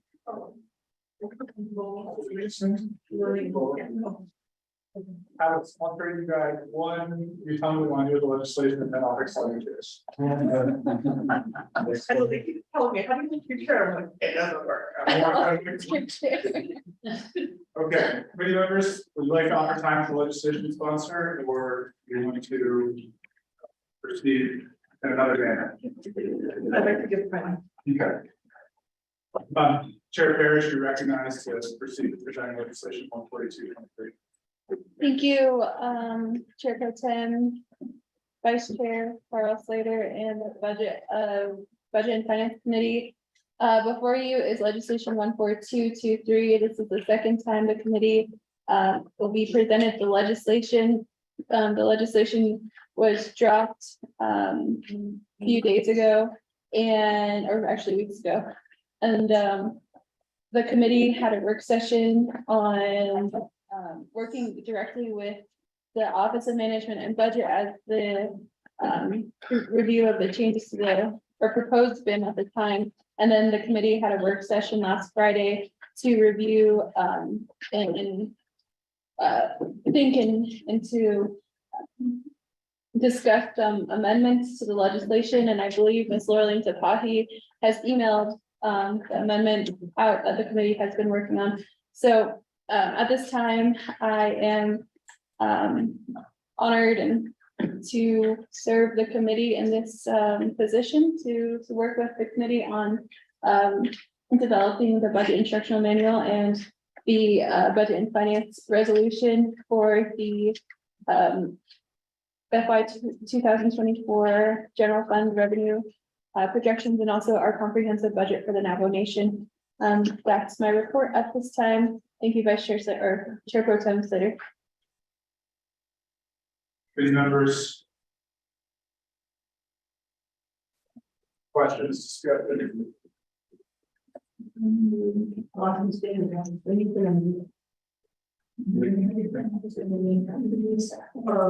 Vice Chair? Yes, you are not. So, I got a today for that update. Is there an amendment that needs to be made? And has that been provided via email or? So 301, Peggy does not got sent out. What was forwarded from Ms. Tapahi to her. New Testament to her, to Dana, to Dominic, to Mel, to Cordell, to Erie, to Hillary, or if you should see yourself, to Kristen, so none of the committee members. So. Yeah. But this, no, I think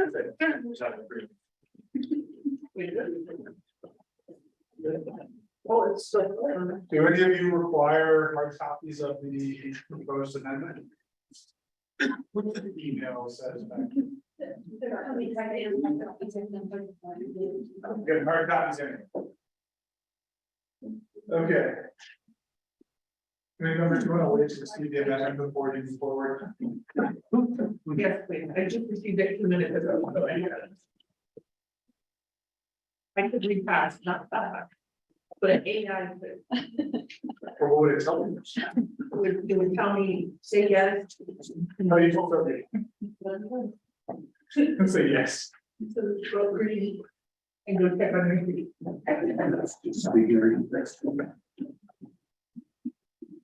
Why not? So are we on the clock? Motion to reset. 5 minutes? A minute and a half, 15 minutes, okay, Chair is gonna say we're gonna recess for 15 minutes, we'll return here at 3:20. So I think I can talk about AI all the time, you know how. Oh, is that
Okay, it's unmuted.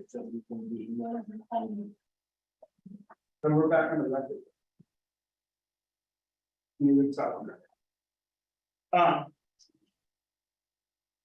Many members of the proposed amendment before you, legislation before you, it is your discretion how you'd like to proceed with legislation. 14223.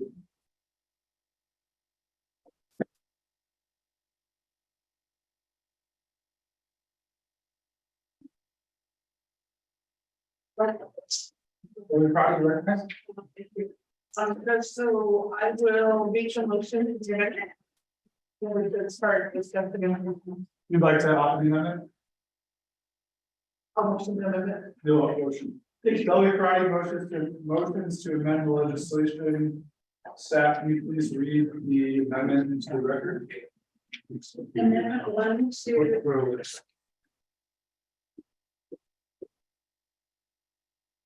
The one that we're talking about. Yeah. Question, why? Why want to get in and the end of the sentence, but I'm overthinking this question.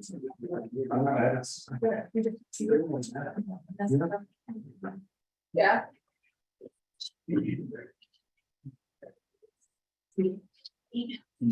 Oh, email. Yeah.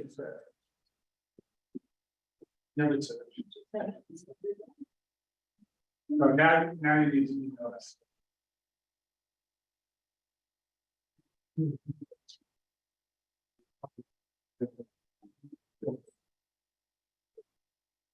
But one day we'll fix it, yes. BNF, I just present sent you out the second version of this amendment. 322. In the time that is, when you can hard copies as well right now. So this reads, unless I want to. Wait, I don't know, I'm not motioning that.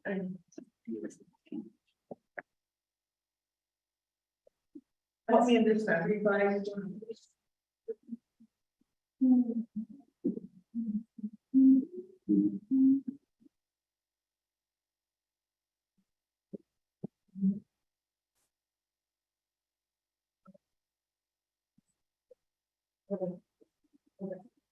Okay, so I'll mention the revised amendment. This is the revised.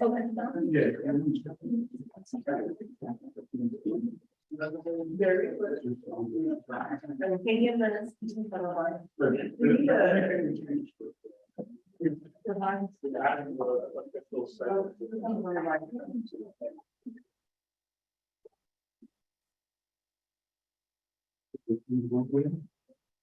The tax notes. All right. Okay, well, let me keep moving. I'm gonna start reading into the record. On page 3, after line 17, insert the following new paragraphs, G and H. The Budget and Finance Committee has removed navigation through dredge sheets agreement dated June 28, 2023, attached here to as exhibit C, for reference purposes only. The branch sheets recommended allocations have been duly considered by the Budget and Finance Committee.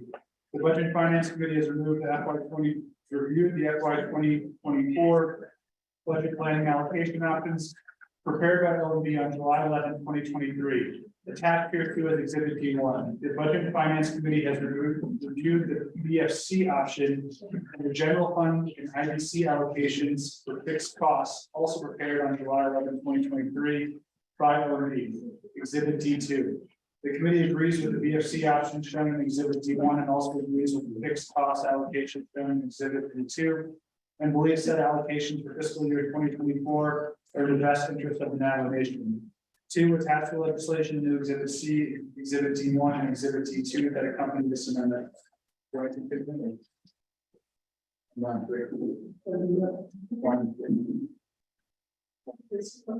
Replace that.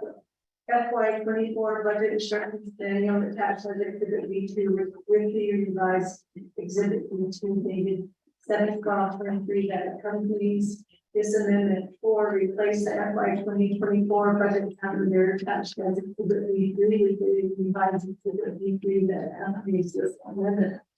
5, on page 4, starting after line 15, insert the following new paragraph E and F. New language, E, the Budget and Finance Committee hereby approves the BFC option for FY 2024 revenue allocations as shown in the attached exhibit D1. And the Budget and Finance Committee hereby approves the FY 24 general fund and IPC allocations for fixed costs as shown in exhibit D2. 6 on page 4 after line 30 and start the following section. And this is all in language, section 4, directive A. Final training version of the budget instructions manual again attached in exhibit B2 shall be prepared from the Durham version approved at the Budget and Finance Committee meeting on July 12, 2023. The final clean version shall be prepared before public posting on the OMB website.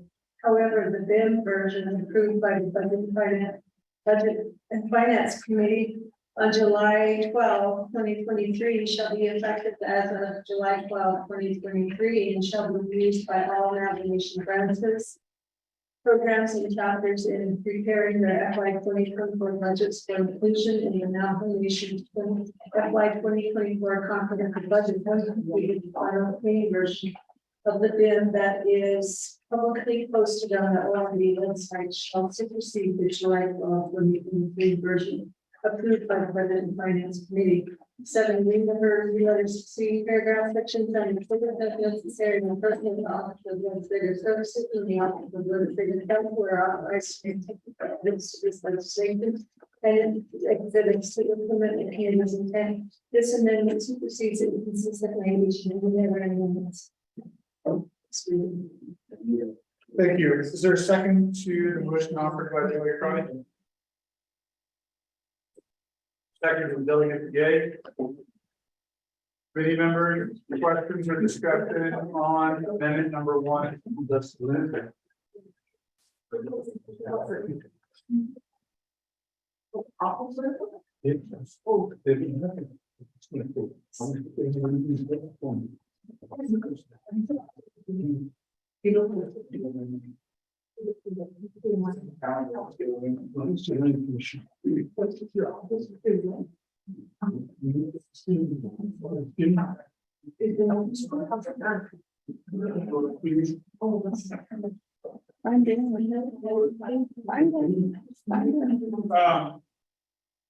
We have exhibits C and D1 and D2. There's no exhibit. And to clarify, the BIM has been distributed to the committee as amended. This is the Office of Legislative Counsel. Has the BIM been distributed to the committee? It is presently not printed. The revisions that's been. So I have not received an email saying this. The budget instruction plan? Where? Did everyone in the committee? You all get this? This is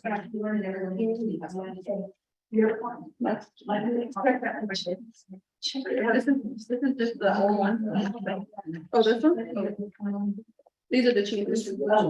Okay. Okay. And the last thing I need to ask is, so that's D2.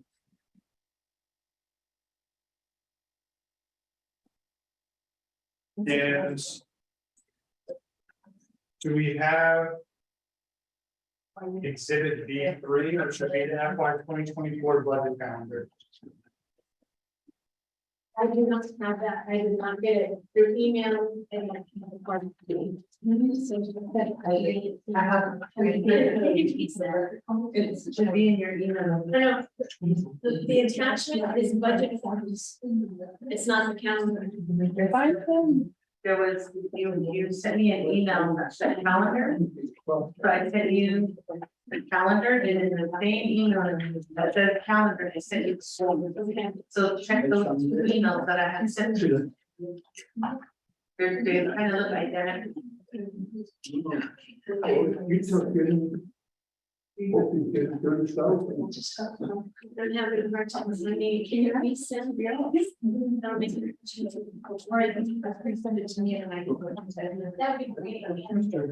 Send it to you. So, wait, so is there a budget counter? If not, then let's, the amendments out of order, we're gonna go back to this. The revised budget calendar is getting it right. I'm gonna get it printed right. Okay, well, I didn't confused because you asked me for the calendar and you said you're gonna make changes, so I don't have the changes that you requested for. Yeah, because you asked me. The amendment just out of order. No, there was just a child that wanted to, I can show you the email. So, committee, can you please start a conversation? So the committee now is back on the main motion. Okay, so what can we do to fix it? And you'd like Is that you're asking what we do to fix it? That's Right now, it's the committee's discretion whether you want to pass the legislation as it stands, or if you want to amend it. If you want to move forward with this proposed amendment, then we need to have all the exhibits attached to it. I don't want to coach anyone here, so. How much time do we need? Can I ask legislative council, how much time do you need to have all of the,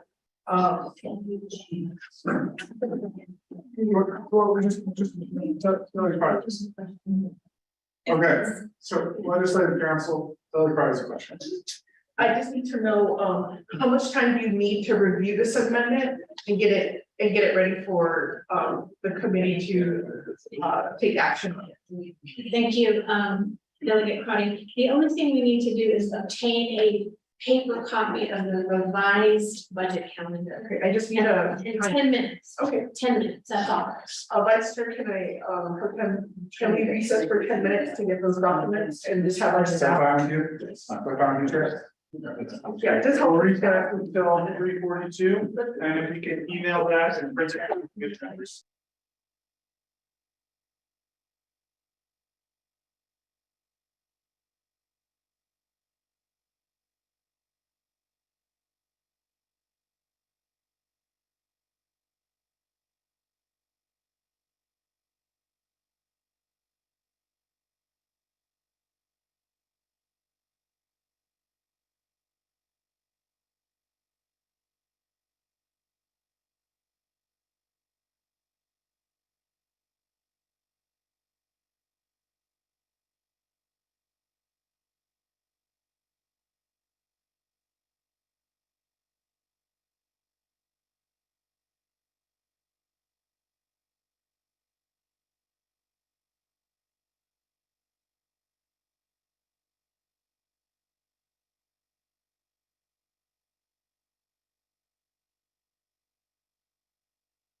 Back session is 3:42.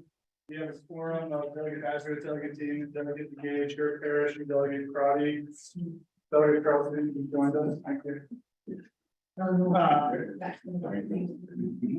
There was a proposed amendment from Delegate Crotty based on discussions that we have had.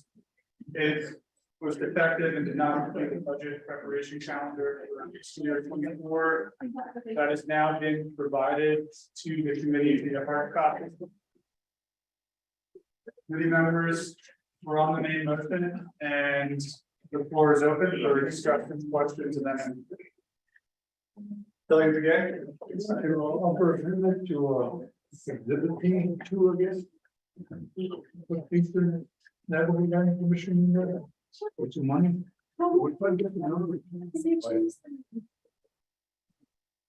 To exhibit D2. Yeah. Eastern Land Commission. Give me one of this. Stand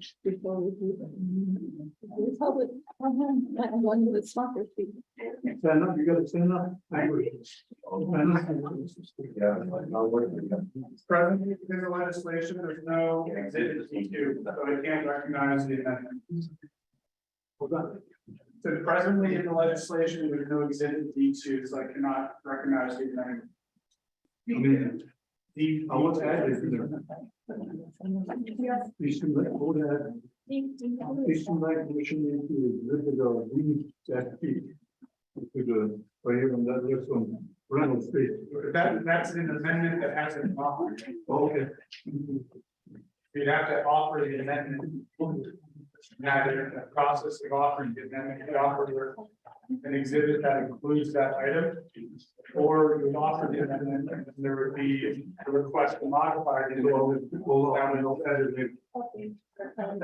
what you'd like to do. Yeah, hold on, that on. So committee members, we're on the main motion for legislation 142-23. It's on the amendment. The budget preparation calendar is offered, and that is in that proposed amendment, it's item D3. So all of the exhibits in that proposed amendment are with the committee. I got it. Well, Vice Chair, can you recognize my motion? For amendment 1. Delegate Crotty, would you like to offer the amendment that you offered before now with the correct budget calendar? With it? Okay. That amendment has been read into the record, and we now have the appropriate exhibit, so we do not need to read it into the record again. Committee members, we have all the exhibits, which include the budget preparation calendar, the band, the process of underlines, and exhibits C, which is the pre-branch agreement. C1, which shows the planning allocation options and the selected option, which is at the bottom of that page. And then the fixed cost program budget, which is.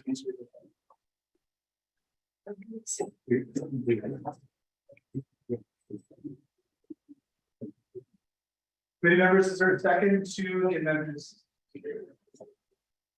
We have a second from Delegate Azra and a motion from Delegate Crotty for amendment 1. Committee members, is there discussion or questions on amendment 1? We don't have the pictures of these. Things from where the leads, I believe, we've done. I mean, these. Yeah. You had to fix costs by definition, you have to give them some. That money comes from the legislative branch. You take out the. No, we're not there yet. That, or the NLC. No, at this point in the budget, we don't worry about that. $25. You have to establish planning. What's the difference in? But we take it off the top, then you have to reduce it from some. So you can either evenly distribute across all of them.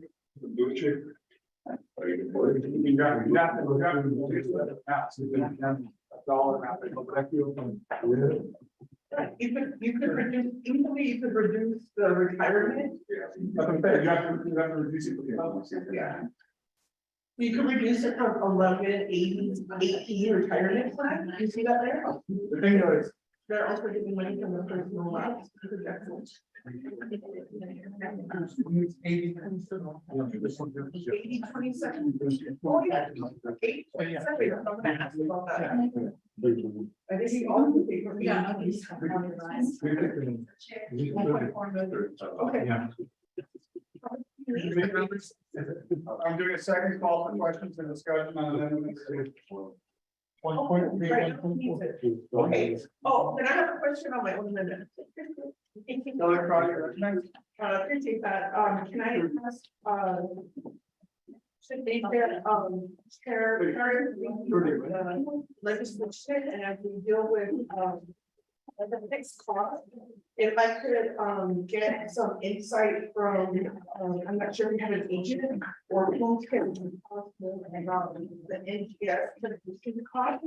And where we come to number, 1,400,000. Thank you, Vice Chair. Thank you, other project. Members, are there any questions or discussion on amendment number 1? No. Chair Barrett, you recognize him regarding project question? Thank you, Chair Pro Tem, Vice Chair Slater. Thank you, Budget and Finance Committee. I'm going to turn the time over to Mr. Dominic Fial to explain the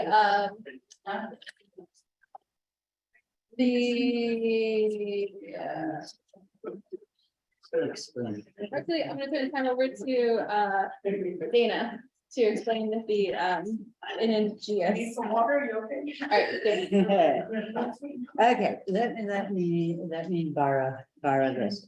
So, the question is about the, we're looking at proposed exhibit D2.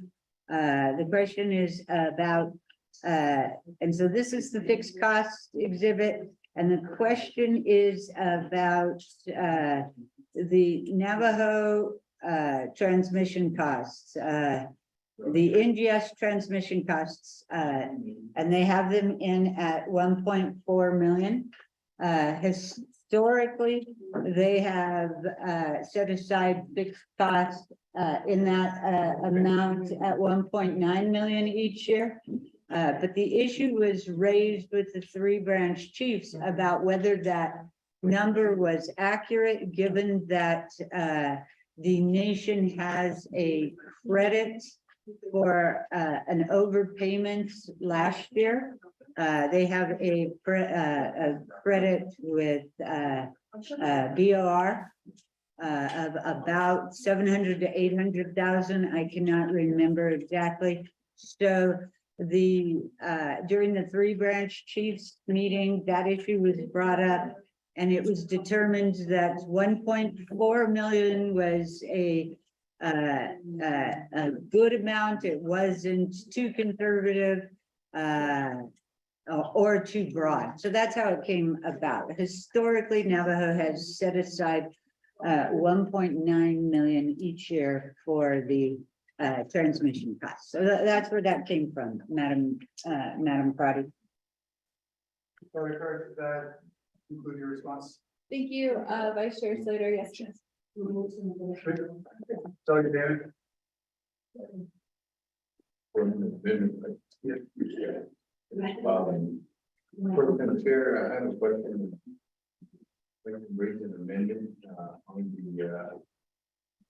the exhibit D2, but is I know that we indicated that you're looking for a new exhibit D2. As a program chair, you're asking for a new exhibit D2, or would strike out and then revise one word and be collaborated to get thinking and to establish a new one. My question to you is, as the chair, as the program chair of this, of our second of our meeting,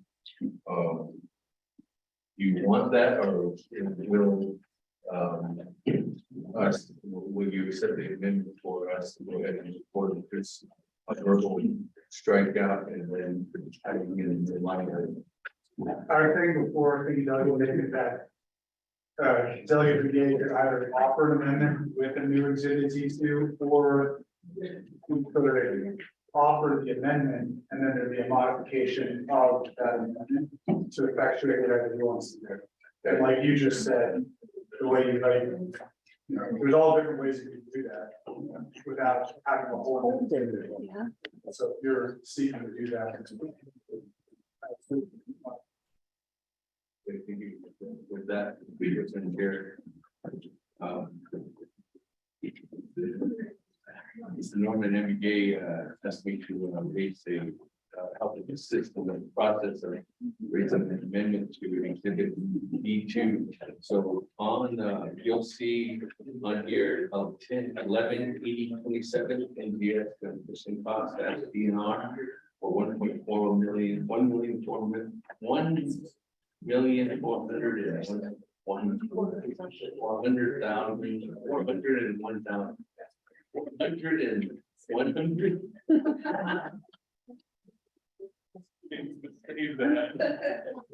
to reduce that amount to $1,370,000.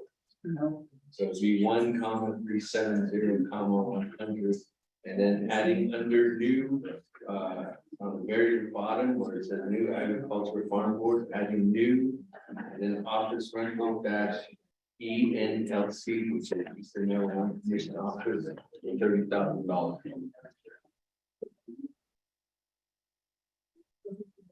So that request modified to delegate Friday and delegate Andrew? Yeah, that request modified and Mr. Person Chair, that request is office rental spaces needed for Eastern Illinois Commission Office because they rent out their office building out of the Navajo Technical University.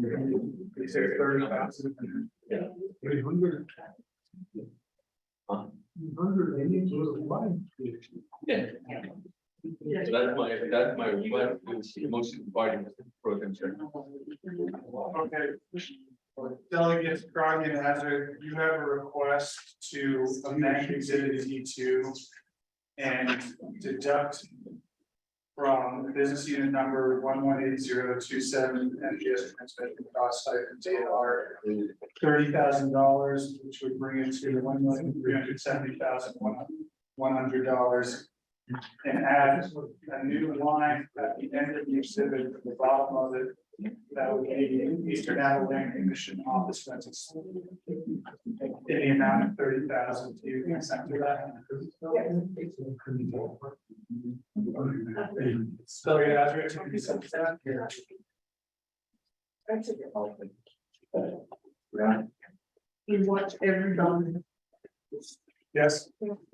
Okay. To the office of legislative council and to the office of legislative services, do you understand how that would be incorporated into the amendment? I believe so.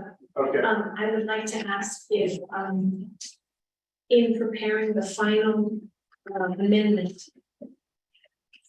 we're switching out from the original D2 that was attached to the amendment, will you replace with another? No, or no? Is that, I'm confused, you asked for, you know, you prepared and have it included that it has that in there, so. Yes. Okay. Sorry, but that's what you mean, Ms. Allen. Sure. Okay. Okay, so. So put that in your. Yes. Okay, so Office of Legislative Council will work on that amendment. To be included as a part of this amendment. We have consent from the parties. We'll move forward with discussion, and questions, etc. Of course, we'll have a second reading of the amendment because there was modification. Are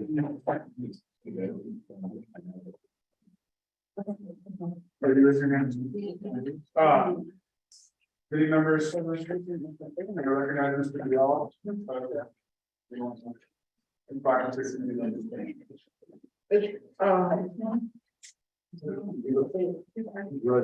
Right on. What if he says no?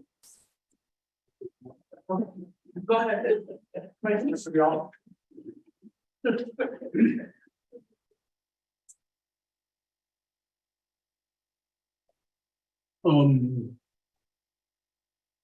Chair, vice chair, budget and finance committee members, and everybody else that's with us this afternoon.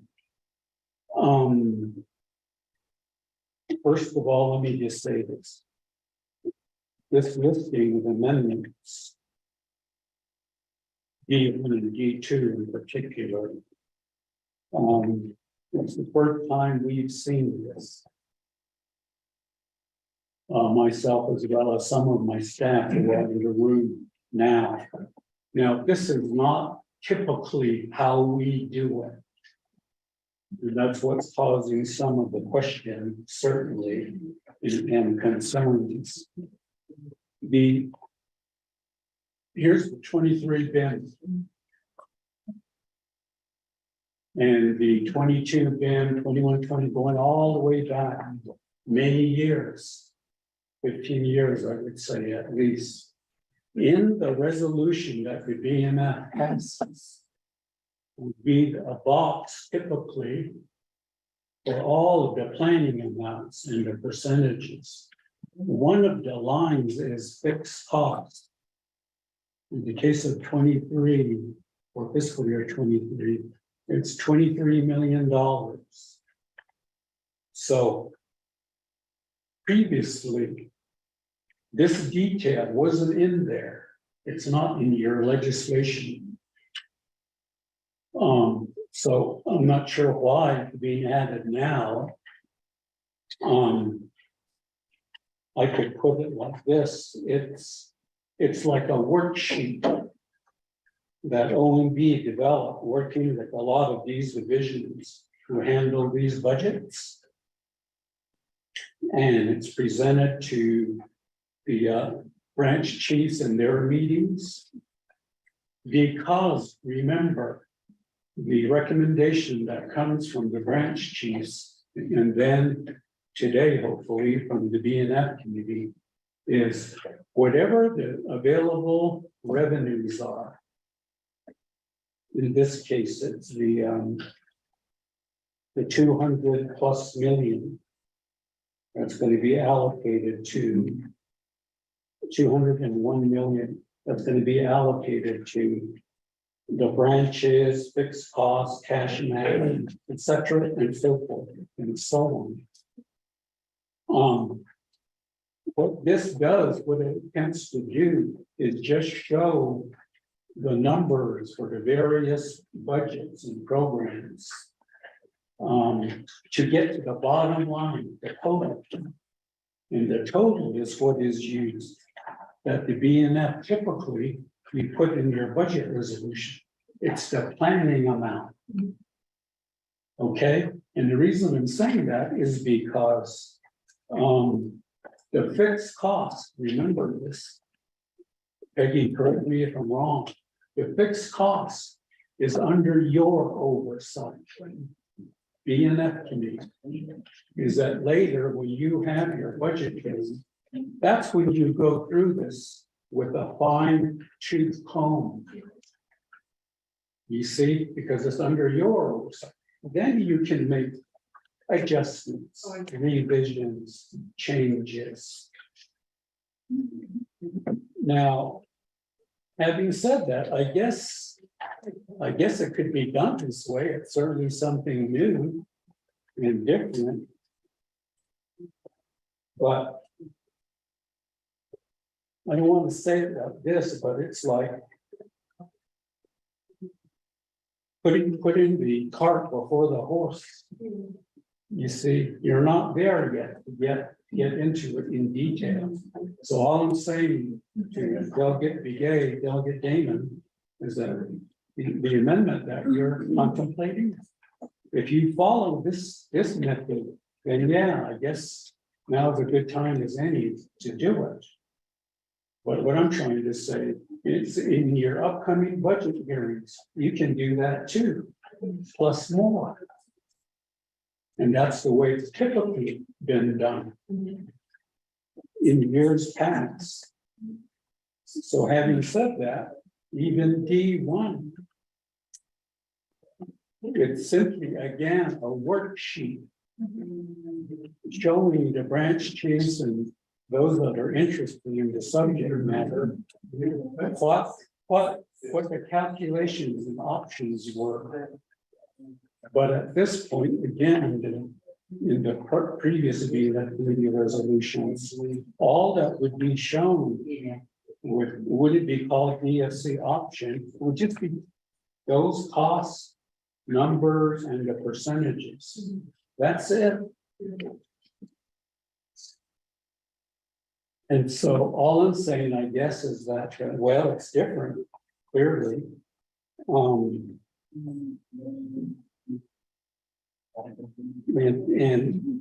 again, just thinking about it, because it could be called a worksheet. It's comparing, the various options that were considered. But being it decides ultimately today, hopefully, which one you're gonna go with. And you don't have to show it this way. We just go into the body of the resolution, one particular paragraph.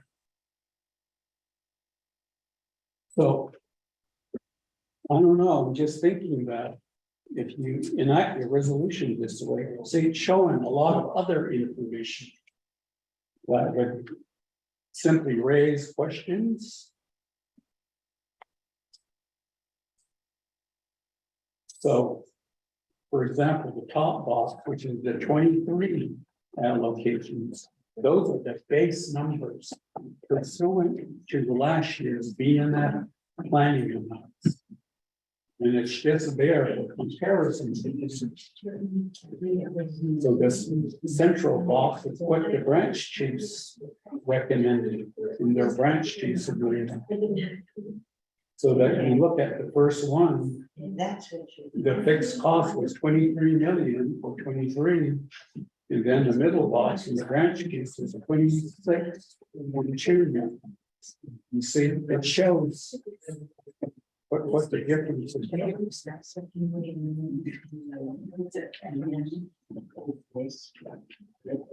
And all I'm saying, it just appears to me you're just showing more than you need to.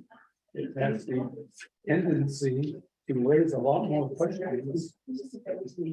And the way we would have typically done it is, if you're going to go with BFC option, those numbers and cost categories and percentages would simply go into resolution.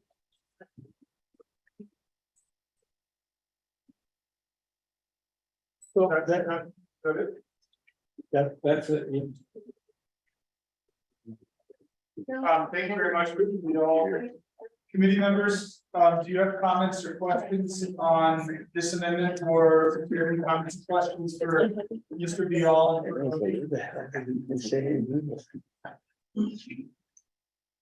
Anything? Good. Would you like to hear from legislative council? Thank you, Ms.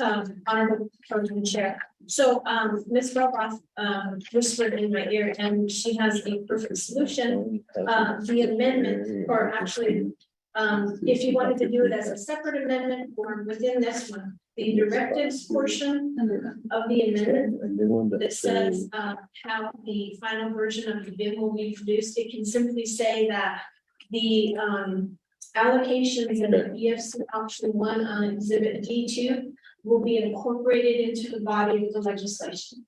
We can just put that in the amendment, and that will be done after this committee meetings are. Legislation. It would be up to the committee if you wanted to keep it as an exhibit or. Committee members? All your reports, further amendments, modifications, on the amendment.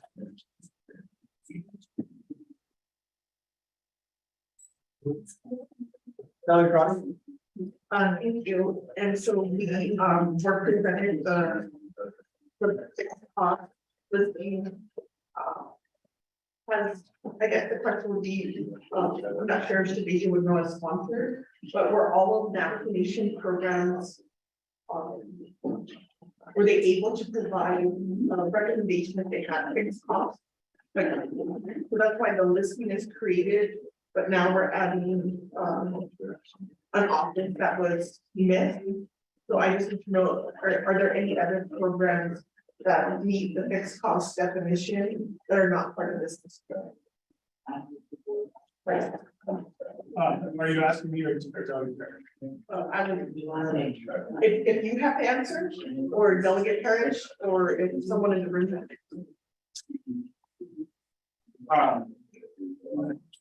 The answer.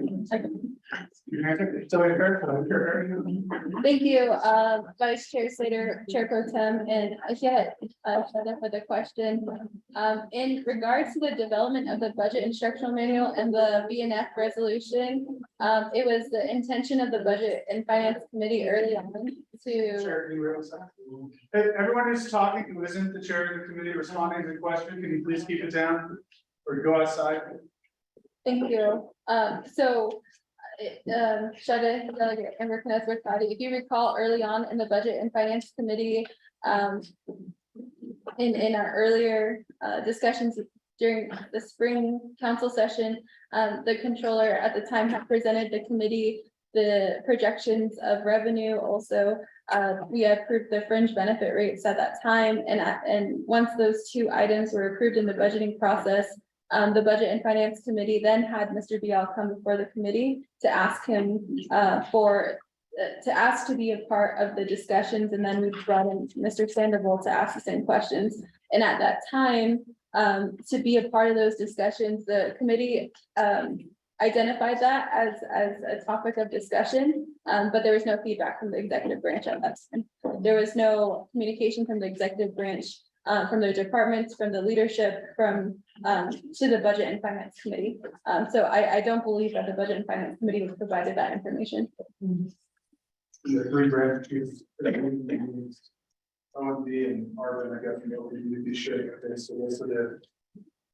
All programs submit fixed cost schedules, and this is what they've seen. But if you want to hear it,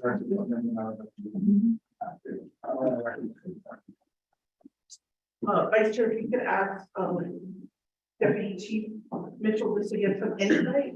But I just want to make sure that any programs, especially like our elders program, if there's anything that would be included fixed costs that they recognize on this. Thank you, Vice Chair. Arvin and Tomler, do you have responses regarding fixed cost business? Thank you. On the Budget and Finance Committee. The question on the fixed costs. Before I get to Samantha, Cody's question, before we get to when the three branch chiefs were in discussion of this allocation, and the same question was coming up. And what is really a fixed cost? So the recommendation was, okay, within the next fiscal year, we need to determine what really is a fixed cost. So back to the question, probably that in April or May, around that time, maybe even March, is when OMB sends information to the executive branch and the other two branches in submitting a fixed cost budget. So based on those submittals is how OMB comes up with the what you have for you, the fixed costs. Also, what goes into this equation is OMB also goes back maybe for 3 years as a historical expenditure budgeting. So that's how Mr. Bial and his office comes out with those fixed cost numbers. So we do inform programs to submit a fixed cost budget. Also to the other two branches, legislative and judicial. Mr. Brielle can actually, how the process. What was the process this year?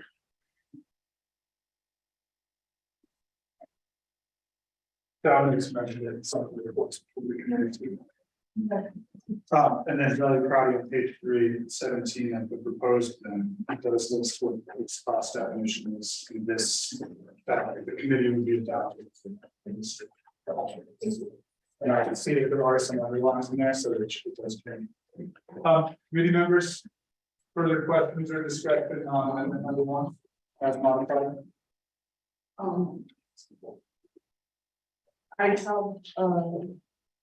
language that I wanted to modify from the amendment. Every party recognized. I just need to make sure I'm in order here because, I just want to the correct exhibit. So in, the junk food tax, if I could just get help where that's at. Yeah. So from page 47, I just want to.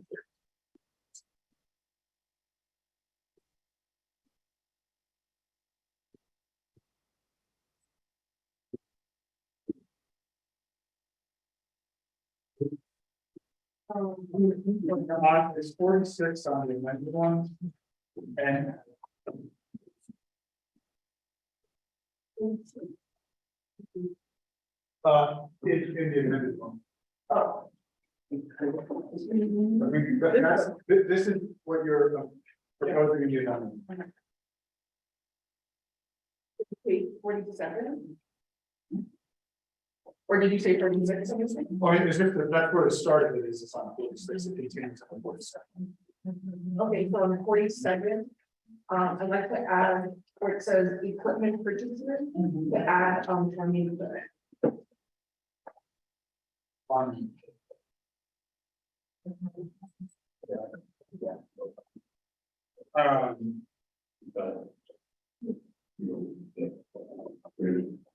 Oh, yeah. You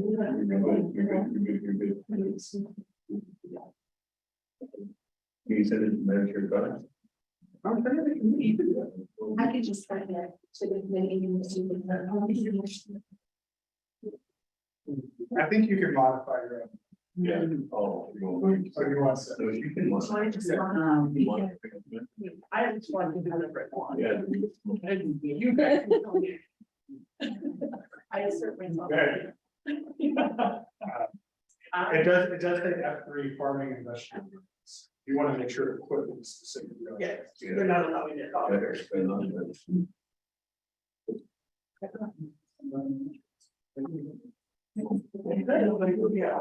to go to shopping garden.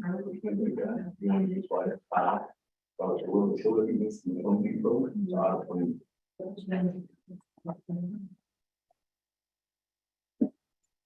Committee members, are you comfortable with the modification to include the language you want to everybody is farming equipment? Or do you want farming implements, tools and equipment or something? Whatever. Farming whatever's, is that okay with legislative council? Widgets, I don't know. We have it as agricultural farming. Okay. Is that exactly what? No, it said yes. To promote community farming and production of land. Or leave it shorter. Well, I think supporting all that stuff, that's not consistent. Okay. I'm just pro. So, Valerie, probably, I would like legislative council to read it back to you and then you tell us if that's okay. Well, can you read it? Yes, I have it as agricultural farming equipment and tools to be used to promote community farming. Oh,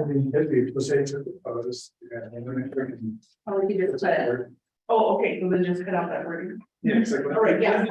Our theme today is tight and tidy. Okay, let's just do the equipment and what are the tools? Okay. So that modification is now included in the Farming heavy equipment for the season. Where do you have to be, some farmers have, bigger stuff, so it has to be heavy equipment. So is it still farming equipment? Yeah. Whether it's tractor or not? Another one.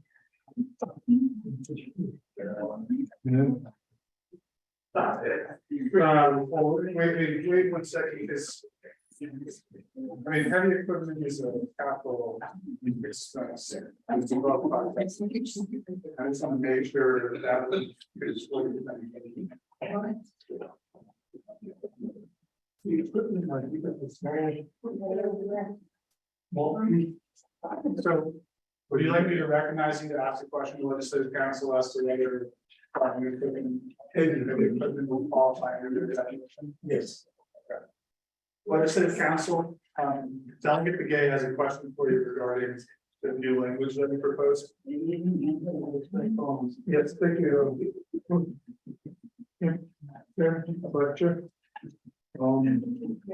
What's the difference between a heavy and just a normal equipment? See, when you go out there in the farming world, I mean, use bigger equipment, okay?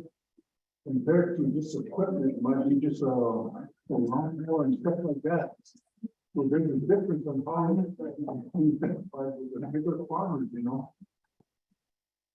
You see what I'm saying? So we're gonna get that heavy equipment, opens up everything on the bottom instead of going up. Then you just get stuck right there, you know? So you put heavy in there, it's still around, and then you need to heavy, you know, all the way down to backhoe, I mean, hoe or something, you know, shovel.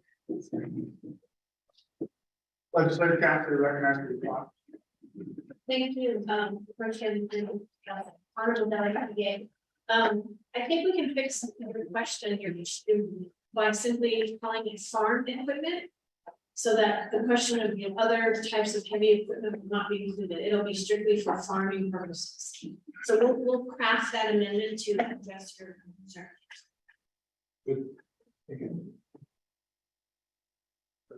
This is a modification to the amendment. You guys. Yes. Committee members, further questions or discussion on amendment 1?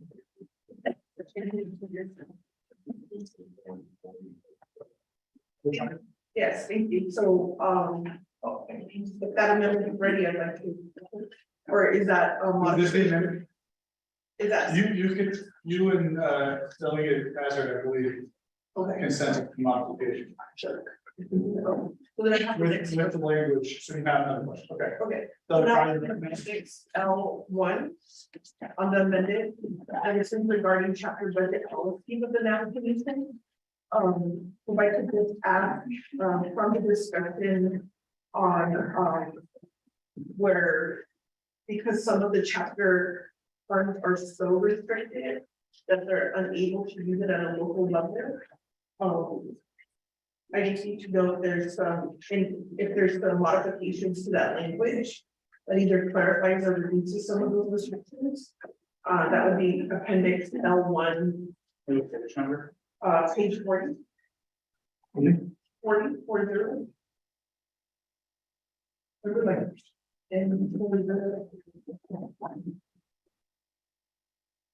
And your question, you say that? Yeah, so my question is just in changes, have there been any changes to the restriction of some of the funding for the chapter accounts? And we just received corrective action plans that talk about credit card policies. Is that being covered under appendix L1? Thank you, Shada and Vice Chairperson Slater. I believe the topic of credit cards policies is brought up today, and from the recommendations from the Research and Development Committee, it stated that there are no policies, but I'm going to turn the time over to Mr. Bial to know or to provide the committee further background on how the Office of Management and Budget works with chapters in regards to credit card policies. Mr. Bial. Bill, you recognize? So they'll get problems. You're asking about credit cards involving the chapters? Is that? Yes, policy, and if it's in, the new bid, appendix L1.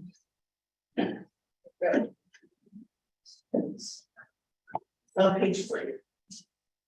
Sorry, not page 3.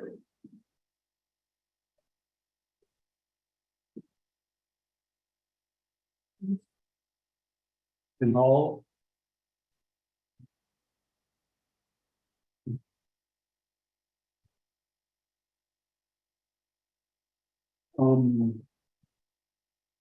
Members of the committee, chair, vice chair, and speaking to Delegate Crosby's question. The chapter budget policies portion of the bin. The authors, it's crafted by Division of Community Development, because they work with the chapters through the administrative service centers. And the final touches to it, the final editing to it, are done by DOJ, the chapter unit, Roger Begay and his staff. So I'm not familiar with it, because from OMB, we don't deal with it. It's all really DCD. But having said that, when we checked with DCD and DOJ's chapter unit, they were saying the version that's already there is good. Just keep it. So that's about all I can say on the subject. Thank you, Mr. Bial. I believe, to add to some of the comments, Mr. Bial has mentioned, when the Budget and Finance Committee received the original, FY 2024 bin from the Office of Management and Budget, at the time, there were no edits made to the bin. So when we received the strike through first version of the bin from Mr. Bial, the last, I believe, 15 pages were not touched, which include appendix L1. The changes that are in front of the committee in this amendment were produced by Mr. Moffett. Thank you, Vice Chair, Chairperson. Thank you. Yeah, these are for budgeting allowable costs, not in part of policies or separate. What do you? This issue. Well, Thank you, Honorable President. I just wanted to mention that, I wanted to reiterate what Mr. Bial said, that the revised version was, I personally sent it to Mr. Robert McGee at DOJ, and he had his folks look at it, and they find that the version posted on DIV was fine. They didn't make any changes, they didn't bring up any issues with that. And so this version, the colored version that was passed out today, contains changes to the chapter policy, but none of those changes are substantive. They're simply spelling and reformatting and fixing some of the language, but it's none of it's substantive. And I did go through all of the pages in the chapter policies on appendix L1. I did not see anything specific to credit card policies, chapter expenditures of that nature. So nothing in here addresses that, Honorable Delegate Cardi. Any members, further questions or discussion?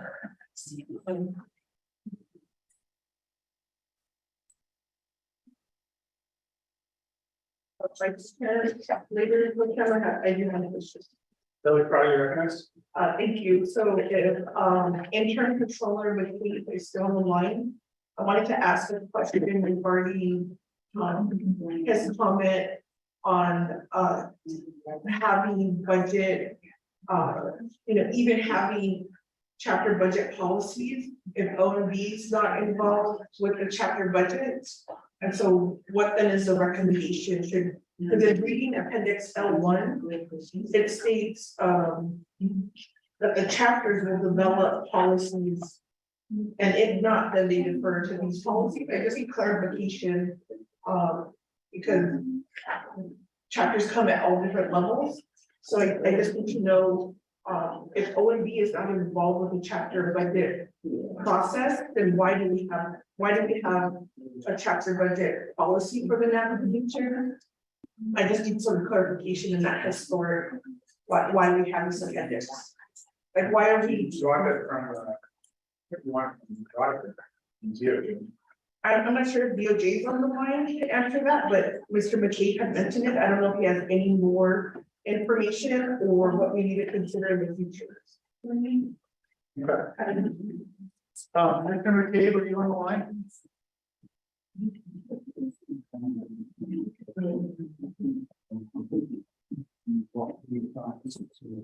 That's, he's there. Controller McCabe?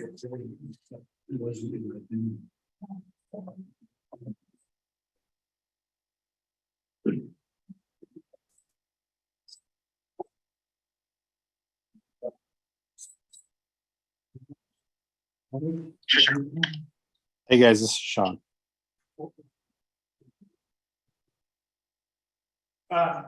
Controller McCabe, Jelly Crowley has a question for you. I'm gonna have her restate it. Sure. Okay, yeah, thanks, Judge. In your prior report to Budget and Finance, we had discussed, the role of, well, it's currently Appendix M in the Navigation Budget Instruction Manual. And, your comment was that the nation, it's not part of our financial system. So why do we have, and I'm paraphrasing, this is what I heard, was why do we have chapter budget policies if we're not administering those dollars? I just wanted to know if you have any more insight as I'm reviewing these pretty lengthy policies. And if we're not administrating the dollars and OMB is not tracking, I just need to know, is there something we should be thinking about in the future when it comes to chapter budget policies? Thank you. Controller McCabe. Yeah, thank you, Vice Chair Slater and Delegate Crowley for the question, members of the committee and guests. So I think what I was trying to convey with those comments was the chapters, we essentially what happens is we make an allocation to the chapters get that money, and then it's not that we lose accountability per se, but what they do with it, we don't have a whole lot of say other than any kind of reporting that comes back.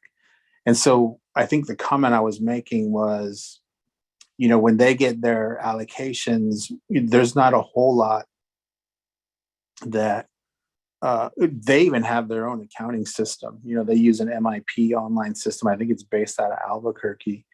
And so there's not a whole lot of administration on our side other than the initial award of money. So for example, if we give them, chapter stipends or whatever up front, and then they get it, whether they spend it or not, is really on them. And we don't have a whole lot of control of that at OOC. And so I think how it relates to the budget is when we give it to them, if they spend it, great, that's what it was spent. But if they don't, then what happens? I mean, do they get to carry? I think the current legislation says they carry it forward.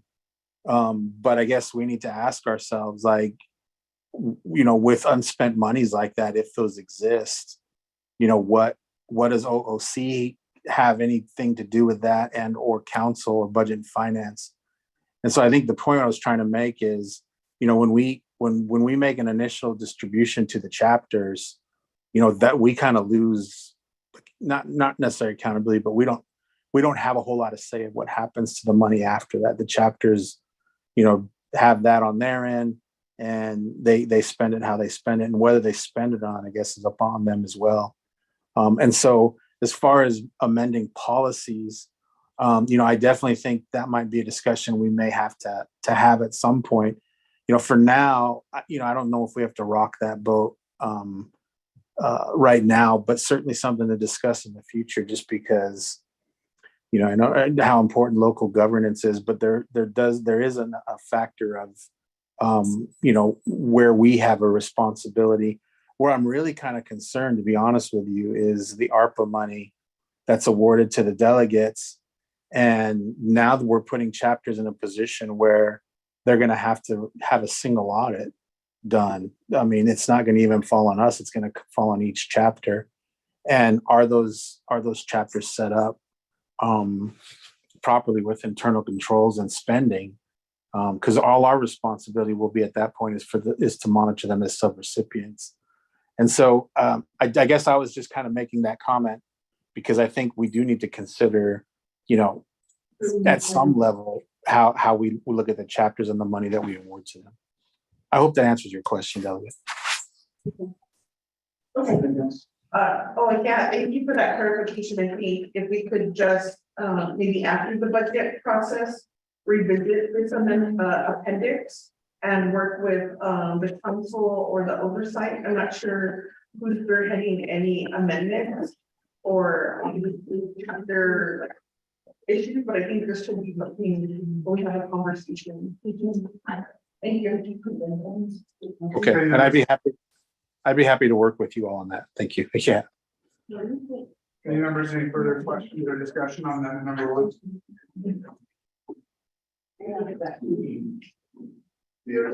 Yeah.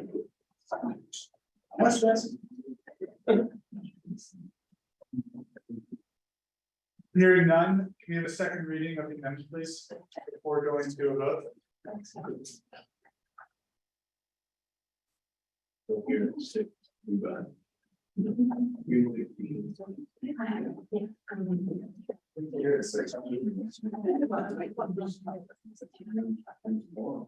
Got US flag and Panama, less than now. Yeah, the last. What's Gold Cup soccer.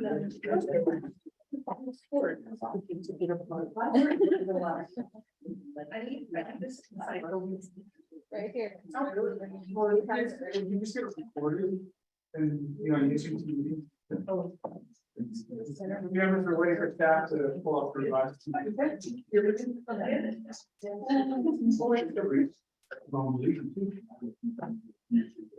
I'm still here. Yeah, play the game. Yeah.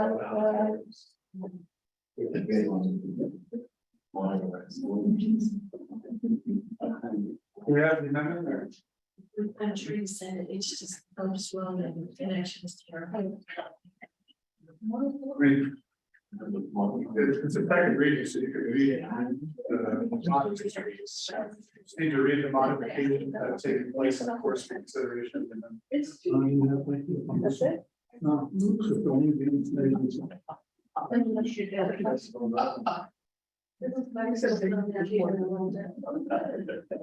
So. I think I figured this out on Friday. It's one thing of five. Oh, okay, you want me to read it in the question? It's too complicated.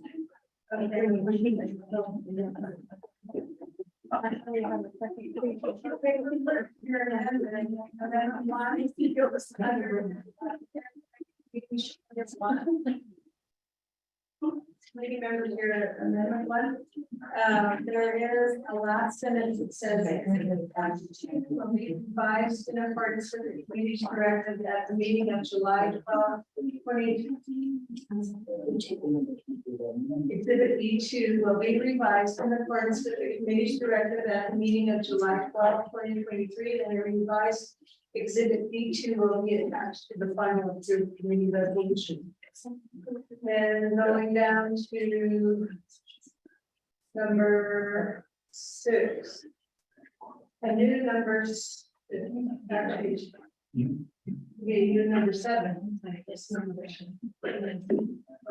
It says in a version approved by the committee on July 12, 2023 on page 47. Certain sections. Equipment purchases the following. The farm equipment, that's underscored. So that's the amendment to amendment.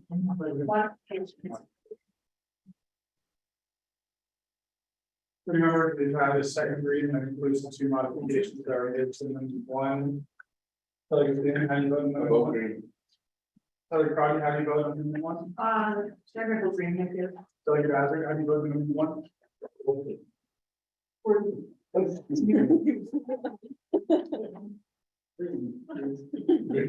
Green from Delegate Hazard. Delegate again, how do you vote? Green. Delegate Parrish, how do you vote? I vote green. Thank you. So we have 5 in favor, 0 opposed. Chair, Vice Chair not voting. Committee members, we're now back on the main motion. We have further discussion related to 42-23.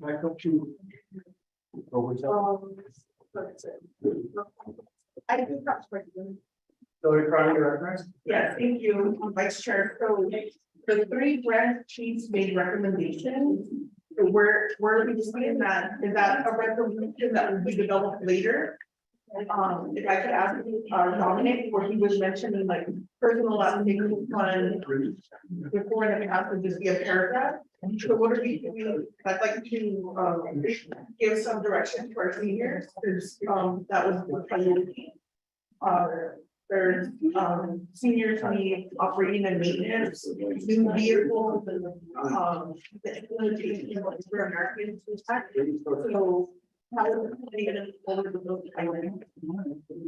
Are you saying like under unmet needs or where do you?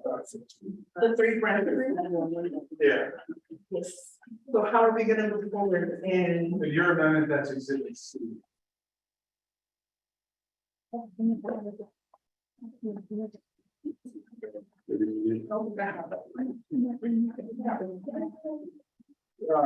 one. Oh.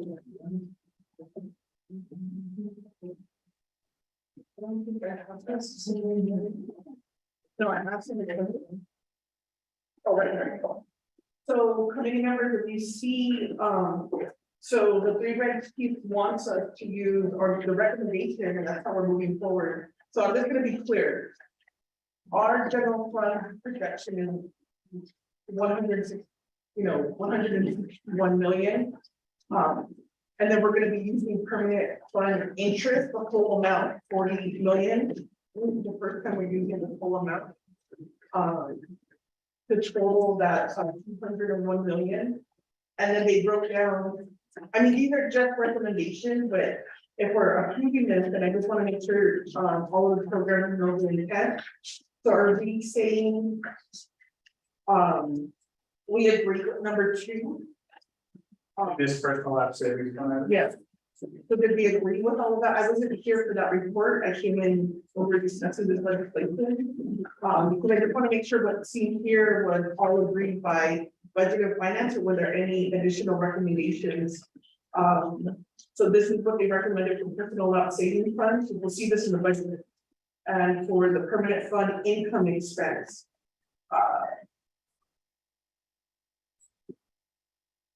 For the first priority. So do you see? I think their first priority is.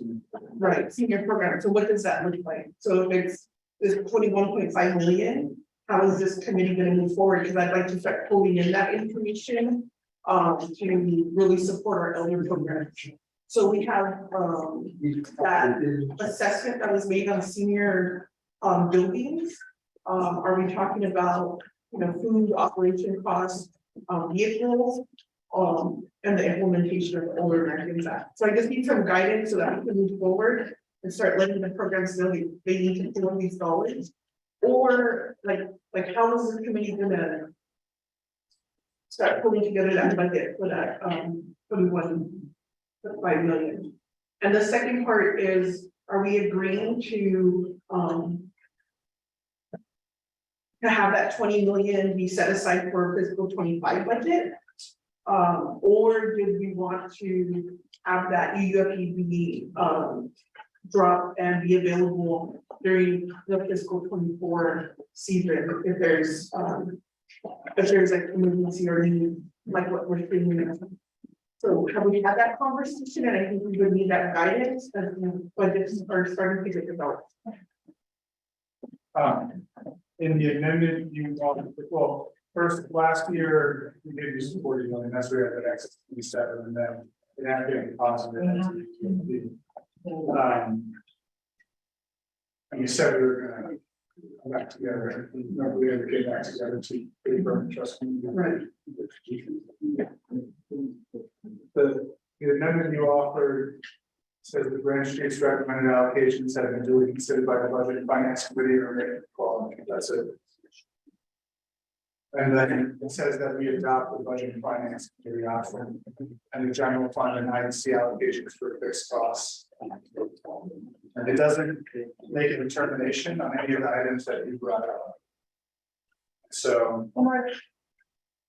Yeah, my interpretation is that the discretion is really. Okay, so let's just make that clear. So would you like to say that in the budgeting process? What is determinations we made by the committee? Right, just like the personal life saving fund, then we'll go over the permanent fund income excess, and then we'll go over the detail. Okay. So I'm trying, I think in last year that was done just by the committee, I don't think there was some.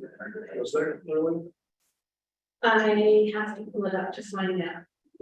Just like with personal life savings, the committee just divvied it up, after. We did the GWI and all that. Right, but remember, we didn't do it for the permanent fund income. But now it sounds like there's some recommendations on how to use those dollars. So we just need to make sure that the committee then is gonna decide on that. Vice Chair Slater, sorry. Sure. Thank you, Vice Chair Slater, and then, thank you to, Shadow Delegate Amber Knezba-Crowdy for raising that about the 3-branch chief, report. The committee heard the report, we, voted on the report, but the committee did not take action on the report. So the legislation was dropped without the 3-branch chief agreement at all. So this new amendment today is the first time that this document will be attached to the resolution from Budget and Finance. So that kind of gives you background of the discussion that Budget and Finance had in regards to the recommendations, is that the recommendations were presented to the committee on Monday, July 3rd. And the committee had a work session to kind of discuss some of the amendments to the bin, but not to the allocation. So at this time, it's really at the discretion of the committee, how we would like to move forward with that. What makes you? That we.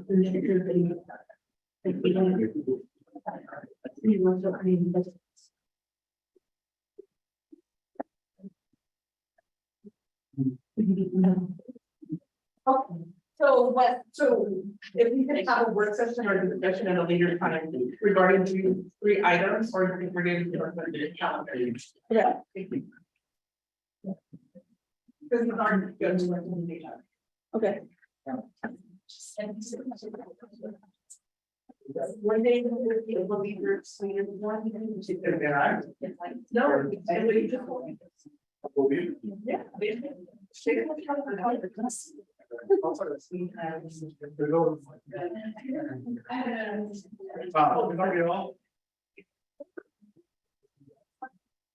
Remember the meeting.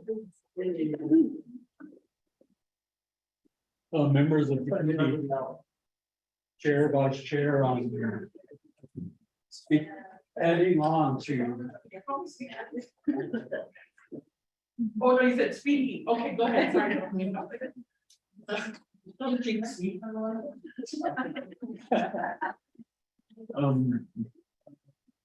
Got what I was gonna say.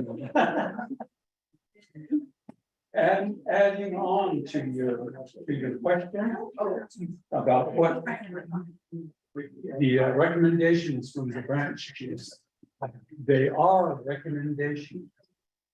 And the ones that you're really dealing with today is the planning allocations. You chose an option that was developed in the work session. And that's part of the amendment now. Now, the rest of it still has yet to be determined. For example, the personal life savings fund, some of you heard me say before that all of that is, at this point in time, is not known yet. Remember, the personnel lapse fund balance, call it minimum or whatever, has not been established. The controller's office will run the numbers in the next 2, 3, 4 weeks. And that's when the balance will be known. So I recall Delegate Slater asking, well, if we go with the 5.4 million, and then you add 5 million for retirement, that's already 10.4 million. Is there even going to be a balance adequate to support that? Now, earlier I mentioned that the average has been 15 plus million in a given year. And this year, because we're we all know that the vacancies, there's 2,000 of them. As I said earlier, up to half of them are general fund positions. So it's likely to be even higher than it's been in prior years. So that's why, for example, C2C, it says GWA in 24 up to 5%. Those simple words, up to, means a lot. Because if you chose 5%, like this year was over 5 million, we might not have enough in the balance to afford that. So it might be 2%, 3%, whatever. But ultimately, BNF will consider this when you have your hearings later on. Similarly, the permanent fund income excess. You know, the 40 million by the second 5-year expenditure plan, permanent fund, states that the income, 40 million of it is designated for the general fund budget. That's where that 40 million figure comes from. This is the second year of that $40 million plan. That's why it's figured into all of these numbers. Now, 21.5 million above the 40 million was in fact the income. So the total income was actually 60 plus million, 40 of it going to the budget. And it's figured now in the general fund allocations. And however, the permanent fund excess, it's still there. And so when the branch chiefs were thinking about this, they thought, well, it's a little too early at this point in time to say, as Delegate Damon was saying, well, I want to give them, 5 million out of this 21.5. You'll determine that later, again, when you have your hearings, because as soon as you approved everything, right, the budget process is starting officially. So the oversight committees are going to be working with the branches, divisions, and so on. And sure enough, this, there's going to be a lot of identified unmet needs. And the oversight committee resolutions are going to include that famous exhibit. And so that's the list that we compiled on details based off of the resolution. So earlier you talked about whatever balance would be left out of the personal loss. So similarly, with the permanent fund income, the same thing happens. So by then, you'll have some recommendations coming from the oversight committees to the BMF. And then it's up to you at that point to use that information to budget for, allocate some of it. Last year, BNF did make, I remember right, about $5 million of allocations.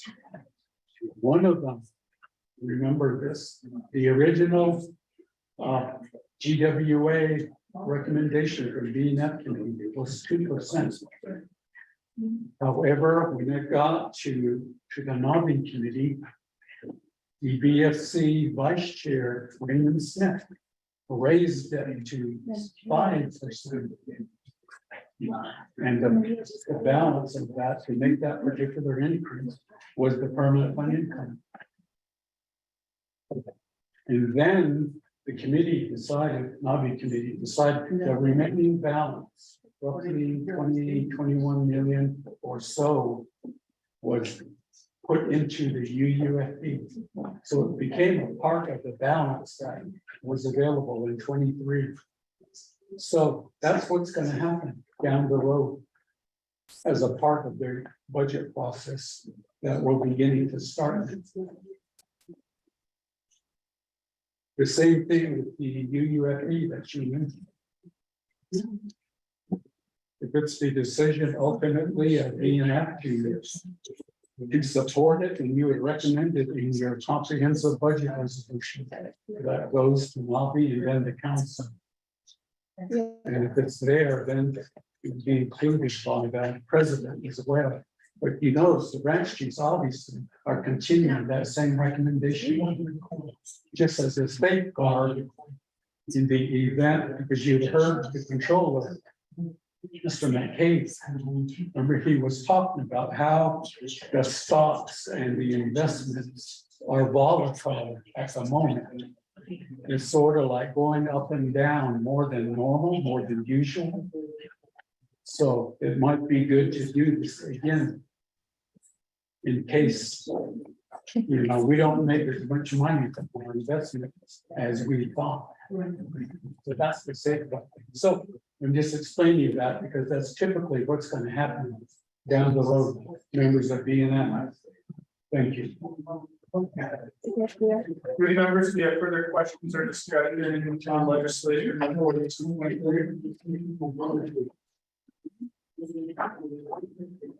Going twice.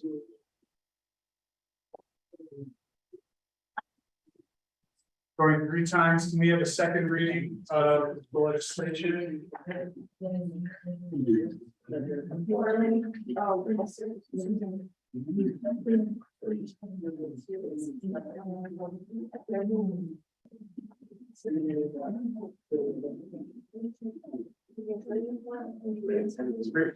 Read amendments 1.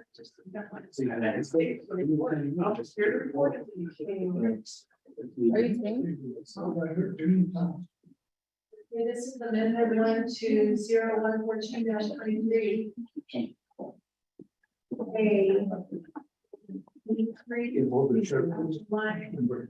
Line 17 is B and H.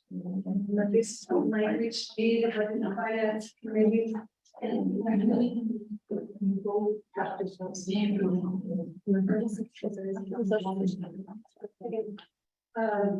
One on page 3 after line 17, insert paragraphs G and H.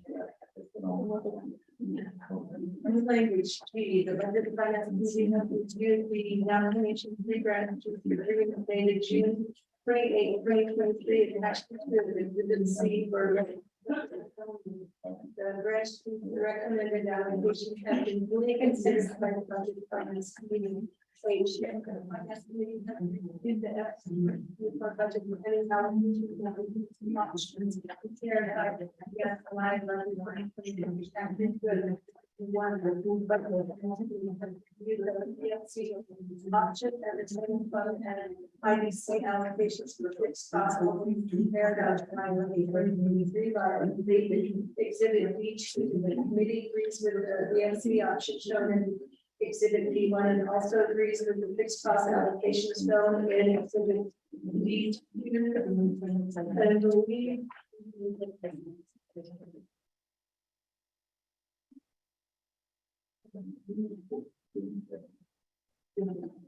It's funded and believes said allocations for fiscal year 2024 are as best interest of the nomination exhibit 2 of the revised in accordance with the committee's director at the meeting of July 12, 2023, and a revised exhibit 2 will be attached to the ground of the resolution.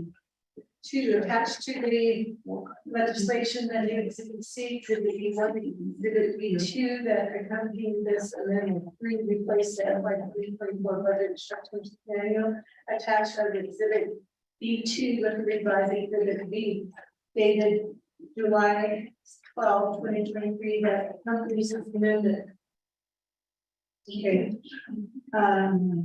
4, replace the FY 2024 budget calendar attached as exhibit exhibit B3 that accompanies this amendment. 5 on page 4, they starting with line 15 insert the following paragraphs. E and F new language. E, the budget and finance committee is approved to the BFC option with FY 2024 revenue allocated shown in the attached exhibit D1 and the budget and finance committee.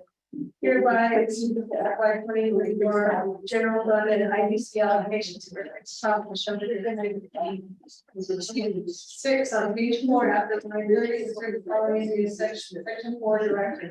A final change certain the fact of exhibit 2 showing again, version approved as budget and finance committee meeting on July 12, 2022. The final thing version of the prepared for public posting on the OMB website.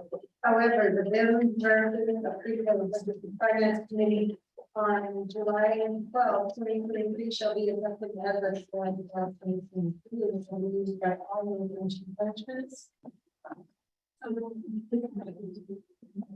Programs and doctors begin preparing their FY 2024 budgets for inclusion in the nation's FY 2024 comprehensive budget. Once completed, the final version of the bill that is publicly posted on the OMB website shall supersede July 12, 2023 version approved by the President Finance Committee. There's a new 7 in the bill version approved by the committee on July 12, 2023, insert section B, equipment purchase, and this is underscored letter B, farming equipment. And so that is the review of this amendment 1. Question. Thank you. Delegate Brigade, how do you vote on legislation 142-23 as amended? Great. Great. Is that phone with you? Okay, we have a green from Delegate Brigade and a green from Delegate Adrin. Delegate Crotty, how do you vote on legislation 142-23? Yeah, I vote green. You have a green from Delegate Crotty. And Chair Parrish, how do you vote on 142-23? I vote green. Green from Delegate Chair Parrish. 3 members, 4 in favor, 0 opposed, and 2 not voting, including the chair pro tem.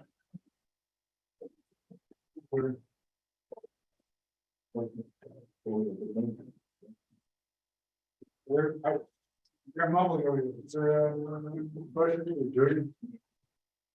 Got these people who wanted to do reports over there. What do you want to do with their reports? Do we need court to hear the reports? You're not. I could stay and then we just hear the report.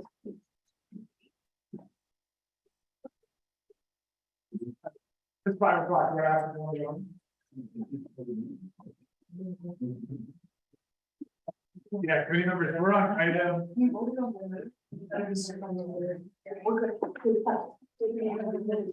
We're done now. We're done.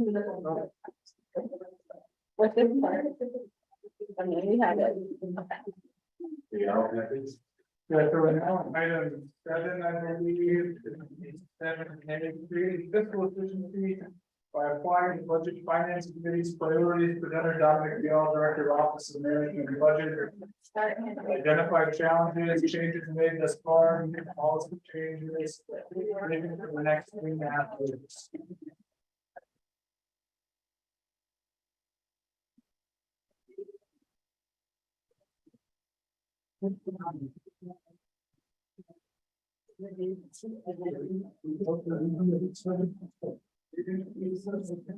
Oh, we got you.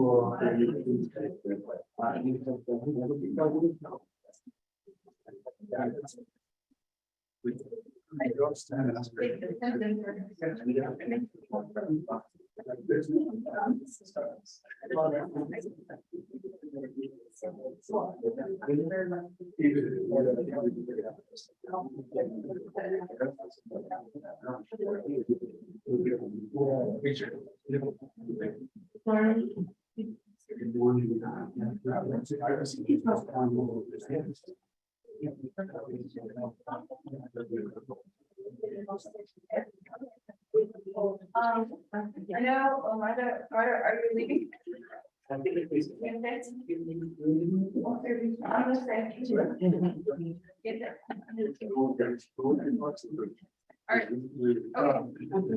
Chair, I know that we do have the urban broadband office, we have the small business presenters. Since we've had this to be all day, I'm pretty sure he has important things to do. Could we defer his presentation to the next one? Is that okay, committee members? Is that okay with you? Or do you want to- Bringing dinner. I heard you butchered. That's lunch here. There you go.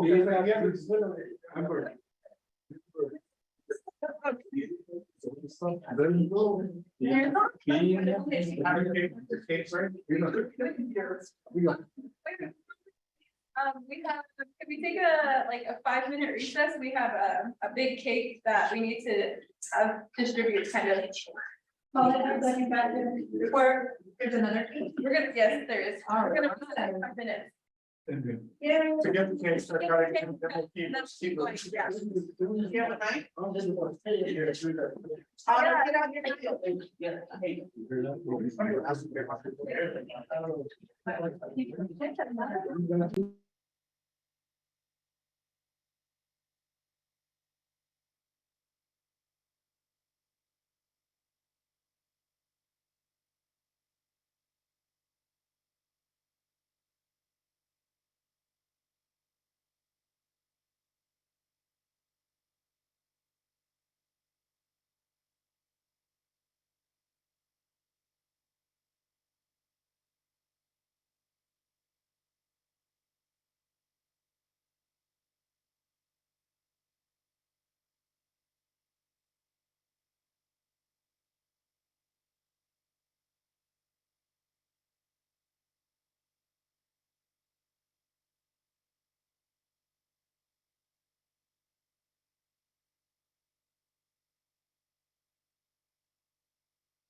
back in session, we still have.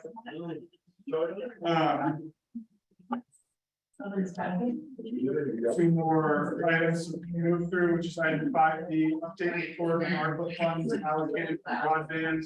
Presenter, Sonia Nez, business manager, telecommunications regulatory commission.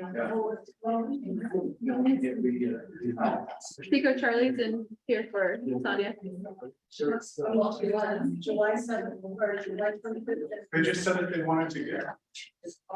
They changed their mind. Okay, well, then we're on to item 5C, CARES and ARPA small business grants.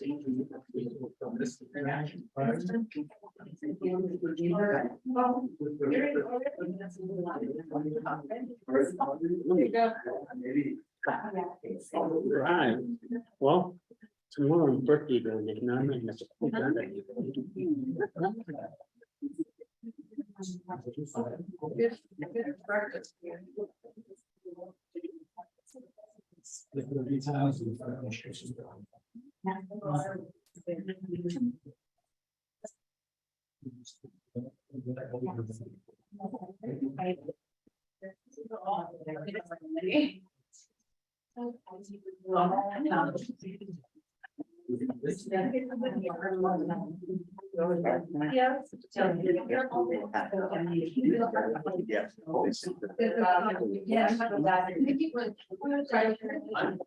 I'm actually working on the numbers.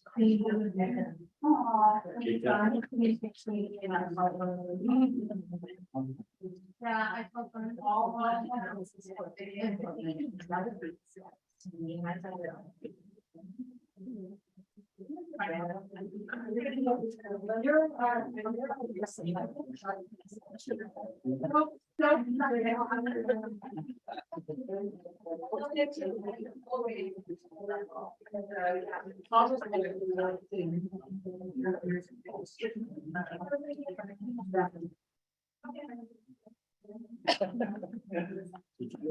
Oh, you gave me one.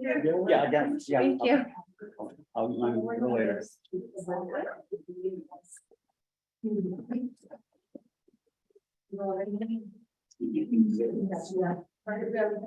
Okay, all right, thank you, Budget and Finance Committee for, your action on all the legislation today. They're ready to go to some of the final authority budget and finance, and some of them on to BFC and other committees.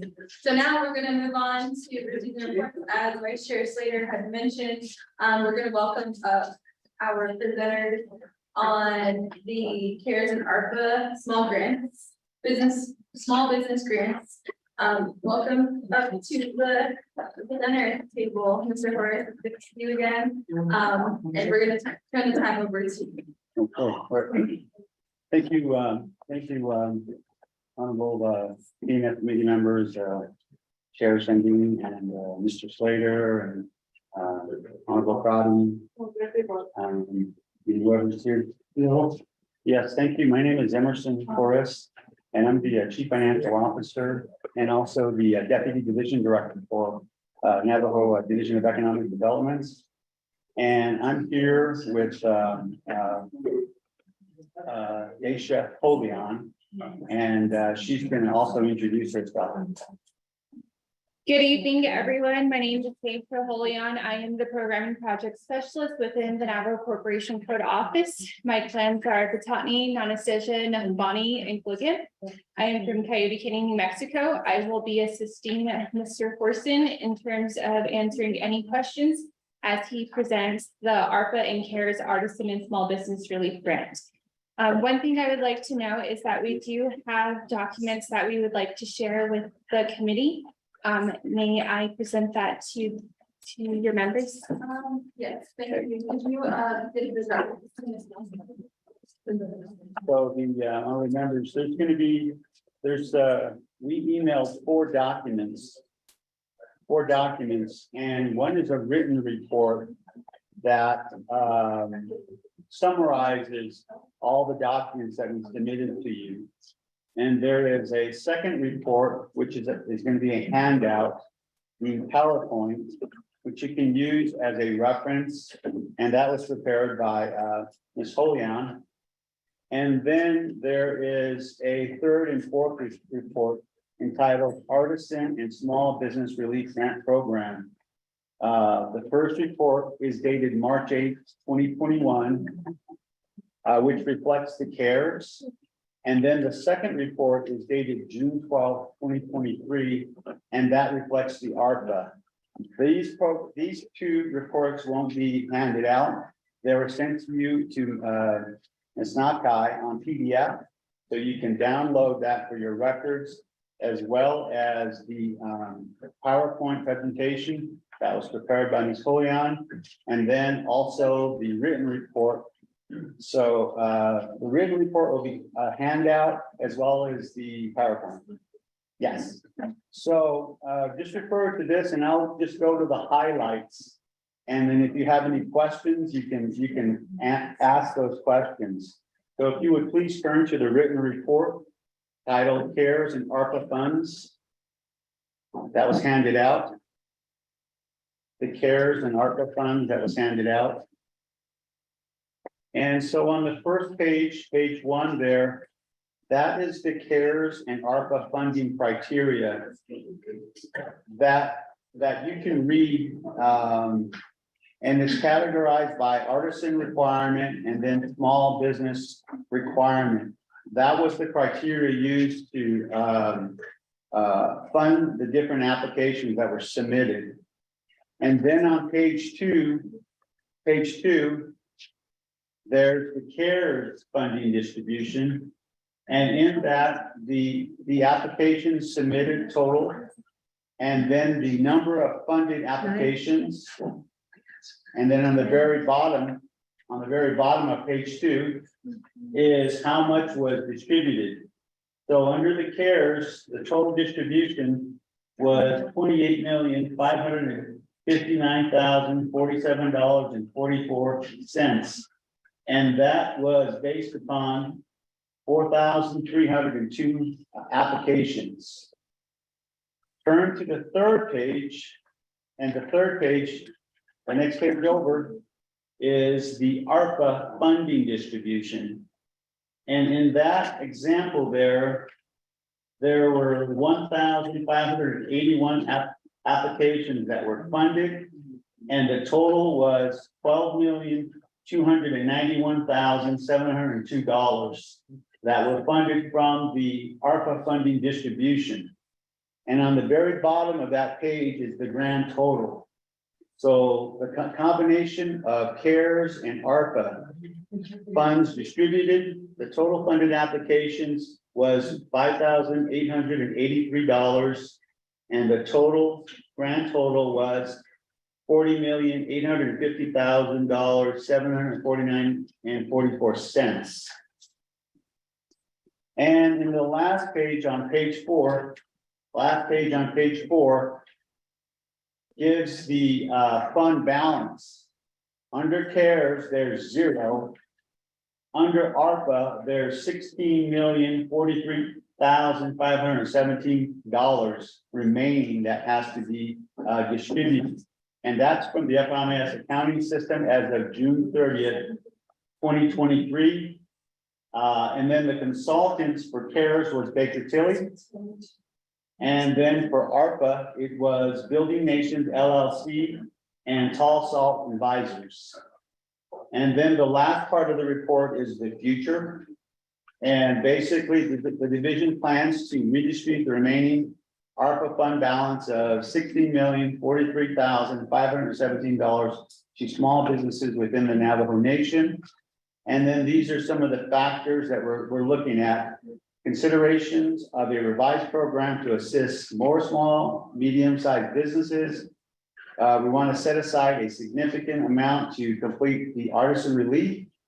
And we want to set aside a large amount for business assistance, ranging from 100 to 200,000.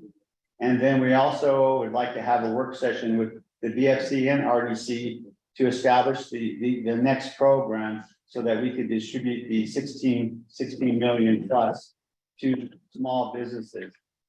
And that is the summary of our reports. Thank you, Mr. Forrest, for providing the report. Today, committee members, this is the report on the nomination division of economic development.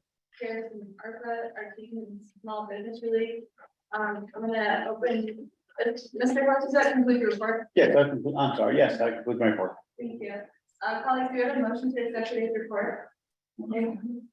Should the delegate Ember connect some starting motions, vice chair Slater seconds the motion. Colleagues, do we have any questions for the division on the report given today? I know Mr. Morris has also indicated a work session as well. Colleagues, turn the time over to the law. I just like to see whenever we come to schedule that work session. Yeah, sure. I'm gonna ask Mr. Forrest.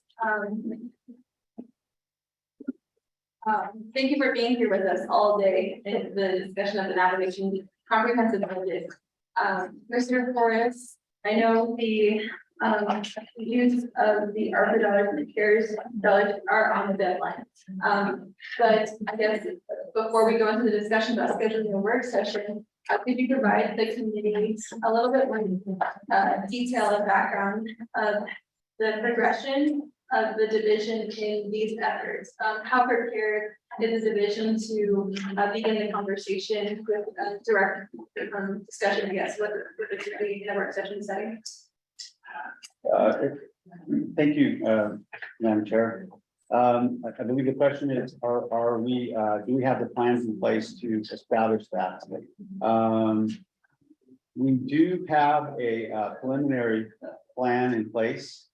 And through the discussion with the RF office and the controller's office, the recommendation is to administer the program through DDD and OOC, as we did with the hardship program. And also follow the same model that we used before, the same process. So with that is the preliminary plan at this point. Thank you, Mr. Forrest. Okay, so committee members, considering that next week is a full week of the nomination council summer session, and then we're going into budget hearings. I'm going to leave that up to the discretion of the committee of how soon we can all schedule a work session. I'm understanding of everybody's commitments. Yes, Delegate Gay. I was just wondering here on this, do you have a backup plan for things all go the wrong way? That you're not going to be able to, I know that some of the issues that we have, like our right away deal, and you're not going to be able to. I know that you got money already set aside, how much you're going to spend on these places, but you have a plan like this money that you're not going to use all of it. What do you, is there some kind of plan for it? Isn't that? Thank you, Delegate Gay. I'm going to give the time back over to Mr. Forrest. Thank you, Madam Chair, and also Mr. Morning today, Honorable. The way the program works is not based on so to speak, a right of way. It's based on their needs, and so that it would just be dispersed based upon their financial need, and that they qualify and that they're eligible. And then we would just disperse the money in the form of like a grant, and there's no payback. So we're designing the program so that we address a portion of the artisans, and then a portion of the larger corporations. The cap on the initial program was 3 million. If we earn more than 3 million in annual sales, we were ineligible. So removing that cap will be able to help larger companies within the nation and provide greater assistance. Thank you, Mr. Forrest. Delegate Gay. Really still working. Back in the Obama days, you open up a can of worms with a lot of money that say that all rural areas are going to get. Why regardless, man, whatever, we put money there. And what happened with that money, I mean, I don't know who had his hand on it or. You know what I'm talking about? Back in, somewhere out there, introduced us that all kids will have broadband and they would always internet connection and all that stuff. Money, actually, like, so I know we got a chunk of it, but I don't know what happened with that money. Thank you, Doug and Katie. I'll give some time, Mr. Morris, to respond. Okay, Mr. Leader, thank you for that, Madam Chair. That money, I'm not totally aware of that amount that was given. But this particular pay account is 211,516, and it's under the ARPA. And it's under the oversight of Tom Patero in the FRF office. And so the intention of the program is going to remain the same. There won't be any deviation from that. We're just going to address and help more businesses. And as you read the reports, you're going to see that there is more need out there, and you're going to see that there was applications, more applications submitted and so forth. So it's going to provide, it's going to fulfill that need is the plan. Okay. Many members here for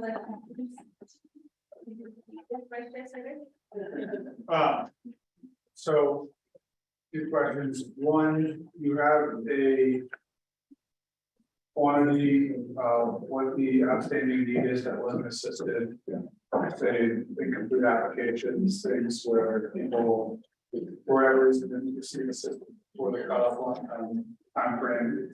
Second, can you explain what on the last page of this one, on the slide deck, what you want to set aside 100,000 to 200,000 more for business assistance, and the next bullet point says a greater than 100,000 to 200,000 would be beneficial for business assistance. It's really unclear statements right there. So what that means, and then the last question or series of questions that I need to ask, Chair would require executive session because of potential sensitive line. So, if we can have it for two, we don't have any questions I want to answer, then I'll push. Thank you, Vice Chair Slater. I'm going to have Mr. Morris to respond to the response. Okay. Thank you, Madam Chair. Thank you, Vice Chair Slater. Yeah, as far as the clarification. So initially, when you go to the first page there, it's talking about the criteria. And as you'll notice on page 1, it has a cap of 3 million. Small business requirement, revenues less than $3 million. So this is just the future, helping companies that earn more than 3 million with larger amounts, because the systems that cap, the last program capped at 60,000. So companies we're seeing need more money for financial assistance. So increasing it to $100,000 to $200,000 would help those businesses fulfill that need where they're having shortfalls. And then as far as the number of businesses that haven't been helped, Ms. Holion can speak to that. I believe we do have numbers for that. Chair, can I ask one question? Thank you, Mr. President. Thank you. So you're talking about 100 to 200,000 under the artisan or under the small business? It would be under the small business. Under the small business, it could cap at 60,000. Increasing the award. Yes, that's correct. Thank you, Vice Chair Slater. I believe Mr. Morris, you can complete the response to the other question. The number of businesses that were not met. Okay, thank you for granting me the floor.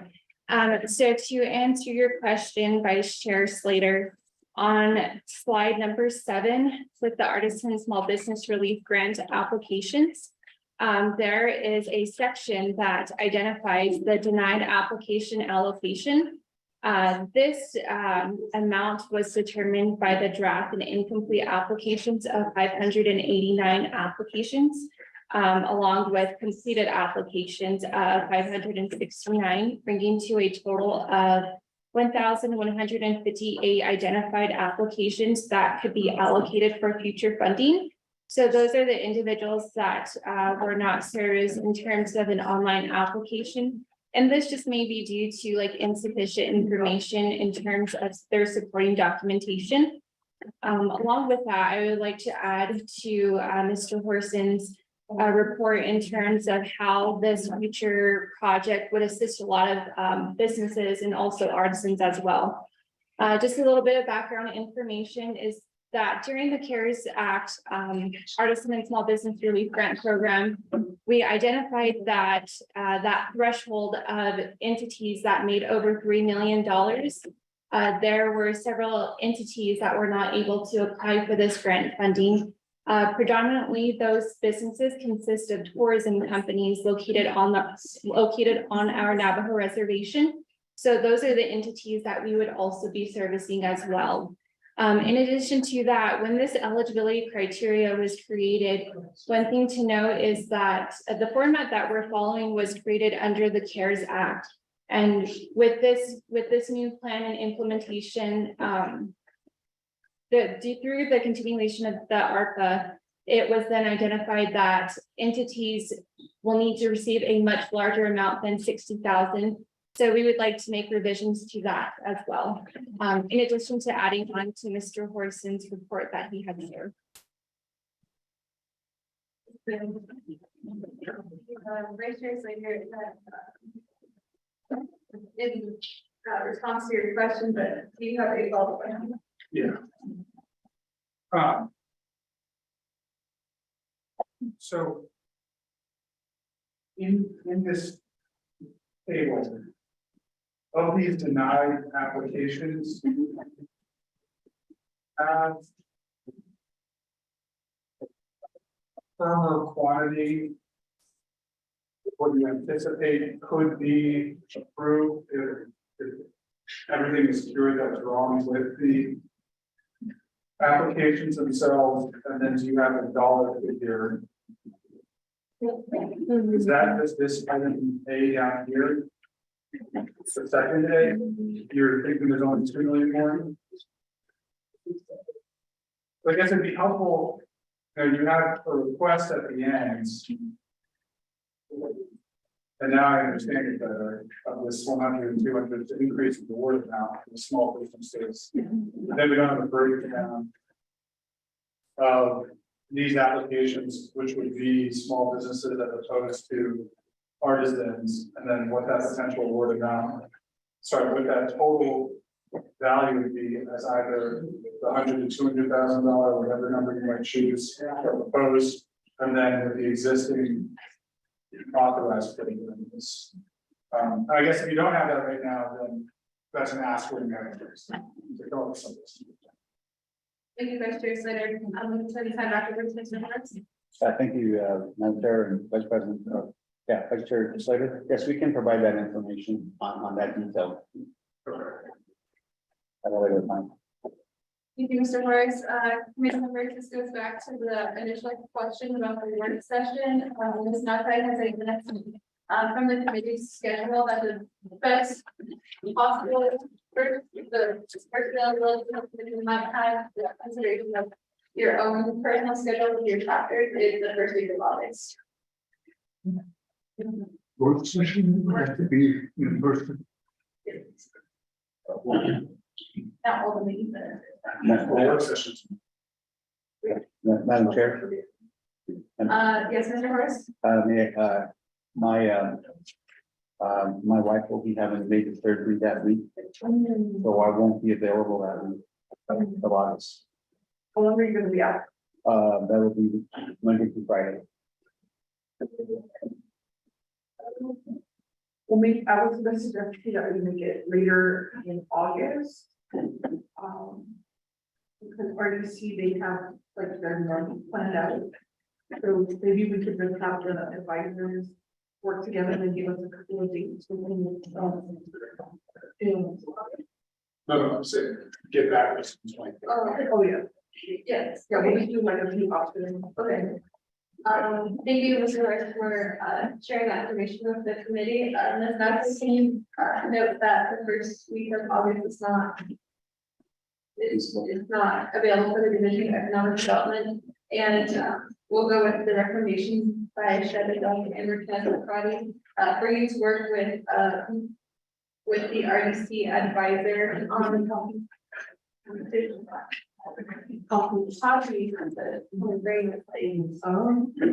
all this cake. I know the trick. But I guess maybe after the budget, I'm sorry, you mean even after budget, yeah, because we're gonna be flat. Mr. Horace, considering that the navigation comprehensive budget our hearings are gonna be in soon, that puts a very tight time constraint on the committee for August and September. Is October too far out or the middle? Or, yeah, because we'll finish it like the first week of September. Okay, sorry. So like maybe like mid. Middle of September. Chair Horace? Okay, yes. Okay, for, since we're gonna be, doing mostly 3 weeks of budget sessions and all that going on in the middle of, August, I would suggest maybe after the 20th of September. Sometime towards the end of that week. Because usually that's an open week, you guys are all done with the budget sessions and, so it seems like that's the transitioning between fiscal years that's happening at that time, and so usually the committee's not as busy. That's what I'm thinking is, after the 20th of September and the final week of September, maybe that would be a consideration for you. Because the beginning of October, you will be doing your planning and chapter meetings, all that stuff again. For your chapters. Thank you, Ms. Malphite. Mr. Horace, how was the last 2 weeks of September? Madam Chair, that looks unacceptable. And with those comments made, Ms. Malphite, can you work with Mr. Charlie on scheduling a joint work session with RDC on small business grants? 25th, 29th, roughly the last just 1 day, or half day, or one day a week sufficient? 1 hour.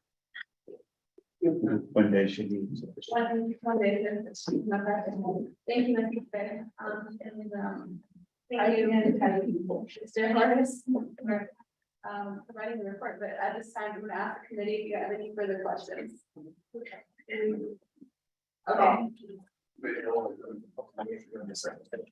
Okay, so that concludes the first portion of our questions, unless the Division of Economic Development.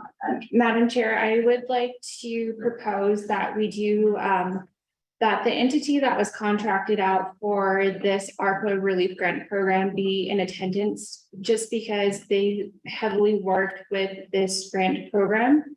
They're also Purdue and vendor as well, and they, our data and our information, we heavily rely on them to ensure that there is accuracy and transparency as well. So I am proposing that we also include them within this work session. I feel like it'll give everyone a better understanding as to how the grant program was administered, our success stories, along with what we could also improve on within this next coming grant that Mr. Horson is proposing. Yeah, I think they can be part of the presenter list, within the work session. Vice Chair Slater, do you have a comment? No, it's not a very good idea, but it's fine. Right, yeah, Mr. Horace? yeah, we'll discuss this.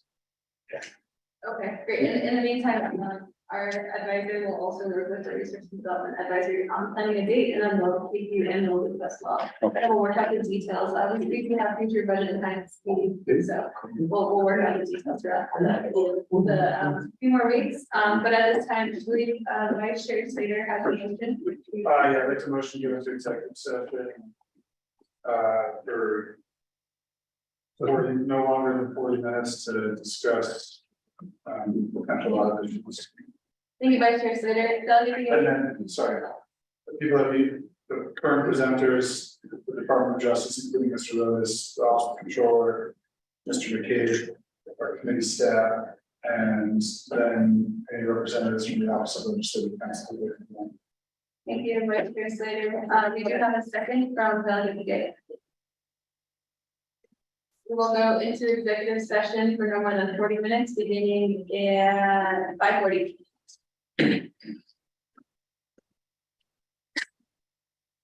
Should have the duty to put out.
Good evening, everyone. I'm just going to let everyone know that the meeting has ended, and that it should be shutting off here soon. Thanks.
Good evening, everybody. The meeting for the Budget and Finance Committee has adjourned. We lost quorum at 6:04.